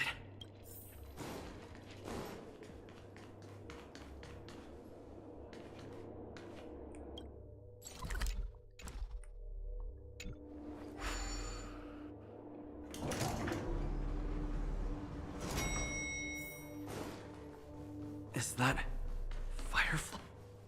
28 minutes, 46 seconds. 28 minutes, 45 seconds. You've got to be kidding me. You're here!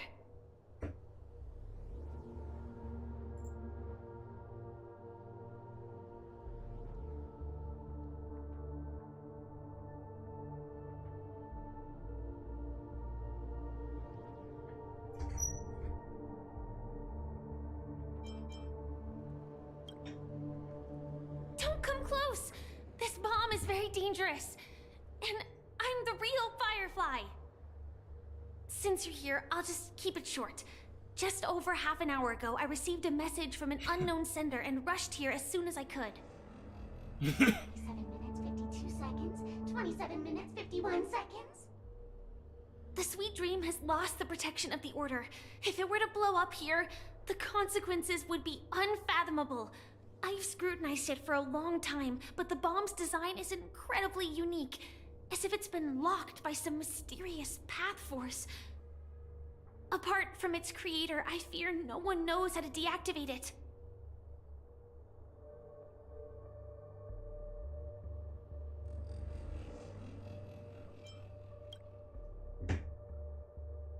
You mean the Watchmaker's guests?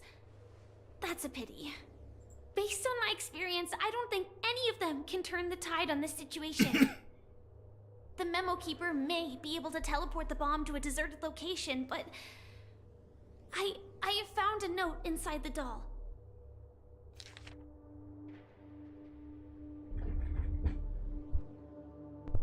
Warning, a memetic virus has been planted into this imaginary neutron bomb. Memetic lifeforms, particularly Memo Keepers, especially Black Swan, are advised to stay clear. Otherwise, exposed individuals face a 72.36 chance of turning into a banana. P.S. She means business. P.S.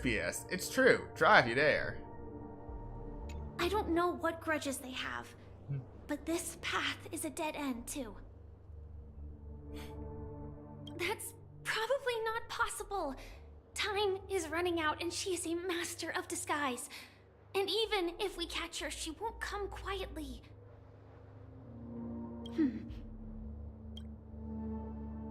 Actually, there might be another way. Do you still remember? The script said that I will experience death 3 times in the Land of Dreams. I think this moment heralds the 3rd time.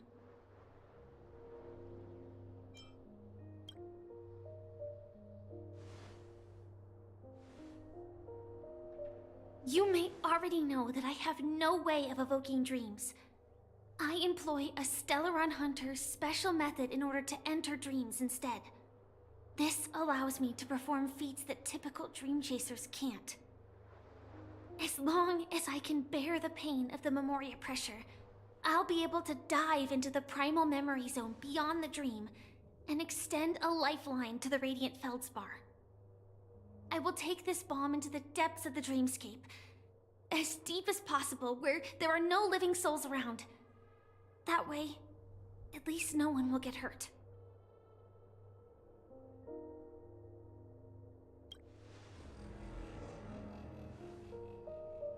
Don't worry. I believe that this Firefly armor will be enough to take me to where I need to go before the countdown ends. And maybe even make it back safely. At present, this is our best and most logical course of action.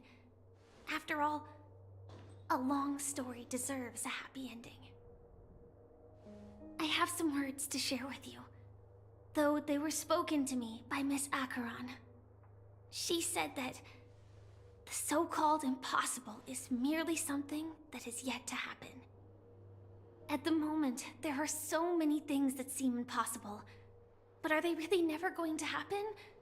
Maybe it's just that the moment to disprove these impossibilities hasn't arrived yet. Whether it be a literal ending, suffering akin to death, or a harrowing deathscape. Before the appointed destination arrives, they are all the same. Yet I can still make myriad choices.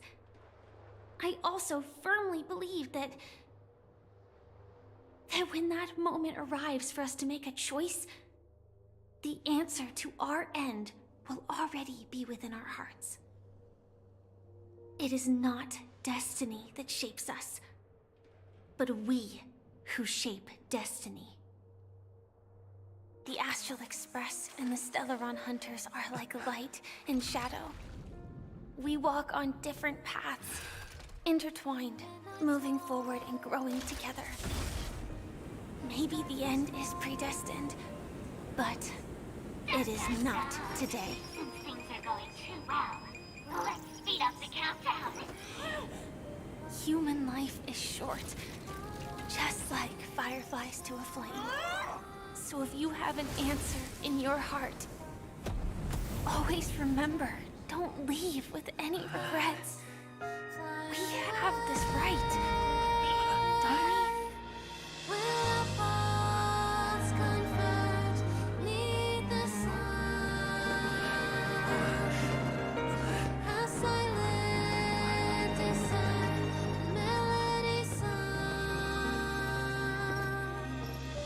Since you care so much about other people's safety, why don't you go take a closer look?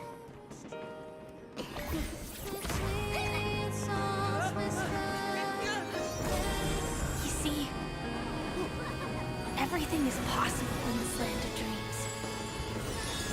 We each came here with our own goals and realized them in unimaginable ways. Regardless if the result was a sweet illusion or a bitter reality. It was an answer we longed for, day and night. So, why do people choose to slumber? I think it's as you said.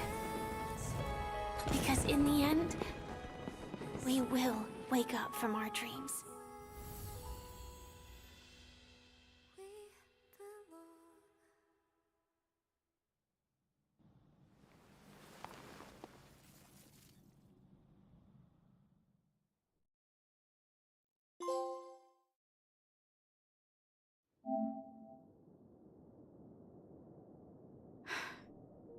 When I arrived, I happened to see a child holding it.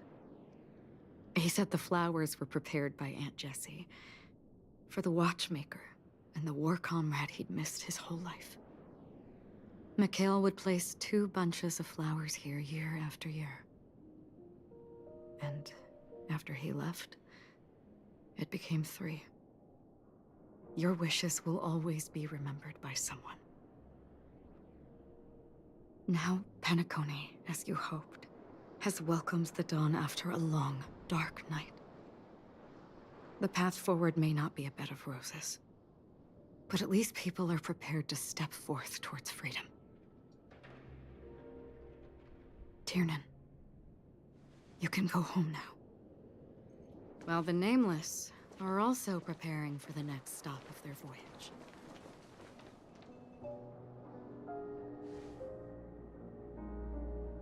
But before leaving, we still have one last thing to do.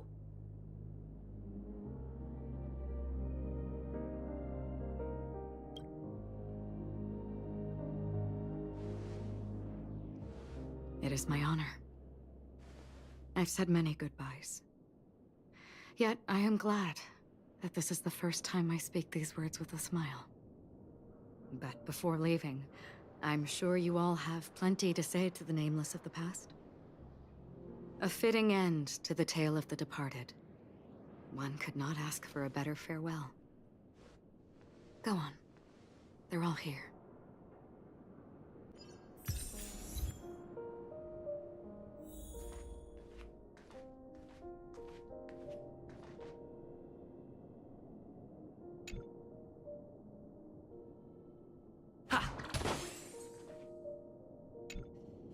Honestly, when I heard the conductor's request, I was pretty surprised. The Nameless.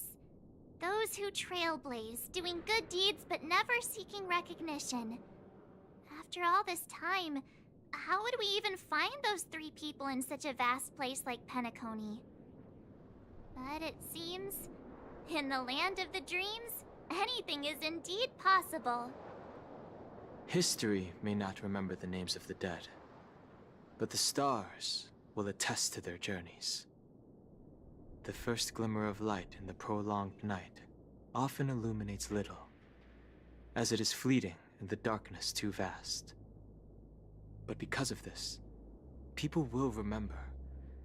As long as something shines in the night sky, then when the first star falls, countless more will follow, streaking across the horizon.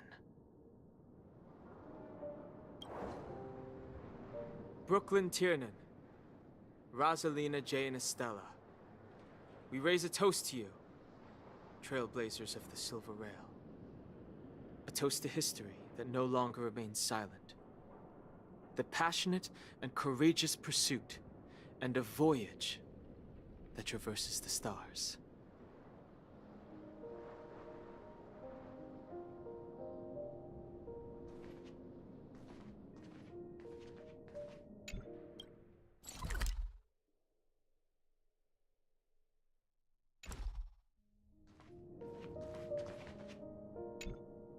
That statue. It wasn't here last time. Looks like this is the last riddle that Mr. Gallagher left for us. In the end, we still failed to figure out his true identity, or if he was even a living person. What should I say? I mean, this guy is definitely a history fictionologist, all right. I'm suddenly reminded of the time at the theme park when he said he was only 13 years old. Could that have meant something too? Either way, he's an enigmatic character for sure. At least our journey together in Penacony was real enough. And his loyalty and love for this land must have been real too, right?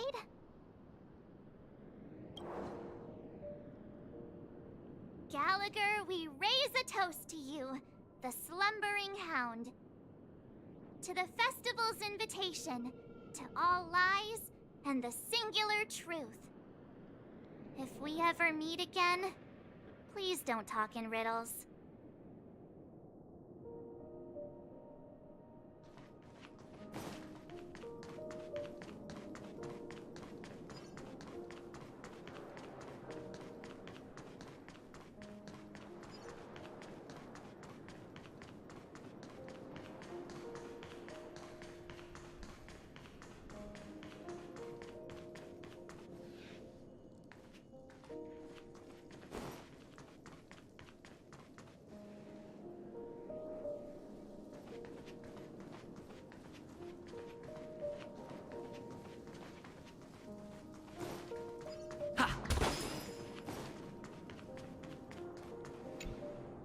Is the Astro Express ready to depart Penacony? Apologies, Mr. Mika, that we are only now bidding you farewell. Oh, that's all right. You've all done so much for the Watchmaker, and we are forever indebted. Allow me, as the representative of Dreamflux Reef, to make another toast to all the nameless. What will the people of Dreamflux Reef do now? Many will continue to live here. Those accustomed to being awake will mostly have a hard time getting used to a life of darkness with their eyes closed. Though the order has faded, there must be someone to watch over this primal memory zone. Penacony's nights are long, and there are many who are still far from a good night's sleep. As for the sweet dream over there, we're still managing without it, aren't we?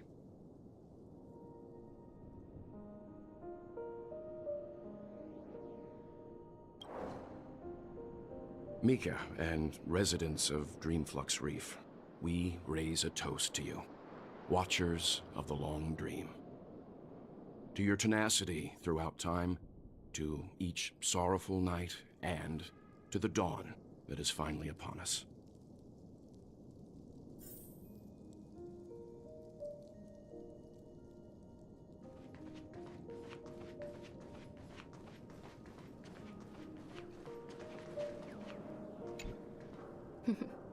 In the end, we still came full circle.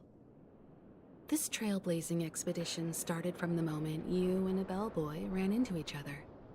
After going on a journey of many twists and turns, they still ended up where they started. Just like a clock's hands that turn round and round, the start and end of each day will always land on 12 o'clock, the advent of time moving forward. there shouldn't be much left to say. This entire adventure started because of you, and should naturally end with you. And then, a new page will be turned. Mikhail Char Legwork, we raise a toast to you, watchmaker of the land of the dreams, nameless of the Astral Express.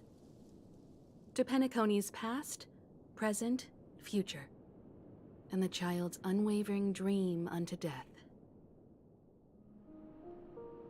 With that, our duty as Nameless should be complete, right?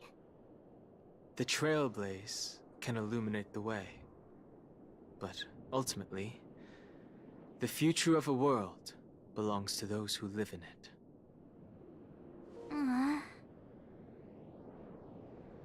I still feel that Mr. Mikhail must have really wanted to witness this day himself. What's on your mind, March? Just a strange feeling. I had it a few stops ago, but it's super strong this time. Why not talk about it? Maybe everyone's thinking the same thing.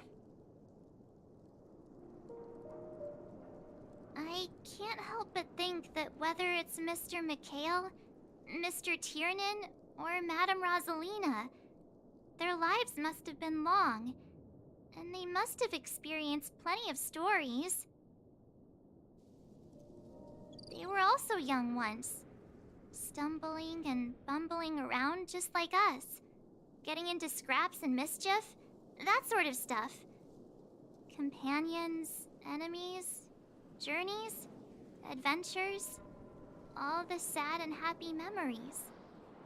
The everyday that we're used to, they've lived through them too. But those things are all in the past.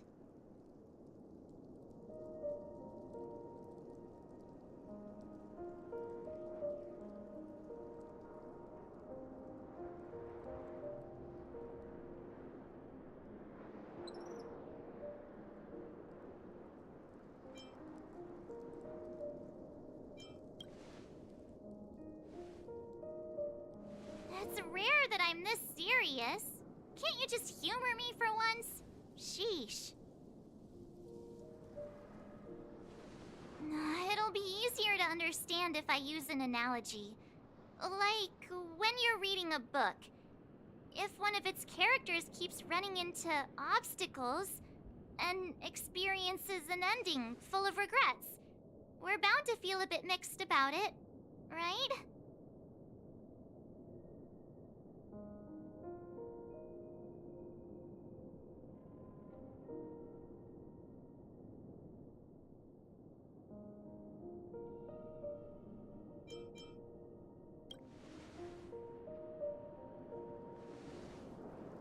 To me, it's because we've seen every nook and cranny of their lives. We see these people as special. So, even if there are parts of it that aren't really realistic nor logical, we still hope that their story gets a good ending when it comes. But what if they and we aren't really that special? When Mr. Mikhail sat in this chair, waiting for the Astral Express to arrive every day, what was he thinking? And if, at the end of his life, he could still firmly say he had no regrets, then what is this regret we feel in our hearts right now? I think each and every one of us is searching for the answer to this very question. The universe is vast, and our lives are but specks.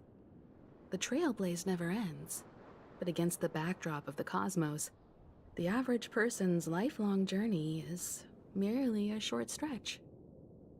But it is in this minuscule distance that paths cross and countless worlds connect.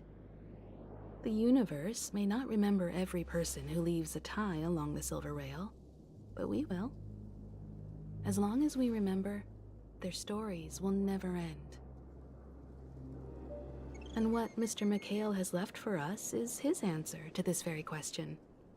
It may not be perfect, but it left a smile on this storied, jaded old Nameless's face at the end of his life. And its meaning will be interpreted by those who come after us. It's not the answer that's important, but what we can learn from others' answers, right? This is what trailblazing is. Sure. I'm really sorry for bringing down the vibe. Quick, Don Hung, tell us a dad joke to lighten the mood.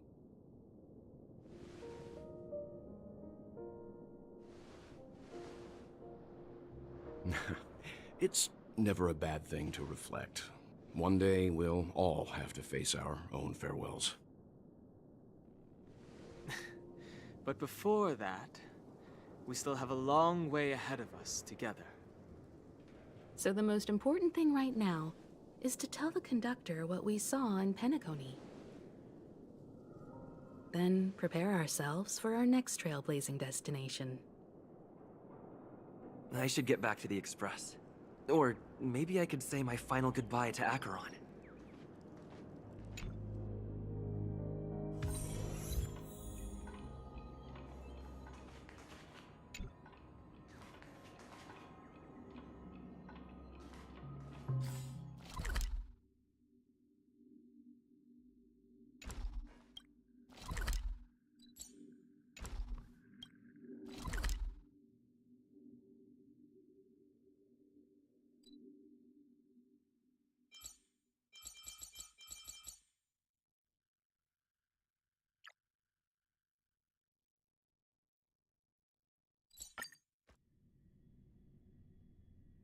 I should get back to the Express. It's still early. Or maybe I could say my final goodbye to Acheron.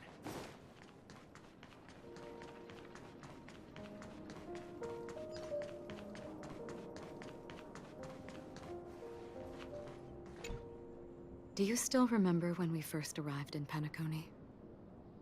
Who would have thought our paths would cross in such a way?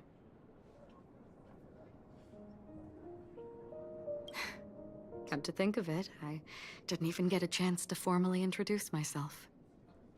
Simply put, I'm a self-annihilator who was cursed by the Nihility.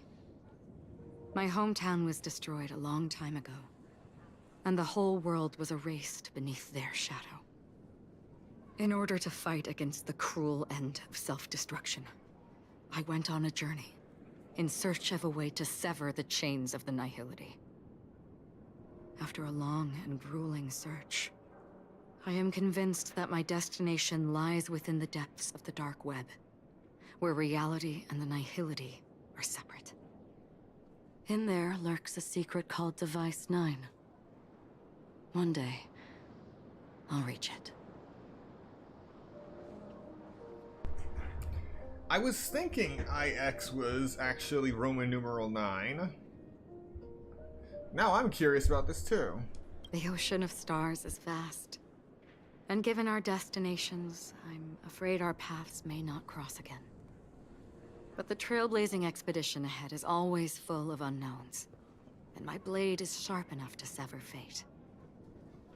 As long as we maintain our original resolve, I believe there will come a day where we will meet again. Ah. In that case, I must apologize for my rudeness. Do you remember when we first met? I once said you reminded me of an acquaintance. Because of the Self-Annihilator's curse, my memories are stripped away, blurring my past. And after our journey together, what I originally thought were familiar feelings were merely illusions. I believe this was truly our first meeting.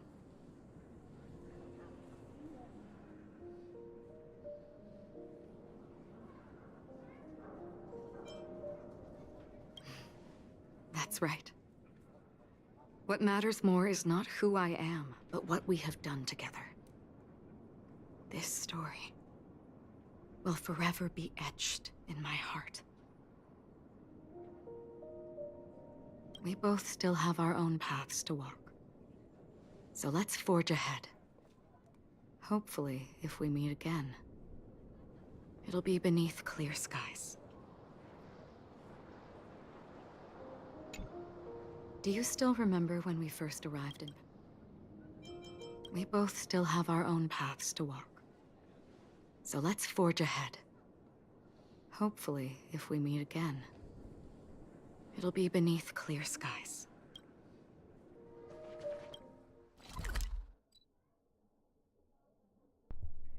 Okay, I think it's real this time. I think we're finally leaving Penacony. I don't know how to check interstellar messages.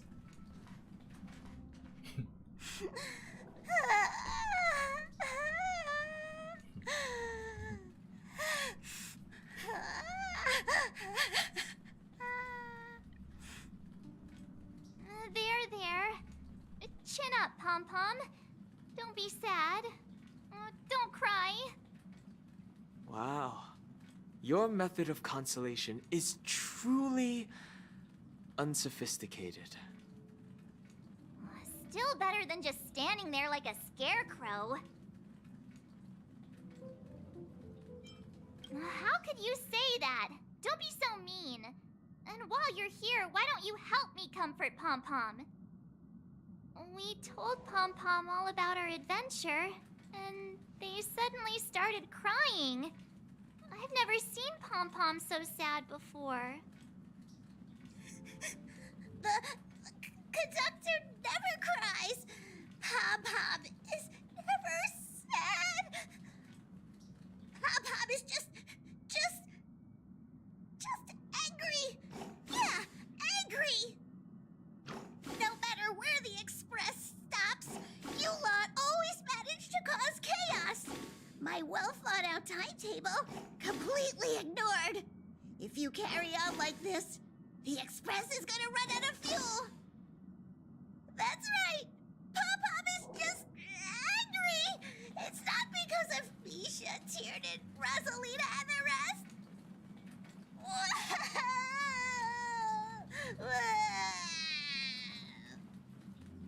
It's okay. Oh, Pom-Pom, just let it all out. Everyone, could you all take a break in the next car? Don't worry. I'll stay here with Pom-Pom. But... Let's go, March. It's okay. Oh, Pom-Pom, just let it all out.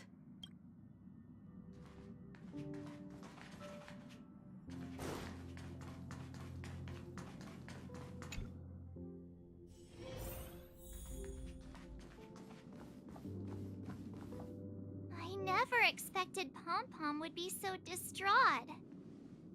Those three nameless must have meant a lot to Pom-Pom. No one knows exactly when Pom-Pom boarded the Express, but one can surmise that their journey has been filled with many hellos and goodbyes. Probably more than we can imagine.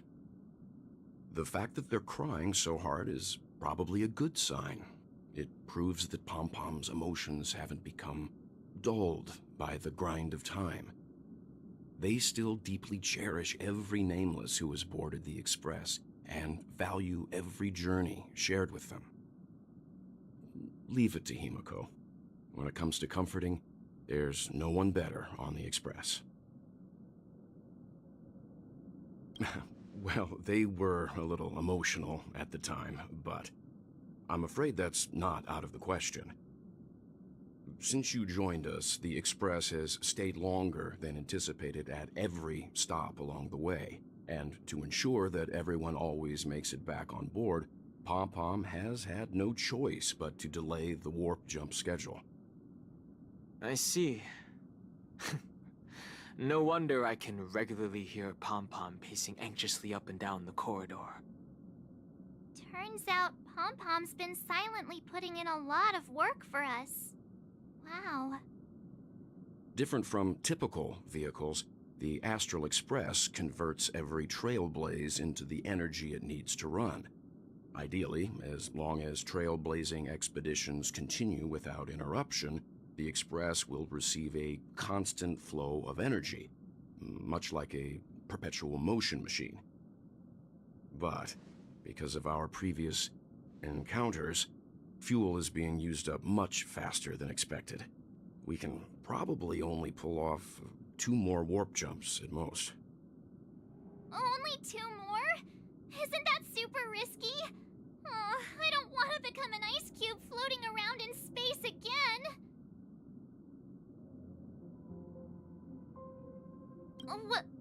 When you put it like that, it doesn't actually sound too bad. But I don't even want to become an adorable ice cube floating around in space again. Which also means that we must prudently consider our next destination.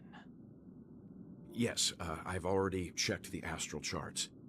The 2 nearest worlds to us are the oceanic planet of Lushaka and the agate world Melustanen. As for which one we're headed to, that still requires a vote. Or perhaps you might consider a suggestion.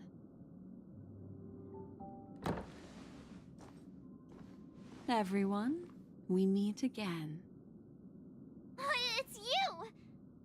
Why were you just in my room? It's a very cute room, Miss March. Just like you.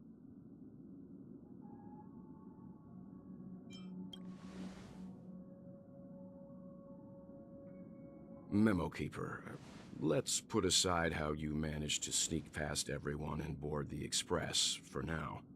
You mentioned a suggestion. I accidentally overheard how the Express obtains fuel. I just wanted to chat with everyone to see if we could work together. But now, it appears my suggestion could be the very lifeline that saves everyone. Please speak candidly. Depending on what you say, we could very well ask you to disembark.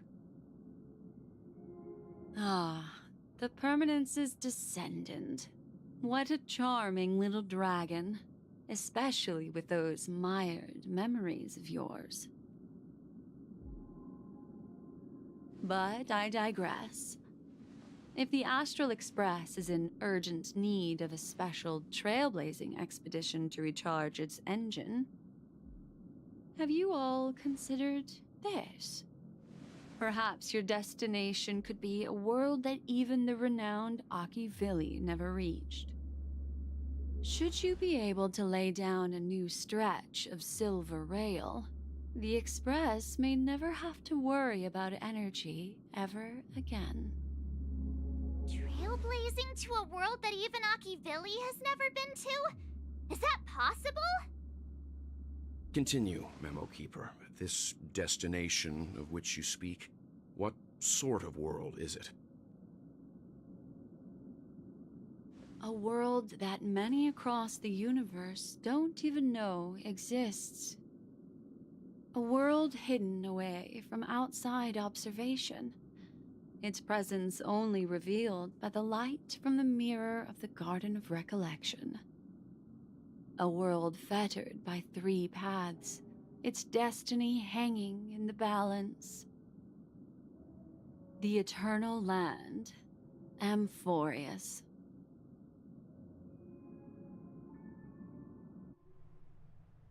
I hope I'm not too late, child.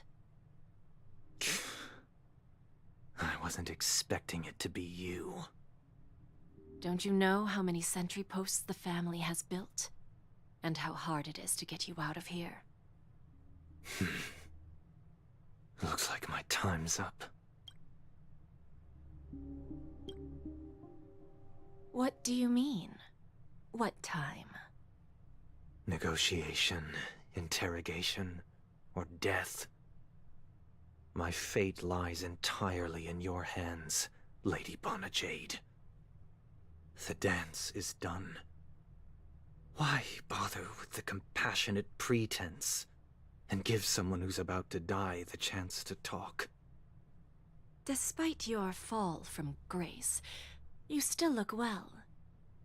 I'm very glad to see that you're so full of verve. Do not insult my pride with half-veiled sarcasm. Have you specially come to see me, just to sate your vile vanity? Oh, of course not. I merely came to fulfill your younger sister's wishes. To offer you a generous trade. That is, if you're willing to accept. Robin? To build a true haven where everyone can attain peace. That's the oath between you siblings, isn't it? If I told you there was still a chance to realize this vow, would you be willing to talk to me then?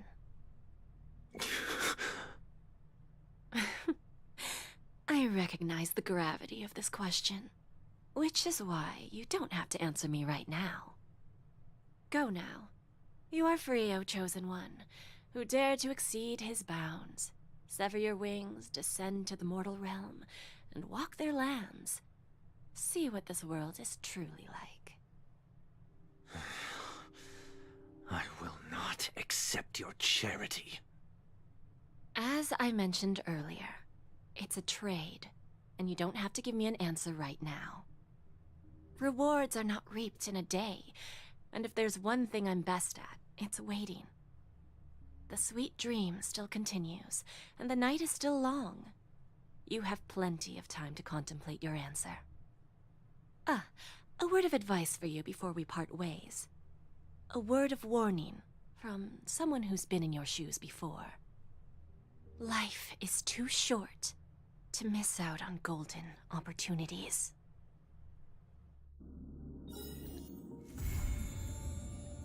In other words, this opportunity is quite hard to come by. Alright, it's done.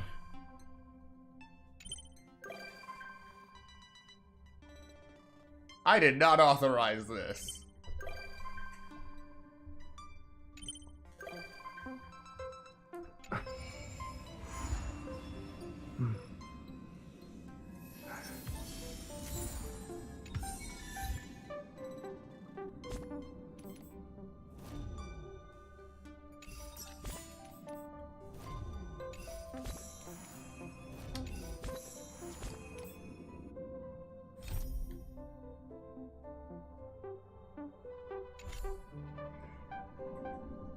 Alright, we are going to end it here. We are finally off Penacony. And this stream ended up being 9 hours, 41 minutes, and 10 seconds. Lovely! Thank you so much to everyone who came to watch this stream today, and all of the other Penacony related streams, and also those who come to watch the playback later. Be sure to like, comment, subscribe, and turn on notifications so you are notified of the next trailblazing mission in Honkai Star Rail. Hopefully it's not as long as this one. And I will see you next time.